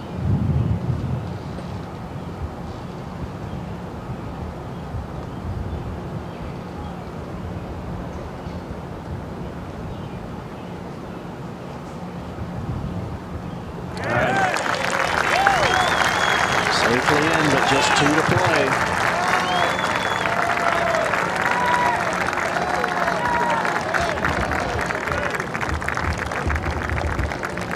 Back to the 11th.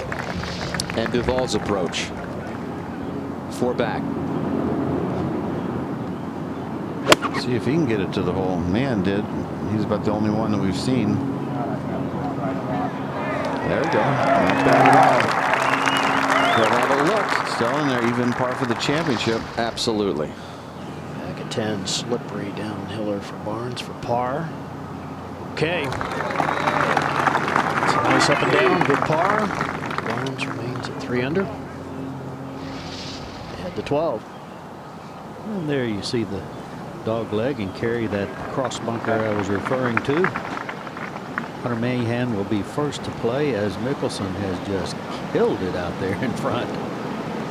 Bobby's knocked it a good 30 yards past Hunter. It really changes the dynamics of the hole when you get it up there where Phil is. 209 covers all the bunkers. Turned it into a birdie hole, hasn't he? Wow. I think he has, Johnny. We've only had 4 all day here. No question about it. I mean, my first instinct right now, I think there's enough help out there to hit a good full 5 and at least get it to that tier. You know, if it gets up there, great.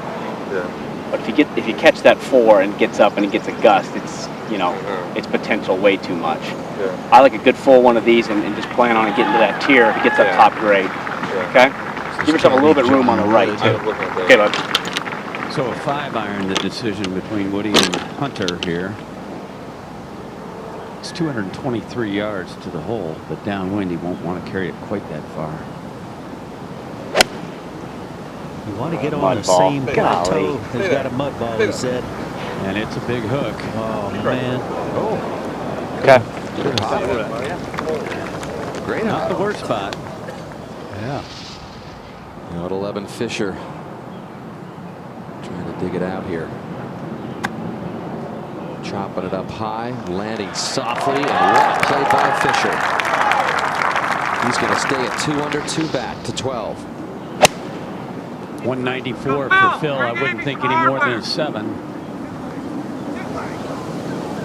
Well, he may have hit the 8. Definitely didn't carry it far enough.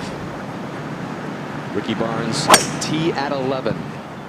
Not looking left, that's for sure. Well, this 3-wood going right. Oh, more heavy stuff. Get right at the ship after 4 straight bogeys with a couple of pars.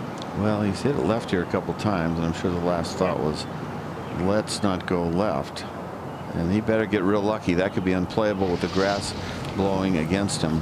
Tee at 17. And Tiger is there, and Johnny, a very different hole location this time in the final round of the U.S. Open. Remember last time in 2002 it was front left just over that bunker. This one very close to the ridge that runs through the center of the green. It goes down into that hollow, right? Yeah, anything to the right of the hole funnels away. I think it's a very clever hole location. And anything long is not good either. Tiger with a 4-iron. And the wind just slightly in, Gary, and definitely going to the left. This is messing with that ridge line. And he gets it turned back. Right underneath the hole. Beautiful shot from Tiger. Back at 11. And on the tee is Glover. A reminder, we'll be switching over to NBC Sports in just about 5 minutes from now, 11:30 a.m. Eastern time, for the conclusion of the back 9 of this U.S. Open, where Glover has the lead by 1. And backed away from this one twice. And this looks to be okay going down the right-hand side. Good shape, Roger. Just his 4th fairway hit, and Roger, he's only hit 3 out of 10 greens. Up ahead on the green, good opportunity for David Duval to get it back to red numbers. Can he do it? Horrific start with a triple at the 3rd. And Duval will stay at even. I think one thing you're going to have to get used to, folks, is that Duval's going to be around for a while. So that'll do it for our coverage here on ESPN. But for continuing coverage of this final round, switch over to NBC Sports again at the bottom of the hour, 8:30 a.m. Pacific. In the meantime, we're going to send you to Sports Center. The U.S. Open continues on NBC. We'll see you there.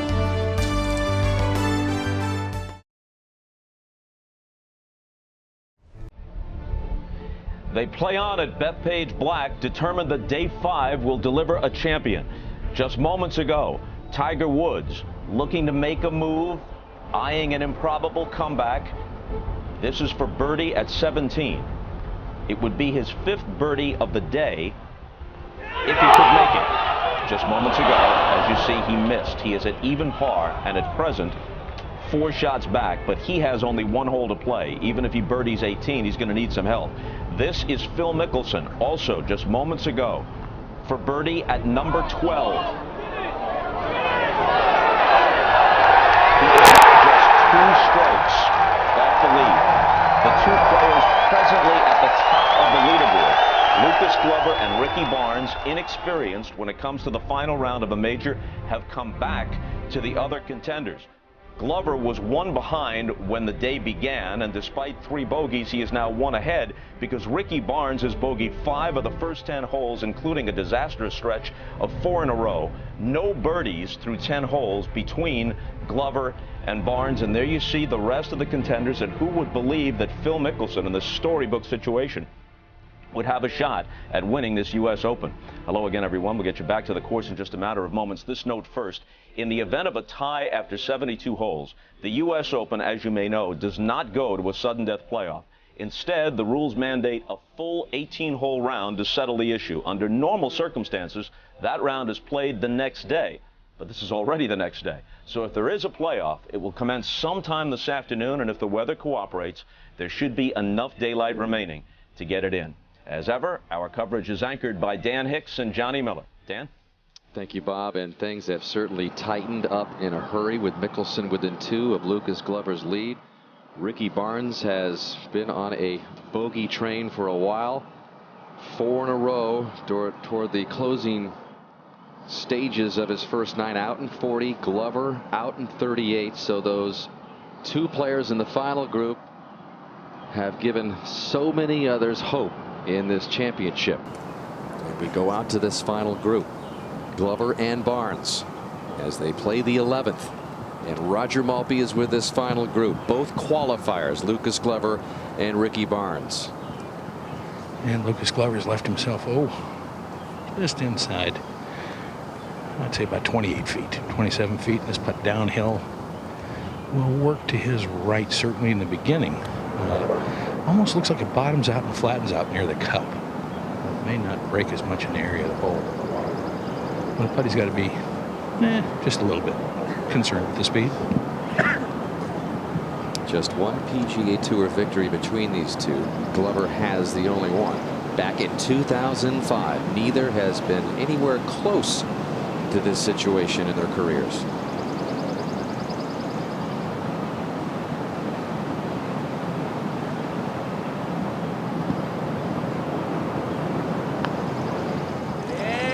Started right, not even a prayer for that putt. Never was high enough. Glover will have a tap in to stay at 4 under. He's going to mark, he tells Ricky. They played together in the first 2 rounds of the 2002 U.S. Open at Bethpage here 7 years ago. This is the 2nd straight round they're playing together again. Tiger over at 18, 4 behind. Yeah, trying to hit it way down there past the bunkers. He's got the big driver, and this hole, Johnny, up 57 yards, so it's just 354 yards. And that's just on the edge of the thick stuff there, way down there, as you can see. Just a little pitch shot from there for the front hole occasion. Got worried about the spin a bit. Maybe a hole it. And Ricky Barnes has a par attempt.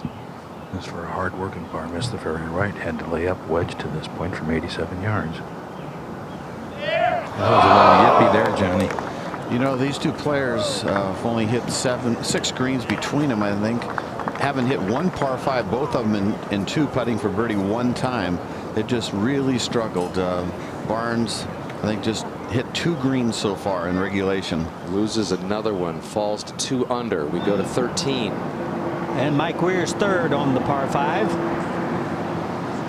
Didn't hit a particularly good drive. He had to lay up to that position, and that left for a birdie. Latif Goosen knocked it over the green in 2 and chipped it back. He has a nice birdie putt as well. And a look at that 18th hole. Yeah, it's a beauty, isn't it? A lot of bunkers. Tiger's on it right now. Had a better chance a little while ago of perhaps securing a 4th U.S. Open title and defending successfully, but just has not made enough putts down the stretch. Lucas Glover in the lead by himself at 4 under. You see all the other 2 unders there, and all of a sudden this thing, Johnny, has gotten very, very interesting. Phil Mickelson has had close brushes with this U.S. Open championship. No one has had more runner-up finishes, Phil totaling 4 in this U.S. Open. He's had great chances in the past, and here he is again in the state of New York with another chance. Yeah, another 2nd place position right now would be the 4th time That putt he just made, though, it went crazy out here, folks. But Glover's played the back nine better than anyone else. -6. He's got a 2-shot lead right now. I don't know if he can handle open pressure. If Mickelson's got 2 birdie holes coming up, that's important. He's got a 5-par and then a little 127-yard par 3. He might go birdie, birdie, birdie, and put the hammer down on the young Glover. All right, our announced team for this 109th U.S. Open: Gary Koch, Bob Murphy on the towers, Roger Maltby, Mark Rolfing, Dottie Pepper on the ground, Jimmy Roberts, David Fay with us all week long. Got the David Duval at the 12th. In the left-hand bunker, nice splash. Very nearly. And back on the tee, and Lucas Glover's drive on the way. That's a good-looking drive, taking it down the left-hand side. Seemed like only 2 people clapped, Roger. I liked it. I thought it was a pretty good-looking tee shot. They're spoiled. Everybody's hitting it there. And now back at 13 green, and Mike Weir for a birdie. This is an odd putt from both sides of the hole. This putt goes to Mike's left. Right out there. That's the back of the green, and the guys just can't imagine they can break up into it. And back on the tee now, Ricky Barnes.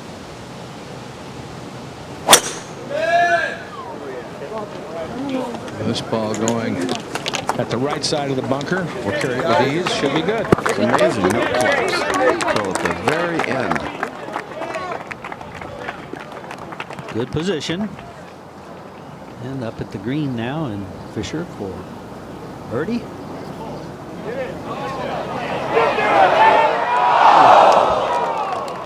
He's not going away, Bob. No, you know, he's a pretty steady player, but he hadn't played well the last 4 or 5 weeks. Tiger took it way down at the 18th. There's a large bunch of grass right behind the ball. 43 yards. And Tiger settling behind there. They have a birdie look. But the 15th hole cost him this week. +4 for the championship at that tough par 4. Over to Hunter Mahan at 13. 249 yards for Hunter. Wind helping, definitely can hit the ball far enough. Can he hit it straight enough?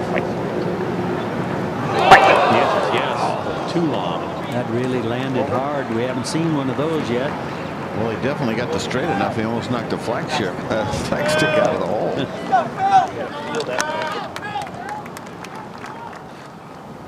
And this for par now for Ross.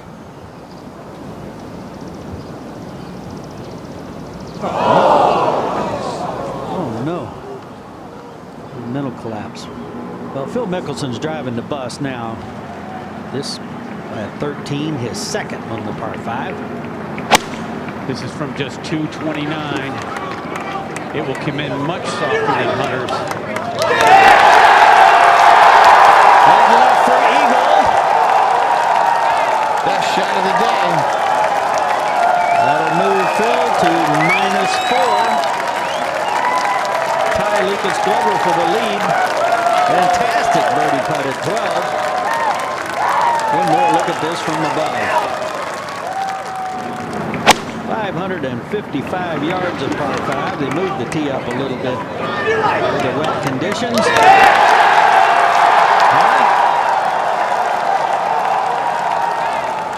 He's putting up a back 9 highlight package. The 3rd shot at 10 might have been the greatest shot of the day, and that one was right there. Tiger at 18. Remember the lucky break Phil got when he hit it left. Now here's Tiger. He needs to get this to. Big 1 under. Johnny has any shot? I don't think so with Phil coming on.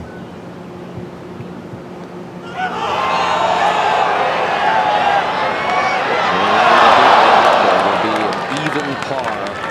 2009 U.S. Open for Tiger Woods, who on this very green 7 years ago lifted the trophy. It was all chipping and putting this week. He didn't have it. The rest of the game is very good. But the rounds are not bad. 74, 69, 68, 69. Sounds about good, but not good enough. No back-to-back U.S. Open champion this year. We'll be right back.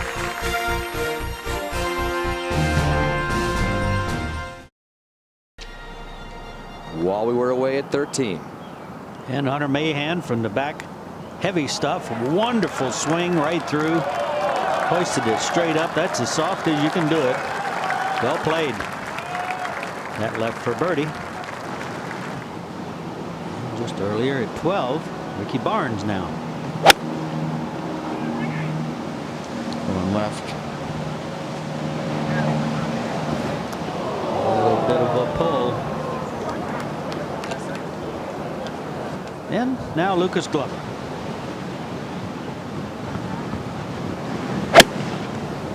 .203. Probably 5-iron for Lucas. A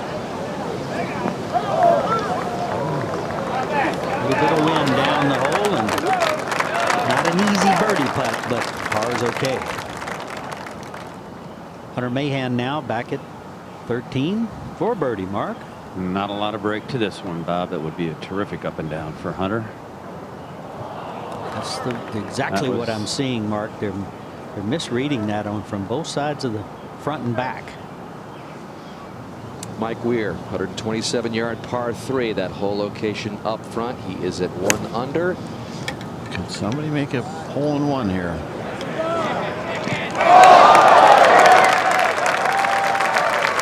That'll be a quick little moving right to left putt down the hill for birdie for Weir. And we go over to Mickelson again at 13. And this for our first eagle on 13.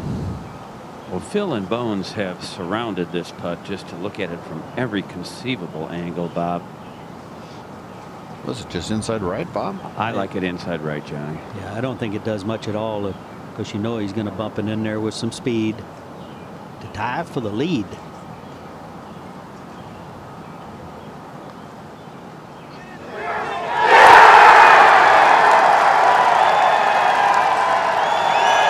Happy Father's Day. How perfect was that hole played? Absolutely terrific, Phil Mickelson. Good Glover.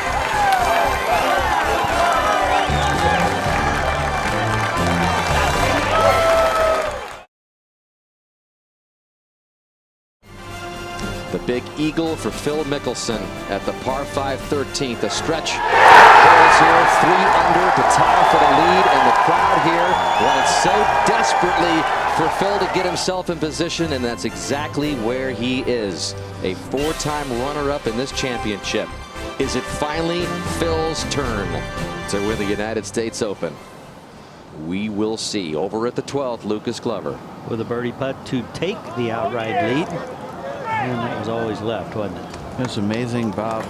After 10 in round 3, Mickelson was 12 shots back just 21 holes ago. 12 holes, shots back 21, and still trailed by 6 just 7 holes ago. And now he's tied for the lead. Mike Weir a moment ago to get to 2 under within 2 of Mickelson and Glover. There's the break to the left for Weir, and it just gets by on the right. So the Masters champion for both 3 stays at 1 under. He'll cross the road, and speaking of across the road, they just posted Mickelson's eagle at 13. And now he's on the tee at 14, getting ready to cross that road into the final 4 dramatic holes here. -6 on the par 3s this week, the best of anyone. This is a definite birdie shot. Right over the hole, Johnny. Will it come back? And he'll have the same putt as Weir, a little lengthier, but also a lefty. A smart shot, though. It's so small a target to hit between those bunkers, hole high. Back to 13.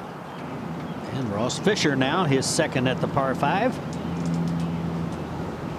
How about that putt in the last hole, Murph? What was that about? I don't know. Be good. Come on. It was a mental. Be good. Just lost his senses there for a moment. This is terrific. This is a comeback. Wow. That can play. He's a player. All right, he can play. You know, he finished second 3 weeks ago in Europe. And Barnes now for a par at 12. Get it. Nope. Get it. Out left, stayed there. Hunter Mahan, his tee shot at the par 3.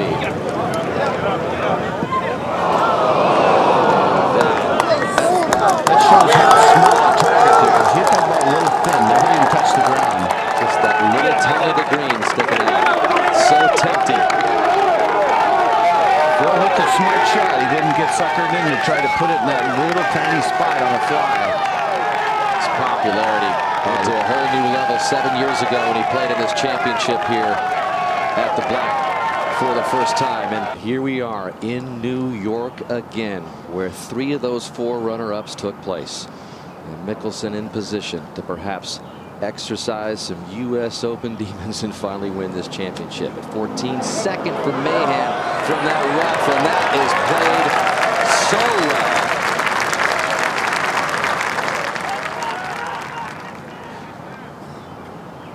Let's take a look at Mickelson's putt from the pinpoint vantage point. You can see the break. A lot of break and a lot of speed. Once that turns down the hill, it can be very quick. So the advantage he has, he can throw it up into the hill almost and then let it die left.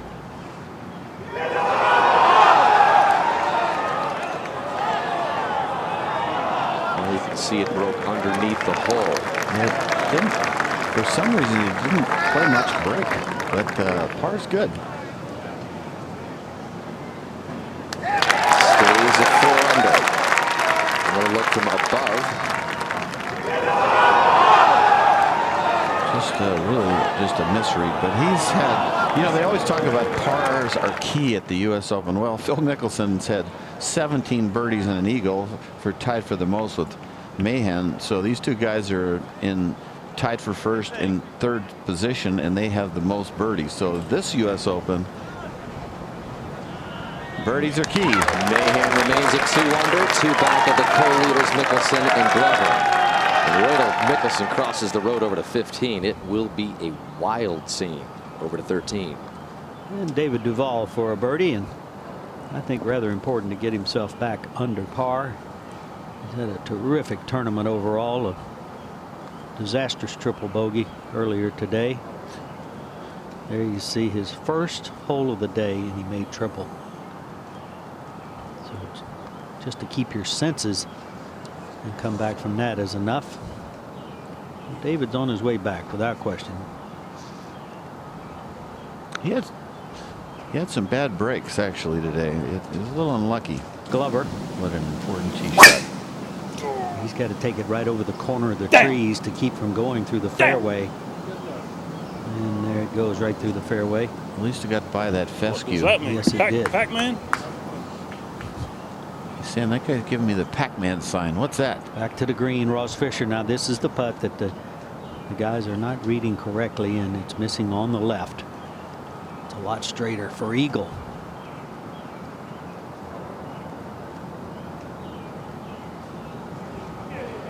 Nicely done, Ross Fisher. He erases that 2-footer miss on the hole before. In real fashion. One shot back. Ross Fisher, you're going to be more famous than Susan Boyle if you win. We'll see. Okay, Mickelson has crossed the road. And before he tees off this 459-yard par 4. Let's show you the MetLife blimp Snoopy 1. Hanging out high above Bethpage with us all week long. Visit MetLife.com to find out where the blimps will be next. We mentioned how this 15th hole got the better of Tiger Woods in this championship. He played it +4. It is so hard. First you got to get at the fairway, and then you have that severely sloping elevated green up to the left. It's been the most difficult hole for the championship. Just 16 birdies all week. And while Mickelson waits to tee off there, we go back to Glover at 13. And while we're looking at Lucas Glover, let's bring in Tim Rosefort for more on Lucas. Thanks, Danny. Back home in Greer, South Carolina, an 82-year-old former Clemson blocking back by the name of Dick Henley is watching intently. That would be Lucas's grandfather, the man who turned him on to golf when he was 3 years old. His thoughts at this moment: kid's got to relax, not put pressure on himself, admitting he's been better at it lately. Of course, Lucas, a guy who beats himself up, he said, "I know he can do it if he lets himself do it." And it's just a hack out of the rough on the left-hand side. Hard layup shot, actually, from where he was. Got it in the fairway. Phil Mickelson dodged a bit of a little bullet there by him missing that fairway. Right. Because he could have made eagle or birdie here the way it's playing downwind. And over at 15, Mike Weir is ahead of Mickelson, and he's just off of the really thick stuff in the first cut, and he's got that hybrid out again, and it's saved him time and time again. This is a really tough one. Most difficult hole for the championship again this year. Oh, he did it again almost. He has a knack for just carrying those bunkers with those tough shots. Back to 13. Ricky Barnes second, Roger. 245 to the hole. 230 front. This is his chance to get back in the championship with a good one. 7 over par today, Roger. Hit it at the center of the green. Great shot. It's going to be terrific. He's putting slightly uphill. The scorecard, he bogeyed the first. Then he bogeyed 5, 6, 7, 8. That sends you reeling out, and 40 comes back and bogeys 11 and 12. So long day. I think if Mickelson somehow can par 15, he's going to win the United States Open. Johnny had trouble with this tee shot yesterday. Hit it wide left into the rough, had to lay up and walked off with a bogey. He hasn't made many pars on this hole. It's the toughest hole. Just a third of the field's hitting the green in 2. That's a good drive. Good looking shot here, just drifting a little bit left, and the wind's pushing it now. Setting up though. I think he's okay. It looks like he's got a great lie, not just a good one. And it's a good angle from over there. So he doesn't know how good a break he got. I think it's really sitting well, Mark. You'll see it in a minute. Across the road at 14, Ross Fisher's tee shot. Again, just 127 yards. So tempting.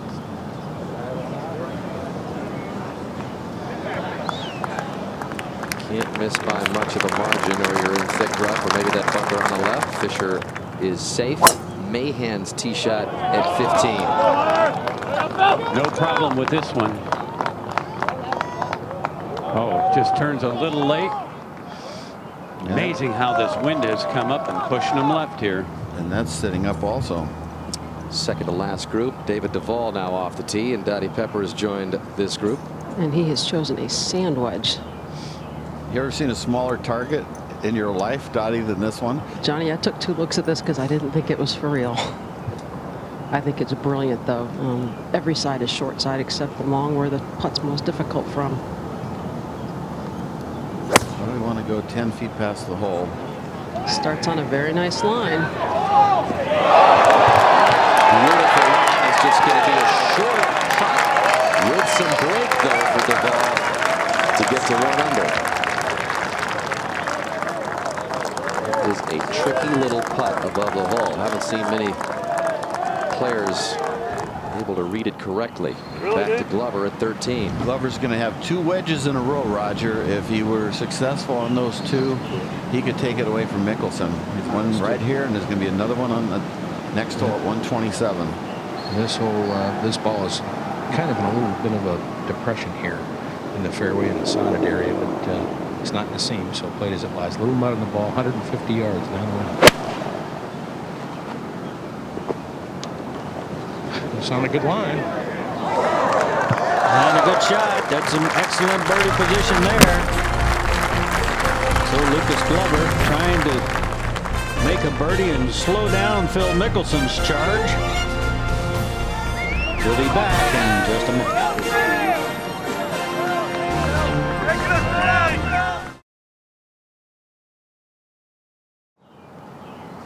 7 years ago in the first U.S. Open here at Bethpage, Tiger Woods kind of took a lot of drama out of the final few holes, especially with his birdie at 13 on his way to the championship here. So many different players could end up winning the trophy this time at the Black. As you look at Ricky Barnes at 13. For eagle. But that should move a little left early, then straighten up, maybe go back right at the cup. Yeah, it does. The last 2-3 feet, it moves right. This will get him within 1 shot of the lead. but it's low all the way. Bad misread there. You need that. Need to be more positive than that. Ross Fisher playing the big right to left break. This to tie for the lead. He gets quick at the second half if he hits it too hard. It looks like good speed.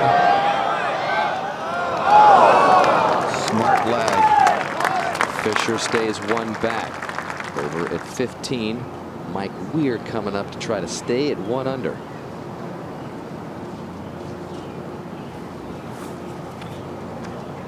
He's had a lot of chances, hasn't he, this week? He really has. He's hit so many great shots, but then he sort of fritters away a lot of other holes. Over to 13. Over now for birdie and outright lead. Just needs to give it speed, Roger. Oh, that's really makeable here, though. Good place to putt from. Wow. And that's what we've seen. Just need speed. There's no reason not to give that a little go, was there, Roger? No reason at all. I mean, that's like, what, are you kidding? He's just shaking his head. That was a nice opportunity, and Mickelson picked up 2 shots on him on that hole. Great opportunity here for Duval to get back into red numbers. Yes. You have to admire not only the way David Duval has brought his game back this week, by the way he's responded to that triple bogey start. That's a bogey for Weir at 15, so he's back to even. +2 in his final round. Gonna have to birdie the last 3 holes to have a chance. We go to 13. And Ricky Barnes. And would you believe this could be his first birdie of the round? Puts it in. Goes to -2. 2 shots behind the lead. And Mickelson waiting down there in the rough. Last month, his wife Amy diagnosed with breast cancer, and that has just fueled the emotion and fueled the support to even higher levels for Mickelson this week. I think this is that baby cut shot that he's worked on so hard, Mark. It's not a great lie, Johnny. I would call it a good lie for being in the rough, but be hard to get spin on it. See if he hits that little cut shot he hits. 201 yards up the hill, right toward the center of the green. It's a beauty for Mickelson as it floats back toward the back edge. The toughest hole at Bethpage. That's where his workout regimen, I think, has paid off. You can see the ball is sitting pretty good. He gets sort of underneath it, actually. Hits it near the top of the club face. How did he like it? He loved it. And he is focused in on trying to finally put away this title. All those disappointments we showed you. Now Hunter Mahan. And this one is a terrific lie. Actually better than Phil's. Hunter has 179 to the hole. 2 shots back at -2.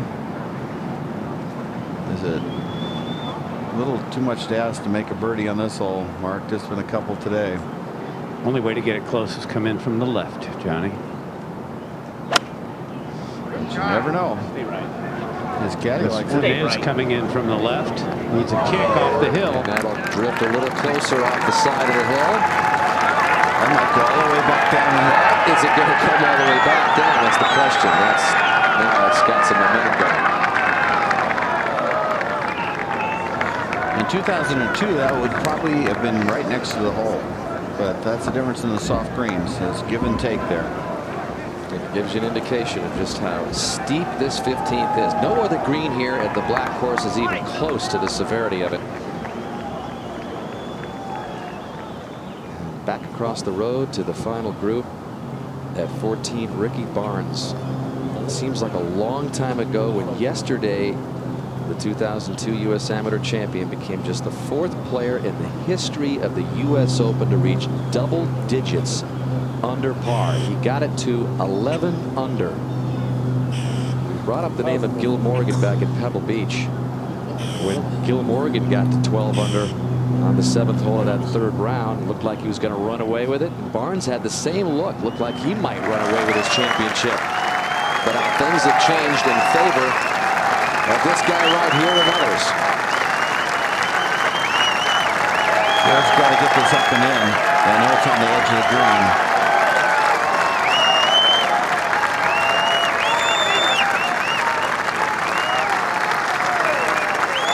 Back to 14. Where Barnes is ready.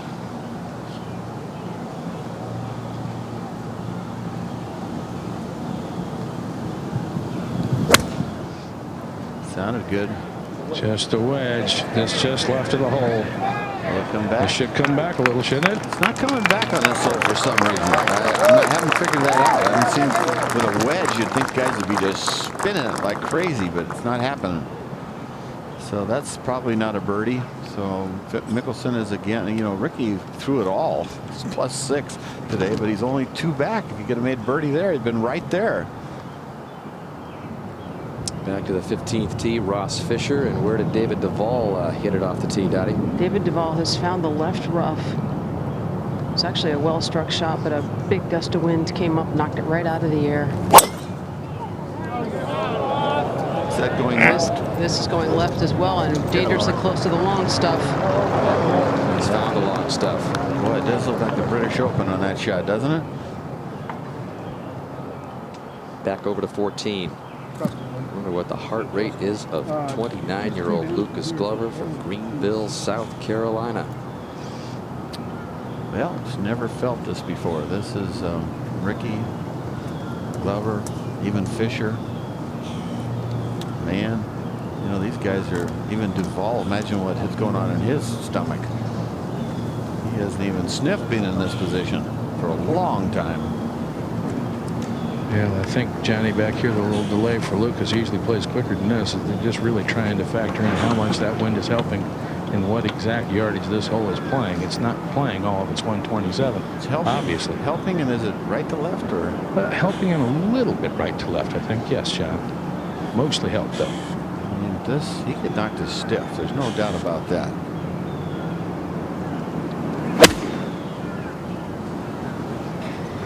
Oh, this going a little left. There's that very left edge. Bunker, but it's okay. That's going to be a very strange little shot right there with that big slope in the green. I'm not even sure what he'll do there. And the collar over there, yeah, the French. That's what I mean. I'm not sure what he'll do there. Hunter Mahan coming up that big slope at 15 for birdie. Does this have enough? That's a good one there. That's a rare par. That was a moment ago, and you will take 4 there happily. Hunter stays 2 under. And now we're live with Mickelson. You have to know, folks, a 4 is a half birdie on this hole. Toughest hole in the championship, 2 opens in a row. Look at where he's aiming this. 15-foot break. Just 2 birdies in the final round, and Mickelson's being careful with it. Well, look at all the mud on that ball. That could have made a big difference. Is all that mud that wasn't big pieces of mud, but a lot of little ones. You can see it on that ball, top of the ball, and on a fast putt, that will really affect the pace of it. So a little unlucky there. And he's still above the hole, faced with a delicate par putt to stay tied with Glover.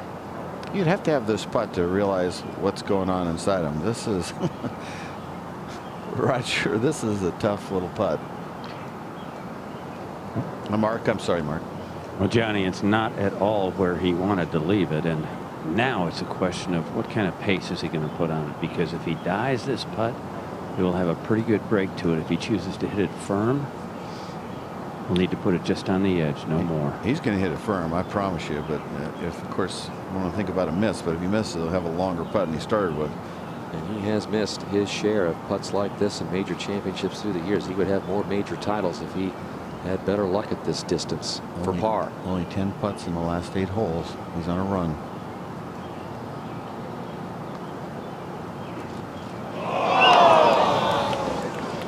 Oh man, blew it right through the break. He might have just as long or longer putt coming back. Oh man, I had a feeling if he could just par this hole, that would be what he needed.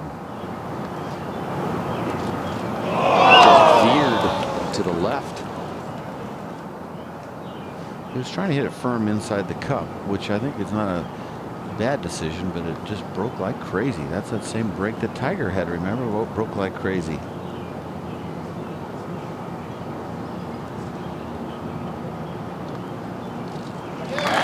Breaking five for Mickelson. 2 groups behind him. And the most difficult hole. Par would have been really good there.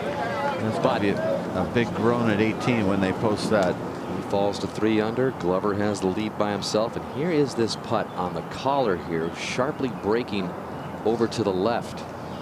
I can see him missing this very low left, but maybe I'm wrong. Could come up short too through that collar. It's not an easy putt.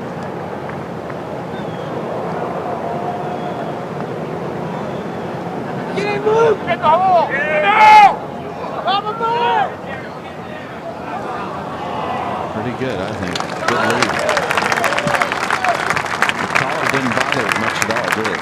Well, he gave it some good pace through the first couple feet of that collar, and Glover, if he makes that, will have the lead by himself over Mickelson. What about Ross Fisher in the thick stuff at 15, Dottie? Well, it's one of the better lies I've seen in this stuff, but he can advance it, but I don't think any chance to get it to the putting surface.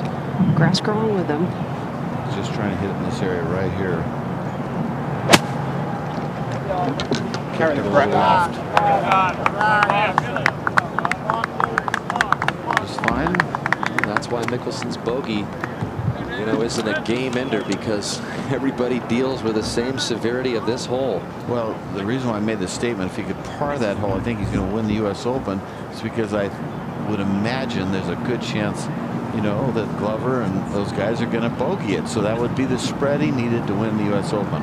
He might have to do it in a playoff. Who knows? It's a very good lie for David Duval. 5 Catch the iron. green. Come on, catch it. There's the bounce you need. There's the bounce you need. A guy that could use a break. We mentioned earlier in this round all the breaks that were going against David Duval. The buried lie under the left, very first hole of the day. He's got a chance here. Well, that was going on. Barnes' birdie attempt over at 14. Breaks about 5 feet, 6 feet. Come on, Ricky! To get it up high enough. He did. So now we're live. Par attempt, Lucas Glover, to remain 1 clear of Mickelson. Yeah, this isn't much of a putt, but this area down here is full of footprints, very wet down in the bottom part of this green. Okay. Ross Fisher also at that 3 under number for the moment, but he has been forced to lay up at 15. Lucas Glover by 1 in the 109th U.S. Open at Bethpage.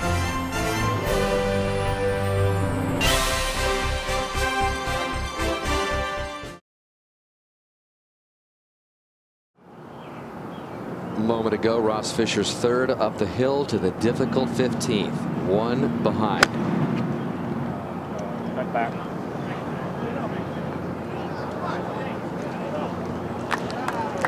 Long par putt upcoming for Fisher. 4th on the European Order of Merit, has had a good season.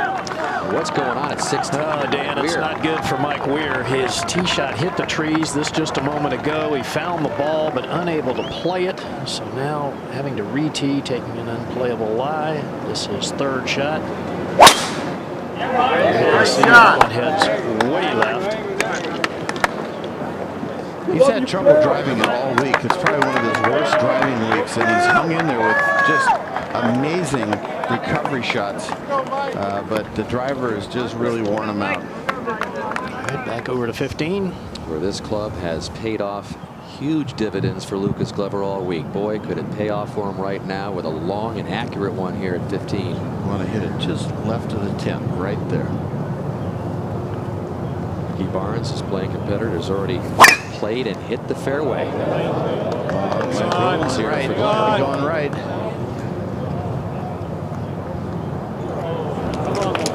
Setting up pretty good, though. We saw Mickelson from the other side. Get it up the surface, but then the work just begins when you get it up on that green.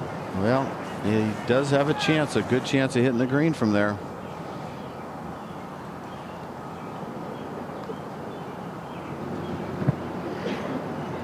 Well, instead of having to wait on 17, he'll just have to wait on this one. Then it'll clear out pretty fast, I think. And look how he's played the final 3 holes this week, 4 under, including more magical stuff at 17. And without a single bogey.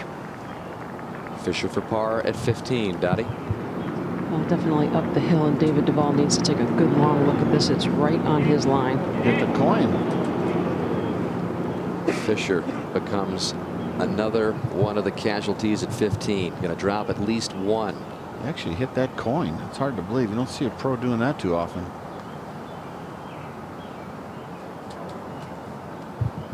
Take a closer look on the MBC technology here, Gary. Yeah, let's zoom in, and there you can see the coin right there. And it goes right over the top of it, jumps it straight up in the air. When's the last time you saw that, Gary? I don't know. I mean, either obviously mishit the ball off the line he was looking, because I mean, if you ever think it's even close to your line, you're gonna have the guy move it out of the way. Fisher, the lone non-American here in the final 3 groups of this U.S. Open, trying to bring a championship trophy across the pond to England. He's from Kingston. And now David Duval could pick up a rare birdie, get within 2, and make it back-to-back birdies to keep his hopes alive. Well, I thought it may have been a good break that he had Ross Fisher putting, but the speed was killed. It didn't give him the clue that he may have needed. David Duval with a birdie at 15. Fantastic. And we have talked about it all week. If Mickelson's the favorite, Duval's the second favorite of the crowd here. So aware of what he's gone through, from the top player in the world to the depths of being ranked 882nd. What a comeback win this could possibly be. Mahan at 16. Good looking swing there. Crowd likes it. He picks the tee up quickly. That's usually a good sign. Perfectly positioned left side of the fairway. He hits through that ball just fantastic. That's one of the things that Sean Foley's got him working on, Johnny, is staying connected going back and then really chasing after the ball with his arms, keeping it on line. Mickelson now, big tee shot. He's going with the bomber. He has hit it hard, very high, and should be in the left corner of the fairway. Well, it is right next to the ball of Hunter Mahan's. So 2 good drives there at 16. Back to 15. And Ross Fisher for the bogey 5.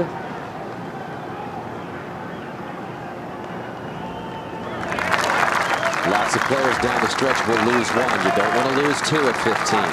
Fisher back to 2 under, 2 behind. Mickelson in solo second, playing the 16th. And behind them, the final group, Ricky Barnes first to play. And through all of the crazy stuff that's happened to him after he went on record pace in this U.S. Open, he's still just 1 back.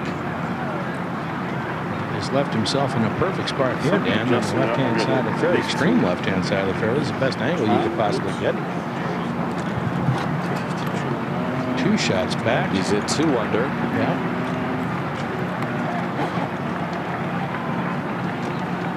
206 to the hole. Sets up perfectly just to hit a little cut off the TV tower and let it work a little right if you can, John. After getting it to 11 under, look what he's done in the last 26 holes. Plus 9. Very.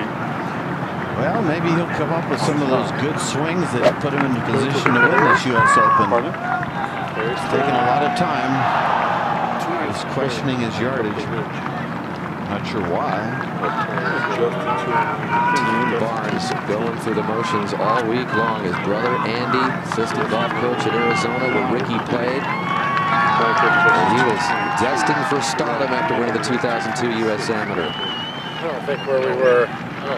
He thought he was just going to turn pro, go out, win a lot of events, contend for majors. It never happened. Has ended up on the Nationwide Tour and took a week off the Nationwide Tour to qualify for this U.S. Open. In the meantime, Phil Mickelson continuing to hear the cheers as he makes his way down the fairway at 16. There was a guy who was the golden boy right from the start.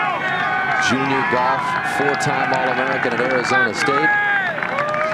3-time major champion. Took him a long time to get that first major, but now it's been a while since he's won one. Yeah, just over 3 years. Won the Masters in 2006 and has not won since, but great career. And Barnes, who has been deliberate to say the least, Roger. To say the least, being as he was waiting at his ball while the group ahead, Duval and Fisher, had to hole out. So he's been over his ball and talking about yardage and whatnot now for probably close to 3 minutes.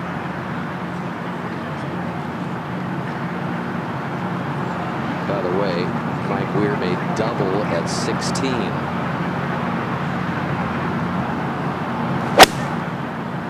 Sit on it. Going right at it.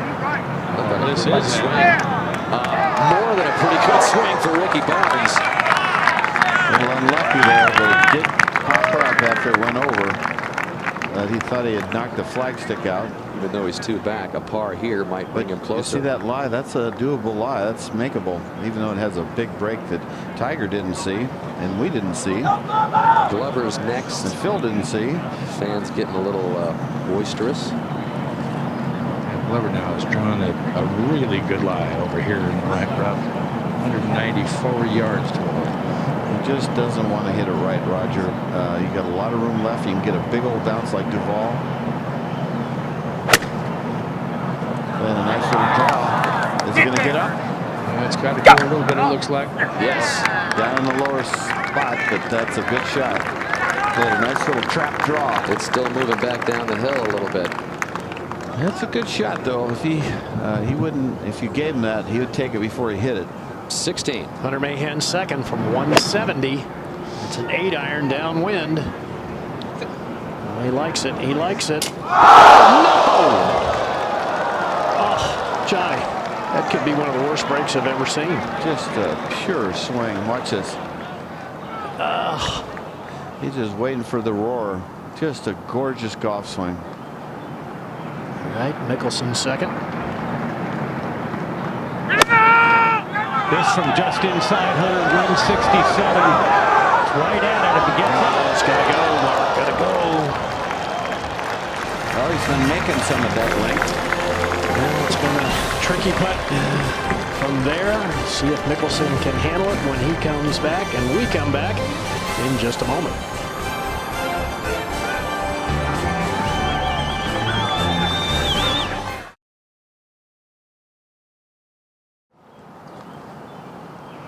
Ricky Barnes with a delicate little chip out of the rough behind the toughest hole here at Bethpage. 2 back at Glover. He's not away. The good news, John, is he can get the club in the back of the ball, but there is grass immediately in front of his ball that could be an issue.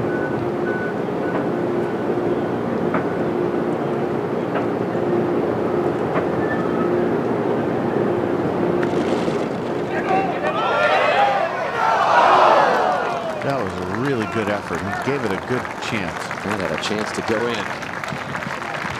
Tee at 16. And David Duval. Again, an important tee shot. If you can put it in play, it's a potential birdie though. He likes it. Up the right side. Yep, there we go. Very nice. Back at 15.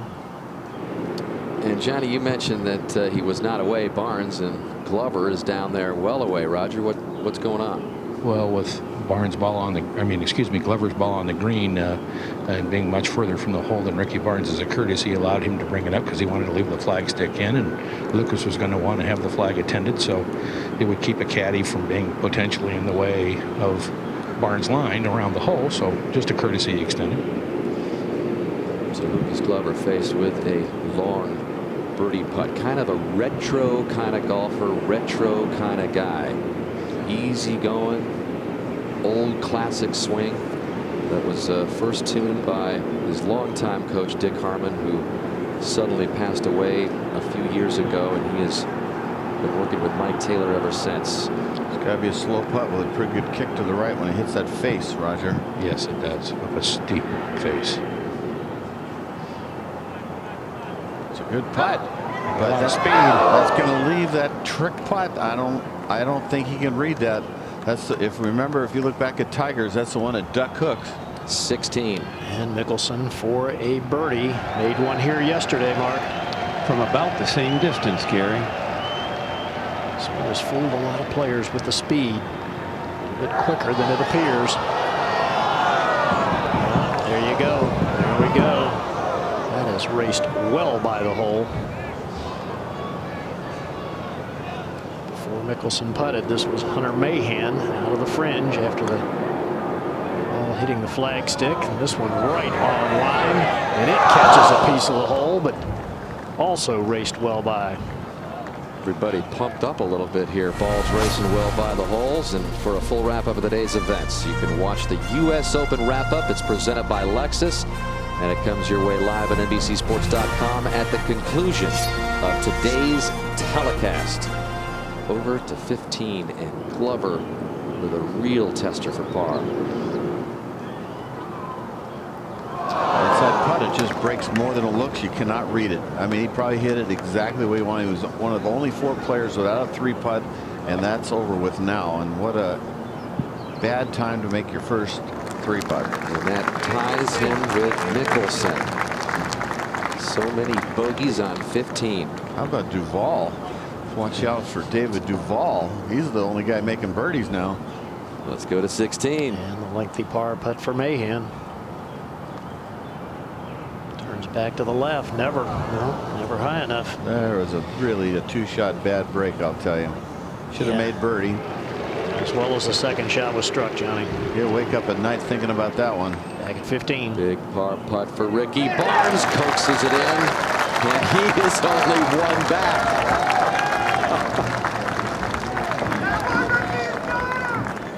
I hit a great second shot. Didn't end up great, but good up and in. 6 within 1 of each other with 3 holes to play. Mickelson staring a tough putt for par to remain at 3 under in the co-leader.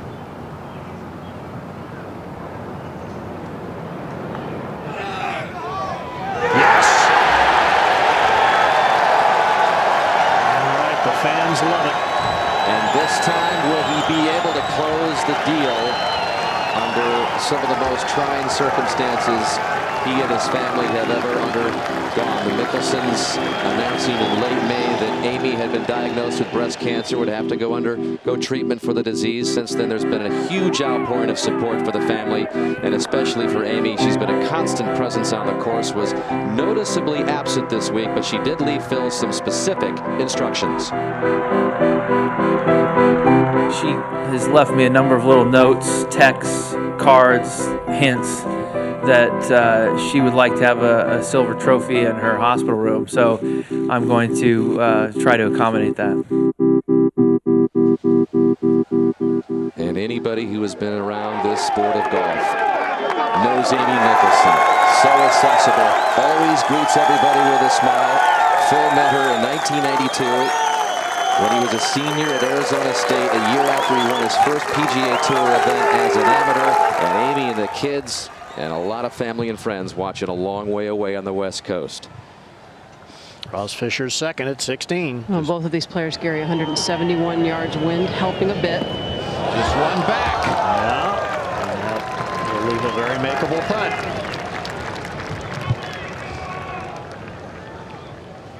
And next to play will be David Duval, and I know a lot has been said, Danny, about where he's come from, but he was talking about it earlier in the week, and he goes, you know, I'm not a quitter. And even as bad as it got, I was going to keep working hard at it, and I knew that one day I would get back. It's about enjoying the moment as well. The story's been well documented. When he won that British Open, Gary, in 2001, he says, is this it? Is this all it's all about? Well, he has learned a lot about himself in this comeback from top-ranked golfer in the world status. And here he is at the U.S. Open with a great chance. 8-iron. Get on back there. Solidly struck just left to the hole. Asking for him to get on back there. It does. And David Duval will have an excellent chance to get to 3 under par. We head to 17. Mickelson will be first to play. There's that interesting hole location. Brings that ridge right in the middle of the green into play. Well, if there's a place where Mickelson has felt the most love on any hole at Bethpage, it's right here, Gary. Well, he has birdied it the first 2 rounds. 5-iron in hand. This one is headed left. I think going to be left of the ridge. Short, Mark. It comes up short. Long grass on the upslope. Well, Phil's been all about drama in these U.S. Opens, and he's giving it to us again. Never makes it easy on himself, does it? As we go back to 16, and Barnes on the tee.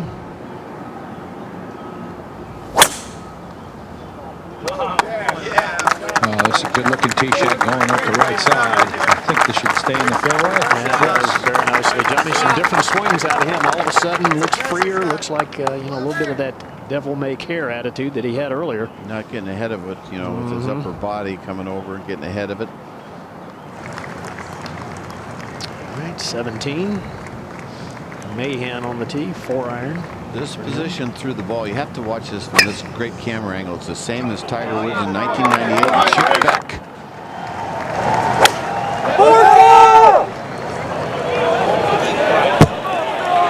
This is a good looking shot if it's up. Oh, it gets a bounce, but it's not going to stay. It's going to catch the wrong side of the ridge. Well, at least it didn't bury under the lip.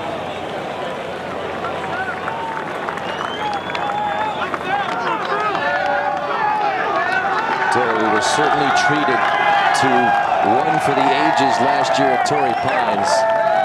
And this one right here is shaping up to be most memorable as well as we go to 16. Lucas Glover off the tee. Fans seem to like it, and they should. I'm sure Lucas likes it as well.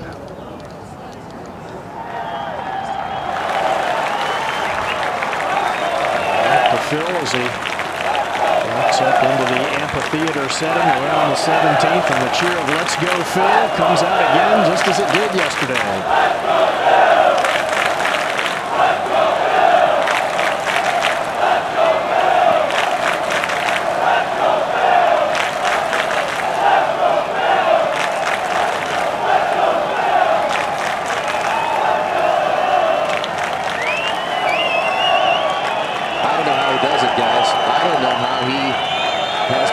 Keep it together and get himself back in the hunt here late in this championship with all the emotions and all the well-wishers.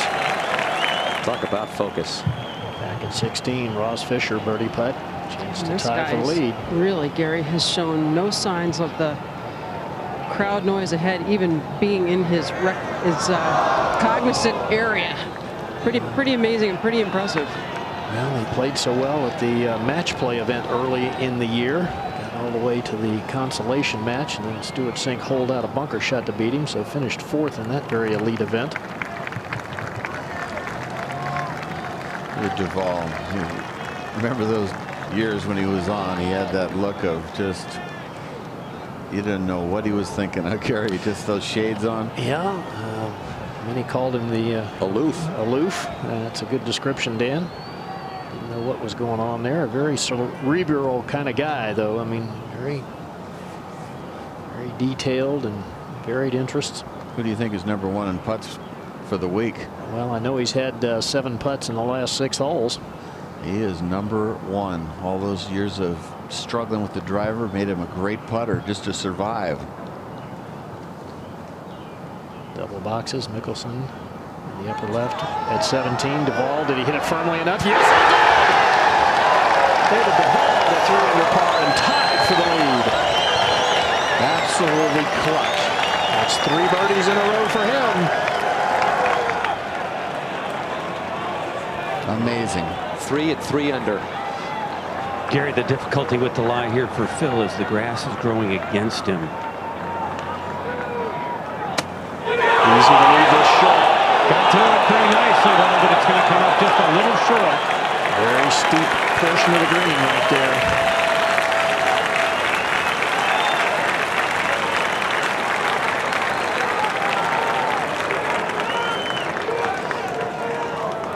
One more look at David Duval's putt. Stroked so confidently. Tracking. Think you got a story in Mickelson? How about David Duval? 880 spots away from Mickelson in the world rankings. Danny, you were talking about it. He feels like his life is so much more complete now that he has a family, wife, child, children. Says he's enjoying it more now than he ever has. Every aspect of it. You know, in his prime, nobody made the game look easier, Gary. That's a big compliment. He could do it all. And he talked about that, Danny, there, Johnny, that he used to just grab the club and hit it, and it went long and straight. All right, back at 17. Very difficult putt for Mahan. And let's take a look at it using our pinpoint animation. He is on the lower level, so riding up the slope right through there. This putt from 50 feet and then turning hard to the left. And what our animation doesn't show is that once it gets up onto that upper level, Johnny, it starts to run away. And a lot of players have knocked this putt well past the hole. Especially when it starts turning left. Yes. It runs down the fall line.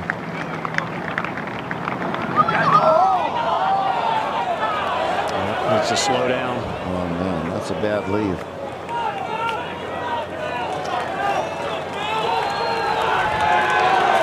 While Mahan was putting, Barnes played his second from 178 at 16.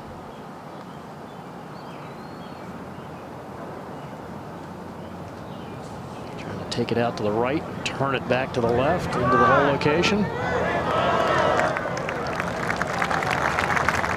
She was looking for something a little closer to the hole. And now, Lucas Glover. Glover now 175. Little wind helping. 8-iron here.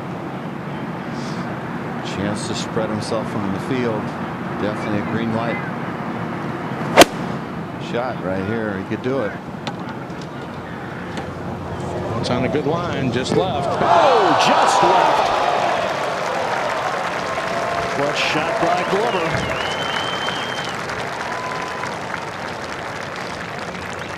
He reads a book a week. I wonder if he's read this finish. I don't know, but he's read 4 this week. Johnny said he had so much time to read them. All right, up at 17. Very difficult par putt for Mahan. Hard break to the right.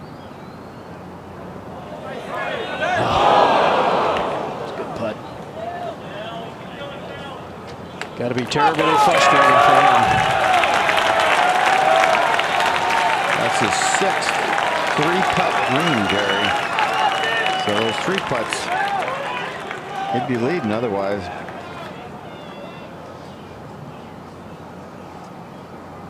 There's a lot of ifs on the Open, just like the blimp. Well, he's erupted this crowd with birdies at 17. How about a par?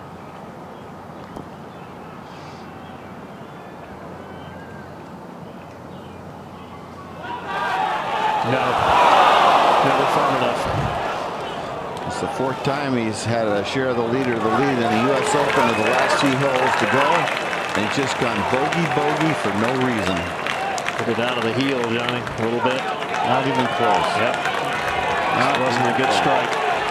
He wants the Open so badly, not just for Amy, but for himself. This is the one he really wants. He'd probably trade in any 1 or 2 of his championships just for the United States Open.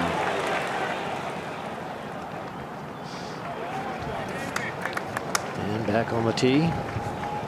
Oh. Who would have thunk? First shot of the day, 3rd hole.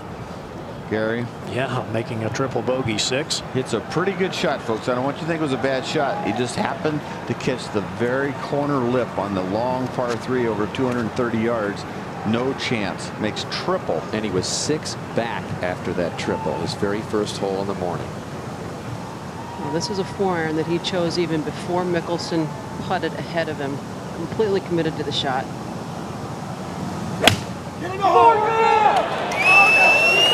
Left of the flag and turning in that direction. Will it get up? No, it does not. Similar position to Mickelson's, just a little bit farther up, so the stance will be a little more level. It is a shock to the system when you really is sort of on the outside looking in, Gary, and then all of a sudden I'm tied for the lead in the Open with 2 holes to go, and that is a shock, like a taser shock.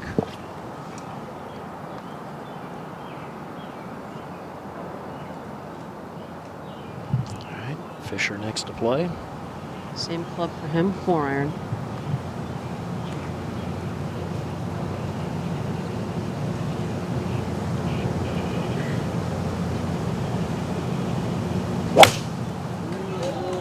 Good aggressive swing there. That is going to probably miss on the right side of that slope. Yeah, it sure will, Dottie. Gather up some speed and move away.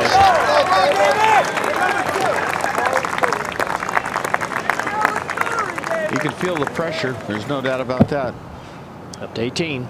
Mickelson has the big driver out. Again, it's up 57 yards. You can just take it all across that trouble with all the bunkers on the right and left side of the fairway. It's a perfect tee shot for Phil. Great looking shot here, right up the center. Just great. Just a little chip shot to the front hole location. Ricky Barnes, birdie putt on the way. Did he get it there? Just turns at the last second. And the good news for Lucas Glover, if he can somehow make this putt that he's got a great chance to win. And this is a good putt on Gary. Yeah, it really was. And the speed was excellent. So many players have hit that putt too firmly, as we saw Mickelson do just a little earlier. All right, so Ricky Barnes, 2 under par. Well, I think we're looking at the putt of the championship, Gary. Coming up. Yeah, it obviously is a big one. Because the last 2 holes are not that tough to par. I mean, 18's a birdie hole. Yeah. 17 is a big wide green. If you hit it flush, you're going to hit the green. Roger, a chance to look at this putt? Well, I don't see a whole lot in this, Gary. It's coming down this hill. I don't know. It almost, if anything, looks like it might want to dodge a little bit left, but I don't think much. Isn't this the putt Duval just made straight in? Yeah, it's a little bit longer. Duval's was a little bit longer, but yeah, there was not much there. How about this, Gary? The last birdie putt that Lucas Glover made was on this very hole in the 3rd round. Has yet to make a birdie in the final round. You hit it straight in, he'll make it every time if he hits it solid.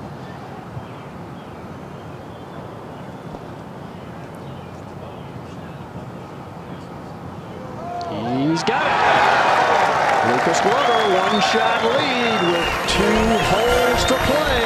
Young man with 1 PGA Tour victory. Can he hang on? Stay with us.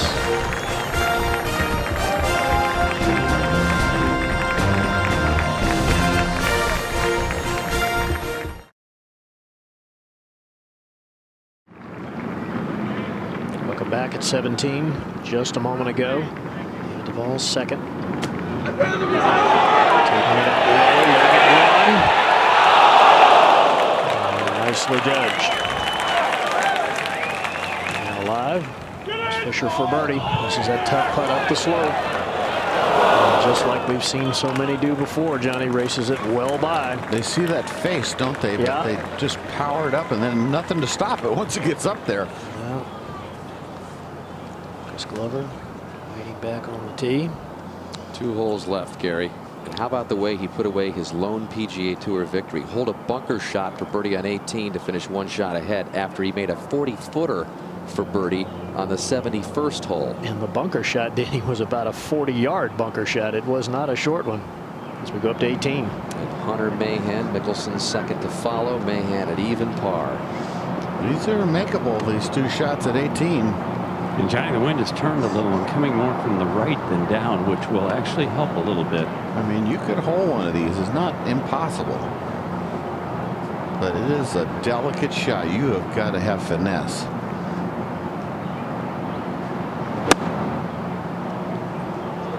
Spin. That's pretty much what, if you've got a little bit of stone hands under pressure, it's going to go long. Phil's got the wedges to pull this off. His quest to win this championship made much more difficult, not only by the 2 bogeys he's made in the last 3 holes, but by Glover's birdie at 16. He's now 2 behind. He has got the birdie here, or he's got almost no chance.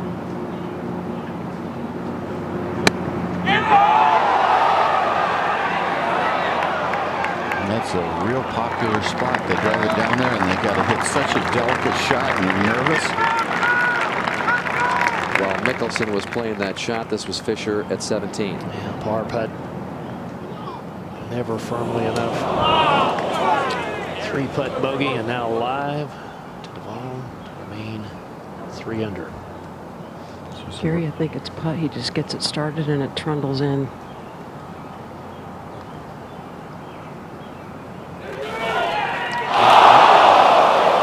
I think there was a little left in Yes, there definitely was. That was a well-struck putt, and he hit very firmly, too. I thought it was inside right edge. Let's take another look. He even started right edge. Yeah, that was a firmly hit putt. Oh, man, a lot of the ball went down in the hole. And Glover's sitting pretty right now.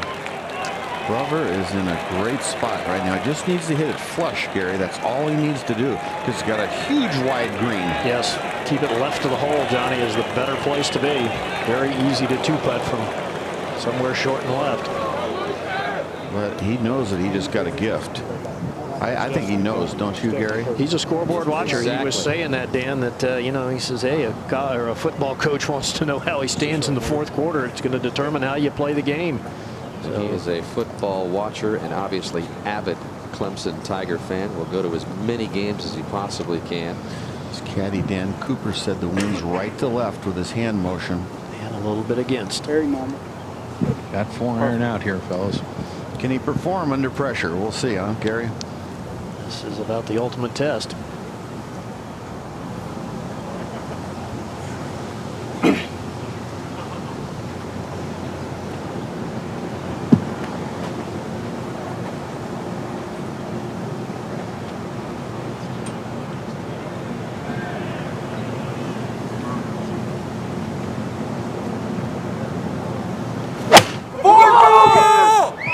Solid contact. Left to the hole.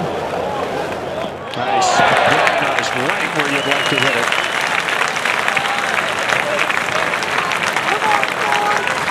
That's got to feel good. Up to 18. Over at 18, Mickelson was looking at the board and knowing that it is going to be very difficult. Has to make this putt, you would think.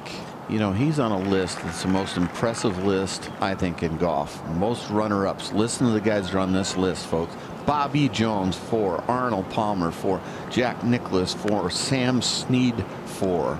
That is a crazy list, and he's got that number.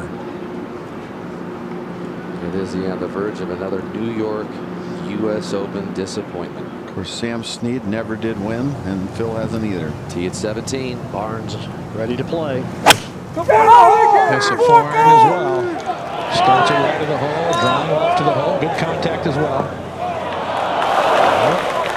Back up at 18. And Mickelson with a birdie try. He's got to have it. He's got to have it. He's got to have it.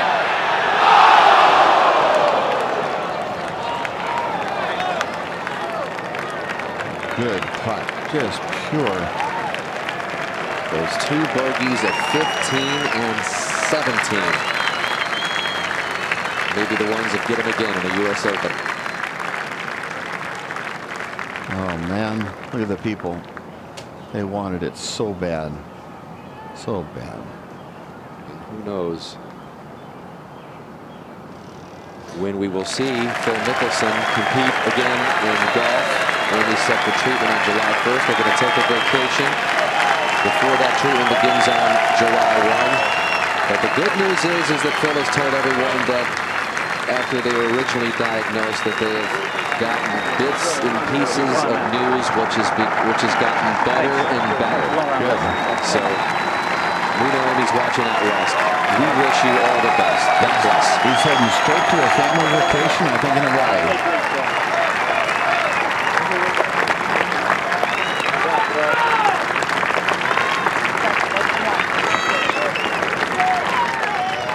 Tee at 18. David Duval. 2 behind. Not going with the driver. This brings in some of the trouble if he doesn't hit it well, but he hits a good shot. He's back a little farther where you don't have to have quite so much touch. He needs a birdie, Duval does, to put some pressure on Glover. That's a good angle where that hole location is to be left. And he's birdied 18 the last 2 rounds, Duval has. And I think it's an advantage being in the first little fringe cut. Give you a little more cushion under that ball. So now the main players, a couple of unlikely players arriving at this point. Duval and all his history, and Lucas Glover in his lack of history in major championships. 11 starts, not a single top 10. In fact, the best he's ever finished is a tie for 20th in the Masters a couple of years ago. And that lone PGA Tour win again 4 years ago. Missed the last 3 cuts in the Open, didn't he? Shooting like 150 every time. This is the very first time he's made a cut, and as a qualifier. So this is out of, this whole Open was out of left field except for Mickelson. Glover was a sectional qualifier a couple of weeks ago today. Got into the field in Columbus, Ohio. And since 1960, only 5 qualifiers have won the U.S. Open. The most recent was Michael Campbell at Pinehurst in 05. I'm sure Tiger Woods is watching this thinking, I could have won this thing half blindfolded. What did I do?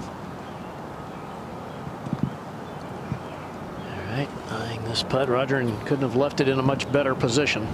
Well, putting uphill, it's got to move a little right, though, doesn't it, on the way up there, Gary? It will.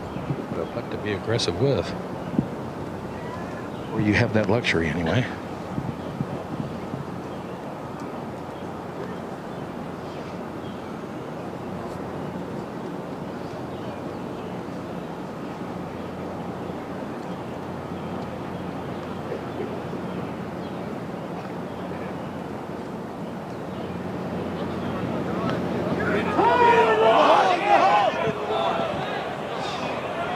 Well, that was certainly not aggressive.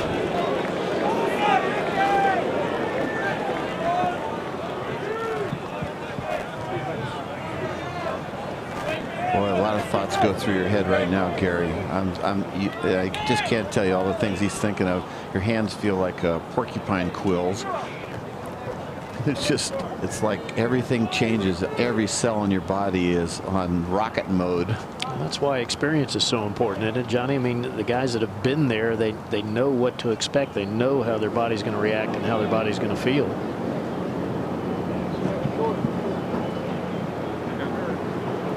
Barnes to move it to 3 under. Well, he could make this. He's aggressive. It's kind of a wave. Yeah, he gave a little scoop there, didn't he? Yeah. Didn't keep the left wrist going. Oh, I'm nervous. Up to 18. And David Duval. It's us. Looking for mine, a Adam? little magic here. Me. 60. 58. Right up that pin and knock it right in the hole here. He's trying to knock it in. 60 yards to the front, 65 total. Lie is just fine. 2 back.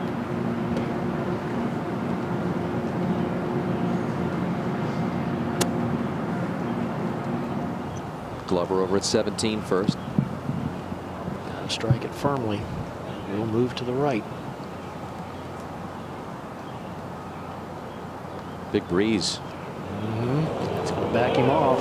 That's why this green and the last green are so quick, is because they dried out faster than any other green. There's more wind there. That enables us to get over for Duval second at 18. Up the hill. Could use a birdie. That is a genius hole location. With U.S. Open pressure, the guys cannot dial down enough. Back to 17.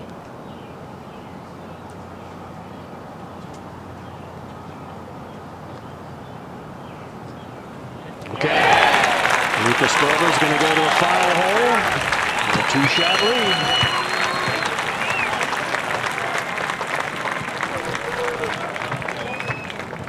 To 18. Fisher from the deep rough. But close enough to almost no way to not knock it 20 feet by. Gouge it out. It's just almost a given from there. Unless you chuck it by accident.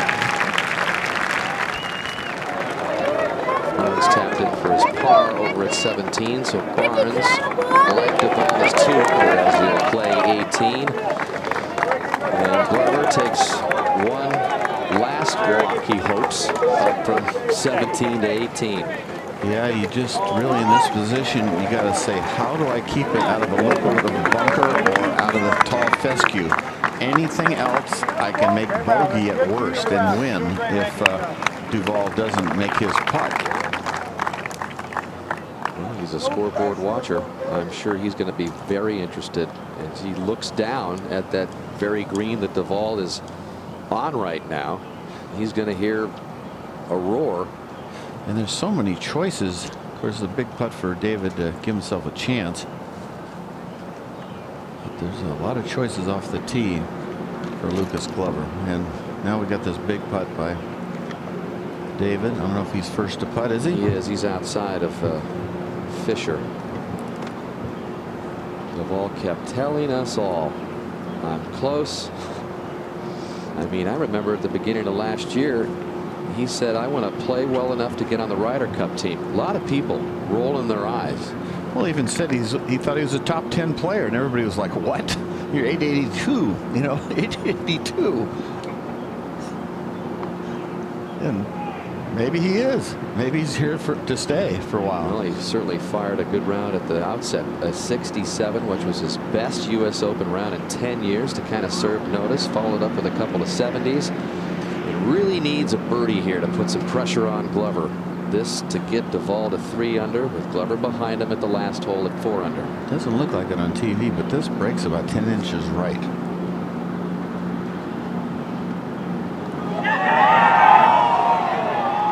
It's looking pretty darn good, but it broke more right there than I saw. Really broke with about 4 feet to go. So the best he'll be able to do is a final round 71 to post 2 under and see what kind of adventure Lucas Glover has up the 18th. How big was that wild lip out by Duvall on the 71st? Just hit a little too hard. But this shot, you know, you could play this thing 5 different ways. You could hit a 5-iron off the tee and just put it in front of the bunkers and eliminate pretty much your double and win the championship, or you could put it in between the bunkers, or you could knock it over all the bunkers. And if you noticed, the guys that have gone over all the bunkers, nobody's made birdie, so you're not gaining a lot. And I think this is like a 6-iron. This is good pass. This is just the opposite of John van der Velde. This has got some intelligence in it. This might be a 5 or 6-iron.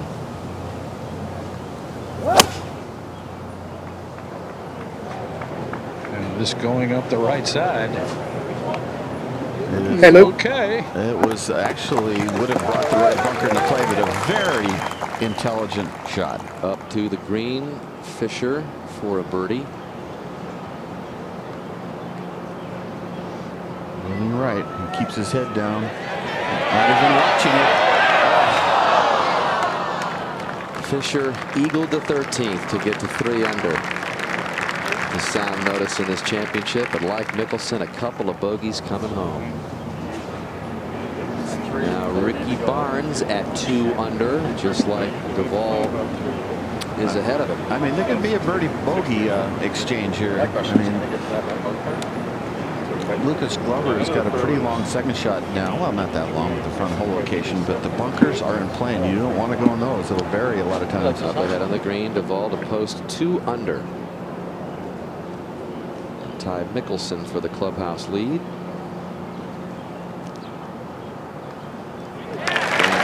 David Duvall currently tied for second. It's going to be his best finish anywhere since main event 2001. Misses a bullet. Took driver and just sent it all the way down there. Yeah, if he could hit a few more of those, he would be the winner. David Duvall at 2 under in the U.S. Open. What a performance by him.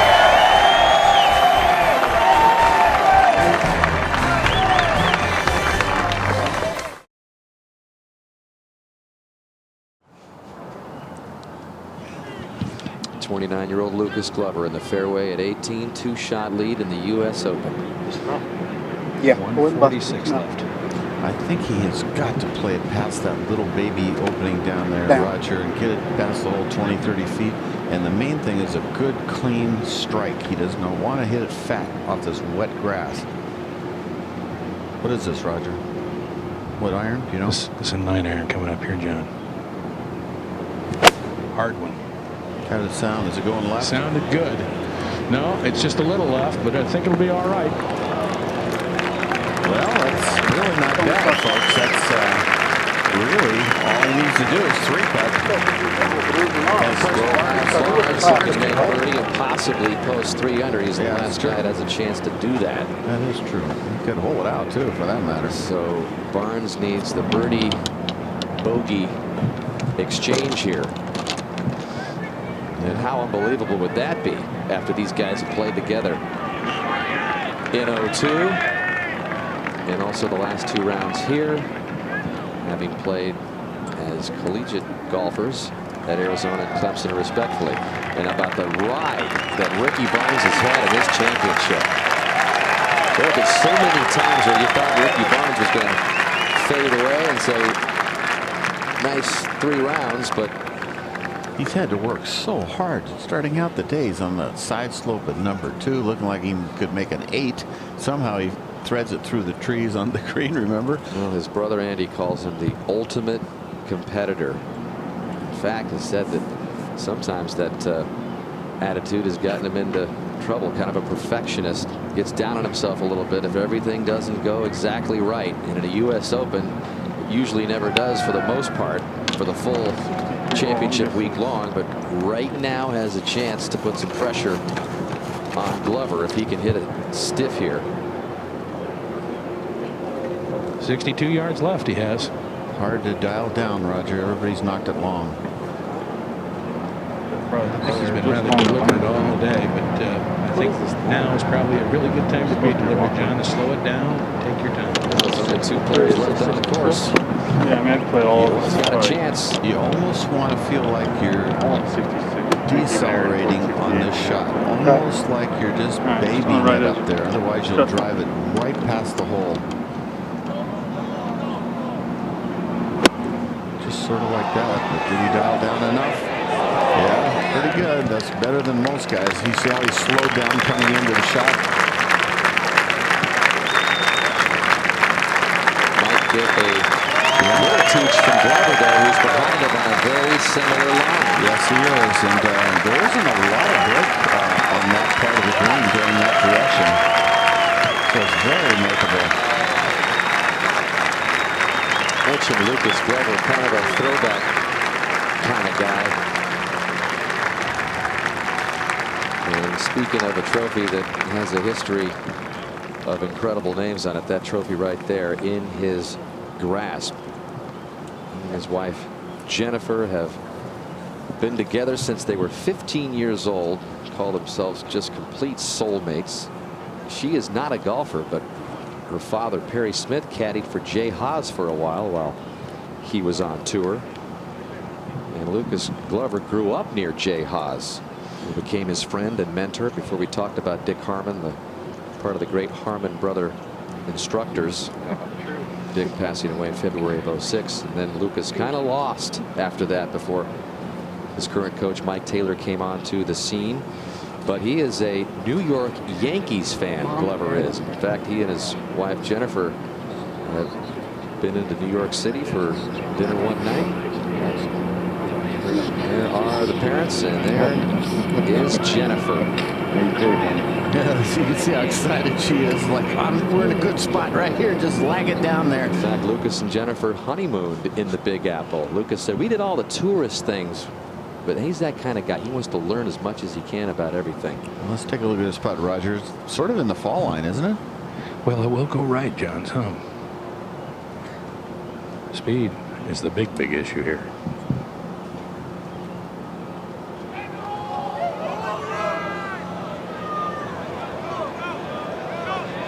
2-putt par would do nicely here. That's not the greatest lead in the world, I can tell you that. Might not need it, but that is not the lead you want.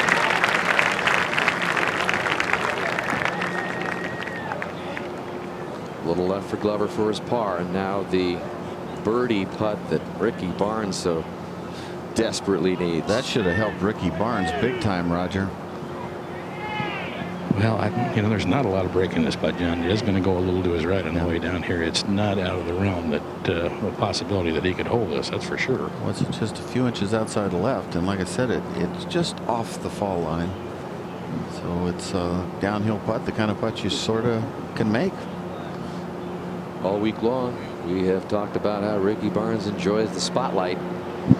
He's a one-last player with a chance to try and steal it away from Glover. Andy Barnes, his older brother, trying to give him the mojo and the good thoughts and the right read.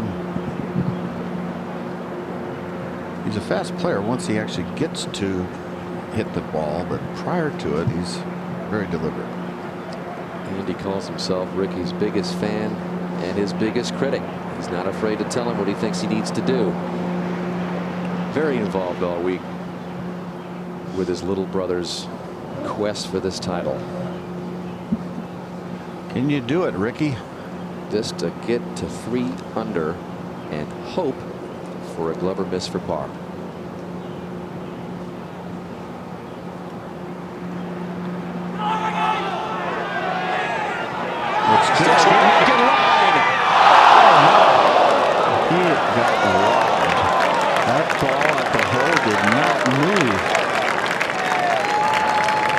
Lucas Glover.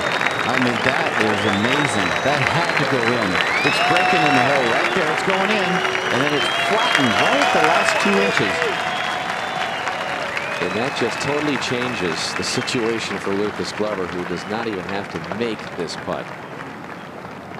He could bogey it, get in at 3 under, and win the U.S. Open.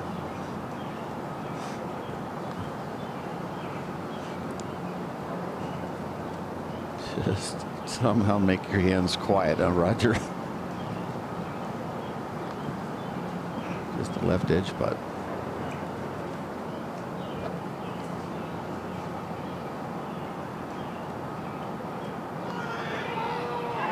Lucas Glover loves New York. He loves it even more after being crowned the U.S. Open champion at Bethpage. How about that?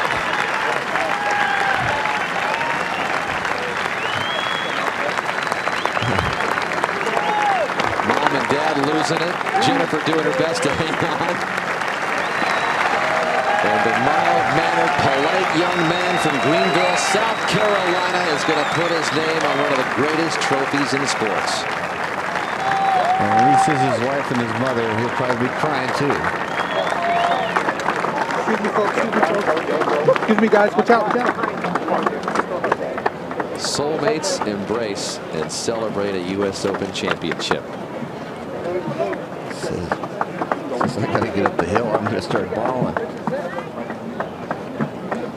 That was very well done. That birdie that he made at 16. Remember the great drive and great second, and a nice little 5-footer. And then a good solid iron on 17, and a brilliantly high IQ choice off the tee at 18 with a 5-iron. Take the bunkers and the fescue out of play, and then a solid 9-iron and 2 good putts. That's the way to finish off an Open. No longer is he the guy that won that lone PGA Tour event 4 years ago in spectacular fashion. Lucas Glover enters the club of major champions as the second U.S. Open champion crowned at Bethpage 7 years after Tiger won it here for the first time. Glover by 2 over Mickelson, who is extremely disappointed again, and David Duval just 2 back, caps off an incredible week, wasn't it, Jimmy? Dan, thanks very much. David, what an emotional day for you, I'm sure. But how do you look at today?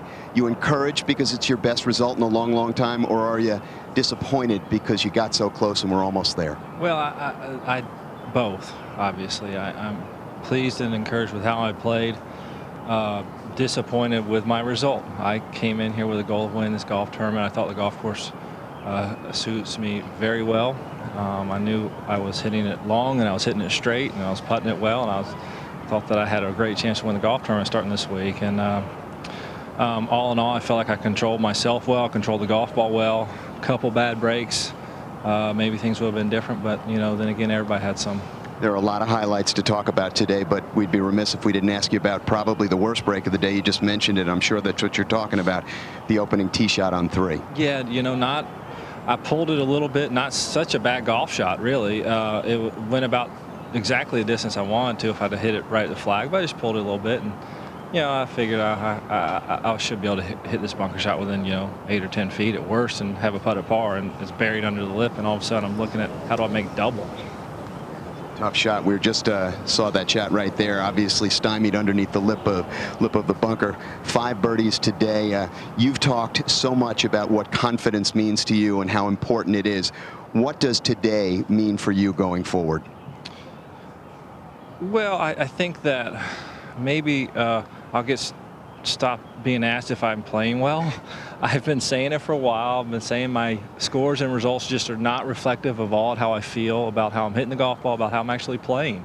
And, you know, I still am going to continue to work. I feel like I have some improvements to make still. But I think that all in all, I'm pleased with the work I've put in over, you know, many years now. And it's nice to have some semblance of a result I'm looking for, although I came up a spot short. You're a big sports fan. Do you have a sense of how your story plays among sports fans? You know, I don't know if I really think of it that way. I understand it. You know, it's a heck of a lot easier for people, I think, to relate to somebody who's getting beat up all the time than it is to, you know, a Tiger Woods or a Michael Jordan, LeBron James. You know, those people are so few and far between, and a lot of us get kicked around a lot, and I think that the game has certainly done that to me, and maybe that's why people can understand me. Well, you certainly came back nicely today. David, thank you very much for stopping by to join us. Thank you. Dan, back to you. Thank you, Jimmy. And David Duval had not had a top 10 finish anywhere in nearly 7 years. Got to go all the way back to Las Vegas in 2002 to come up with another one, and what a big one he has here.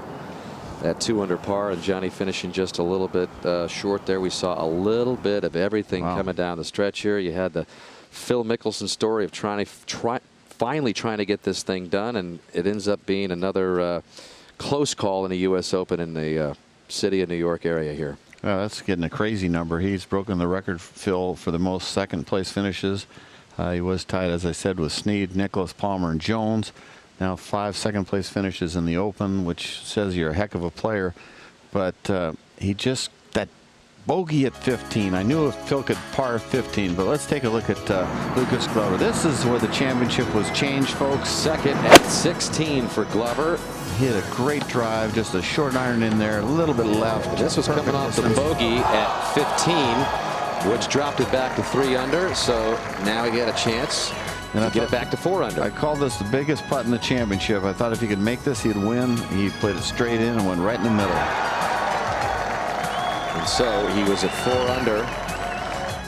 And then at 17, had this left for a par to remain at 4 under and take that 2-shot lead to the final hole. And so you were very impressed with the way he geared down with an iron off the tee at 18, hit a second to this point. He had like a 5 or 6 iron off the tee and just took the bunker and the fescue out of play. Hit the little tentative putt at 17, as you know, came up short, and then he did not leave that putt where he wanted. But fortunate for him, really, Barnes missed the birdie and enabled him to get it down, and 2 is all he needed from there. Instead, Glover goes ahead and knocks it in for par. Well, he's a smart guy. He goes through about 3 books in every few days or so. Yeah, it could be just the difference of a little bit here and there, but Lucas Glover, the U.S. Open champion. What a week for Mickelson, what a week for Duval, and what a week for Ricky Barnes, who is with Roger Maltby. Thank you, Dan. Ricky, I know you're disappointed.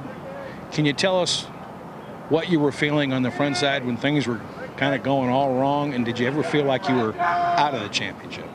Yes and yes. I hit a great shot coming out overnight. I mean, a large unbelievable bucket. one too. Yeah. I mean, large bucket. I thought that would have settled me down. We got to the third tee. It was probably another 20-minute wait. Probably didn't hit a great shot, but hit a great up and down. And I thought that was going to kind of get the ball rolling. And then, I'd be lying if I say nerves didn't kick in. I hit a couple squirrely shots. I caught a couple mud balls. I mean, that probably rattled me a little bit. And then I was thinking, is it my swing? Is it the mud ball? And then I finally, probably wasn't until 15 that I actually feel after that par putt, hey, I could probably still win this thing. What about the putt on 18 now? You're 2 shots back, but, Lucas leaves it that nervous length short of the hole. Now you got a chance. Yeah, I would have loved to see that ball go in. If that ball goes in, I think it makes Lucas's putt, everywhere from, yeah, it goes from probably 4 feet to 6 feet. Just mentally, I know it would have for me, but we played a pretty good last, 6-7 holes. I finally settled in. I hit 2 great shots, a driver 3-iron into the par 5 where I just saw you, and I had a chance. If I could have gotten eagle going or even made the next putt on 14, I could have really got the ball rolling. But at the end of the day, I'd have loved to finish second alone. But I'm happy for Lucas. We enjoyed ourselves out there, although the front 9 I was all over the place. But at the end of the day, if you would have told me I had a shot 2 under and let alone finish second, I'd have taken it. So in the end run, are you bummed by this year's Open, or are you energized by your play of this year's Open? A little bit of both. I mean, I'm bummed. I had the lead coming into the round. Some people could have said I gagged it on the front, but I finished strong. I played good. I hit really good drives on the last 4 holes, 5 holes actually, and I got to take that into next week. I'm going to go play hard for next week, and now I think I'm in the British. And I'm looking forward to that. I want to get back over there, and I probably even surprised myself that I'm going to be playing over there this year. Big step forward for you, and congratulations on a great week. Yeah, thanks, Roger. Sorry. U of A, Dan. Hey, he did do some bear downing today, Ricky Barnes, and he gets into next year's Masters and U.S. Open, Johnny, by virtue of this finish. It's the first time that he's exempt into those championships since he won the U.S. Amateur back in 2002 as Lucas Glover, the U.S. Open champion 2009, makes his way down to the green at 18 for the presentation.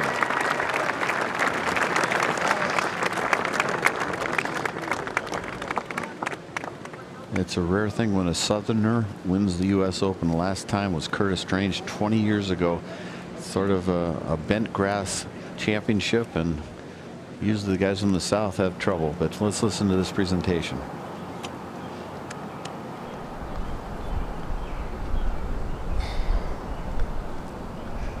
Ladies and gentlemen, I'm Jim Vernon, President of the United States Golf Association, and I'd like you to please join me in welcoming our 109th United States Open champion.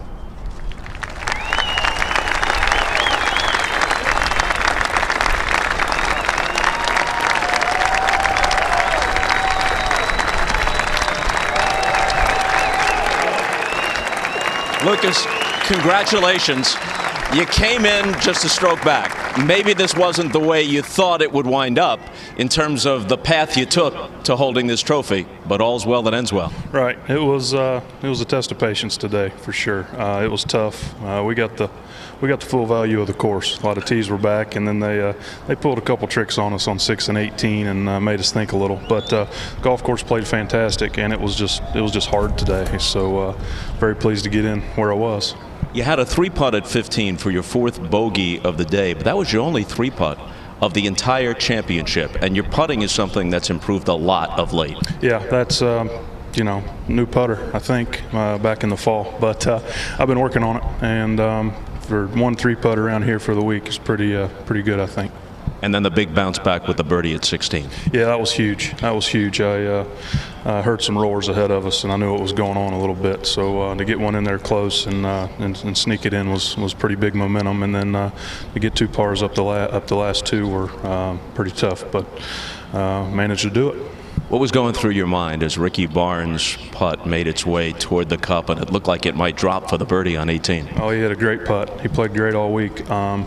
I thought he made it, and I thought I was going to have to make mine to be standing here. But maybe something was on my side this week. You're from Greenville, South Carolina, but you love New York. You're a Yankee fan. You honeymooned in New York. All true, right? Yes, yes. We got to get the Yankees turned around, New York. All right. Yeah, honeymooned here, and my wife and I and my family, we love it up here, and it couldn't come in a better place for this to happen. Your wife and your parents here, but I understand you had a couple of cousins who drove like, I don't know, 10, 12 hours from somewhere in North Carolina. There they are, they're way up there. They bought some tickets on eBay last night and hopped in the car, huh? Yeah, they got some sweet T-shirts on too. But what do the T-shirts say? I'm not sure. There's a picture of me on there, so they can't be that good. But thanks, guys, for coming. I'll pay for your gas. But that was pretty cool to see him on the first couple holes, and I had some fans early, and I hope I have a lot more late. Congratulations! Thank you very much. Here's your 109th U.S. Open champion, Dan. Classy champion, Lucas Glover.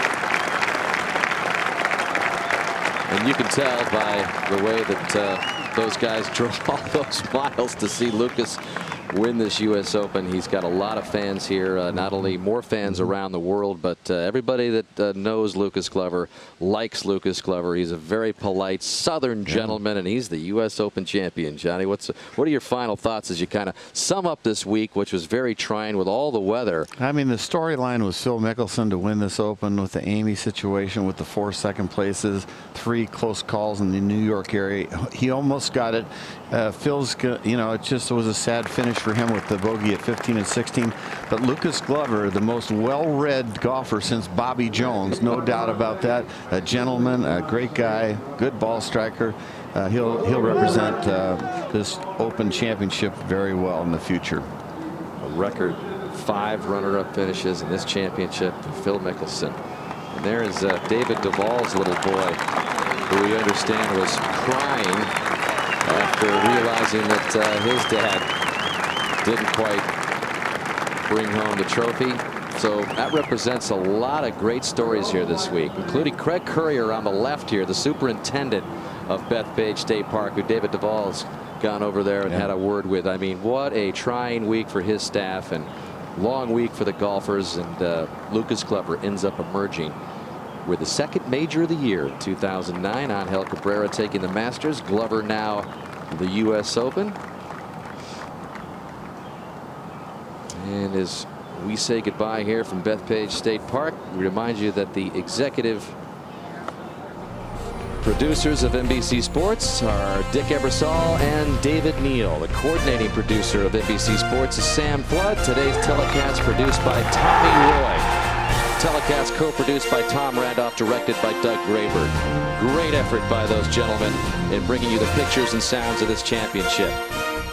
And don't forget, beginning Saturday, Roger Federer, who started off with an opening round win at Wimbledon today, he's looking to become the all-time leader in Grand Slam titles. Right now, he's still tied with his good buddy Tiger Woods at the 14 mark, as tennis's best take to the famed grass courts of Wimbledon. Sunday night is football night as the NFL returns to NBC with a Hall of Fame game. Don't miss T.O.'s first game as a Buffalo Bill as they take on the Tennessee Titans on August 9th. And then catch Ben Roethlisberger, Super Bowl champion Pittsburgh Steelers, as they host the Tennessee Titans in the NFL kickoff weekend September 10th on NBC. And while we have a moment, I'd like to thank all the hard-working men and women of this crew on NBC Sports who slogged through a lot of rain and mud and delays. Marathon hours on the weekend on NBC on Saturday, Sunday, including today on Monday. Thanks for all your hard work. And don't forget to head to NBCSports.com for a full recap of the day's events. It's the U.S. Open wrap-up presented by Lexus live on NBCSports.com. For our entire team here, Dan Hicks with one last so long from Bethpage Black. You've been watching the 109th United States Open, part of NBC Sports Championship season, and a major championship for Lucas Glover, delivered in his beloved state of New York.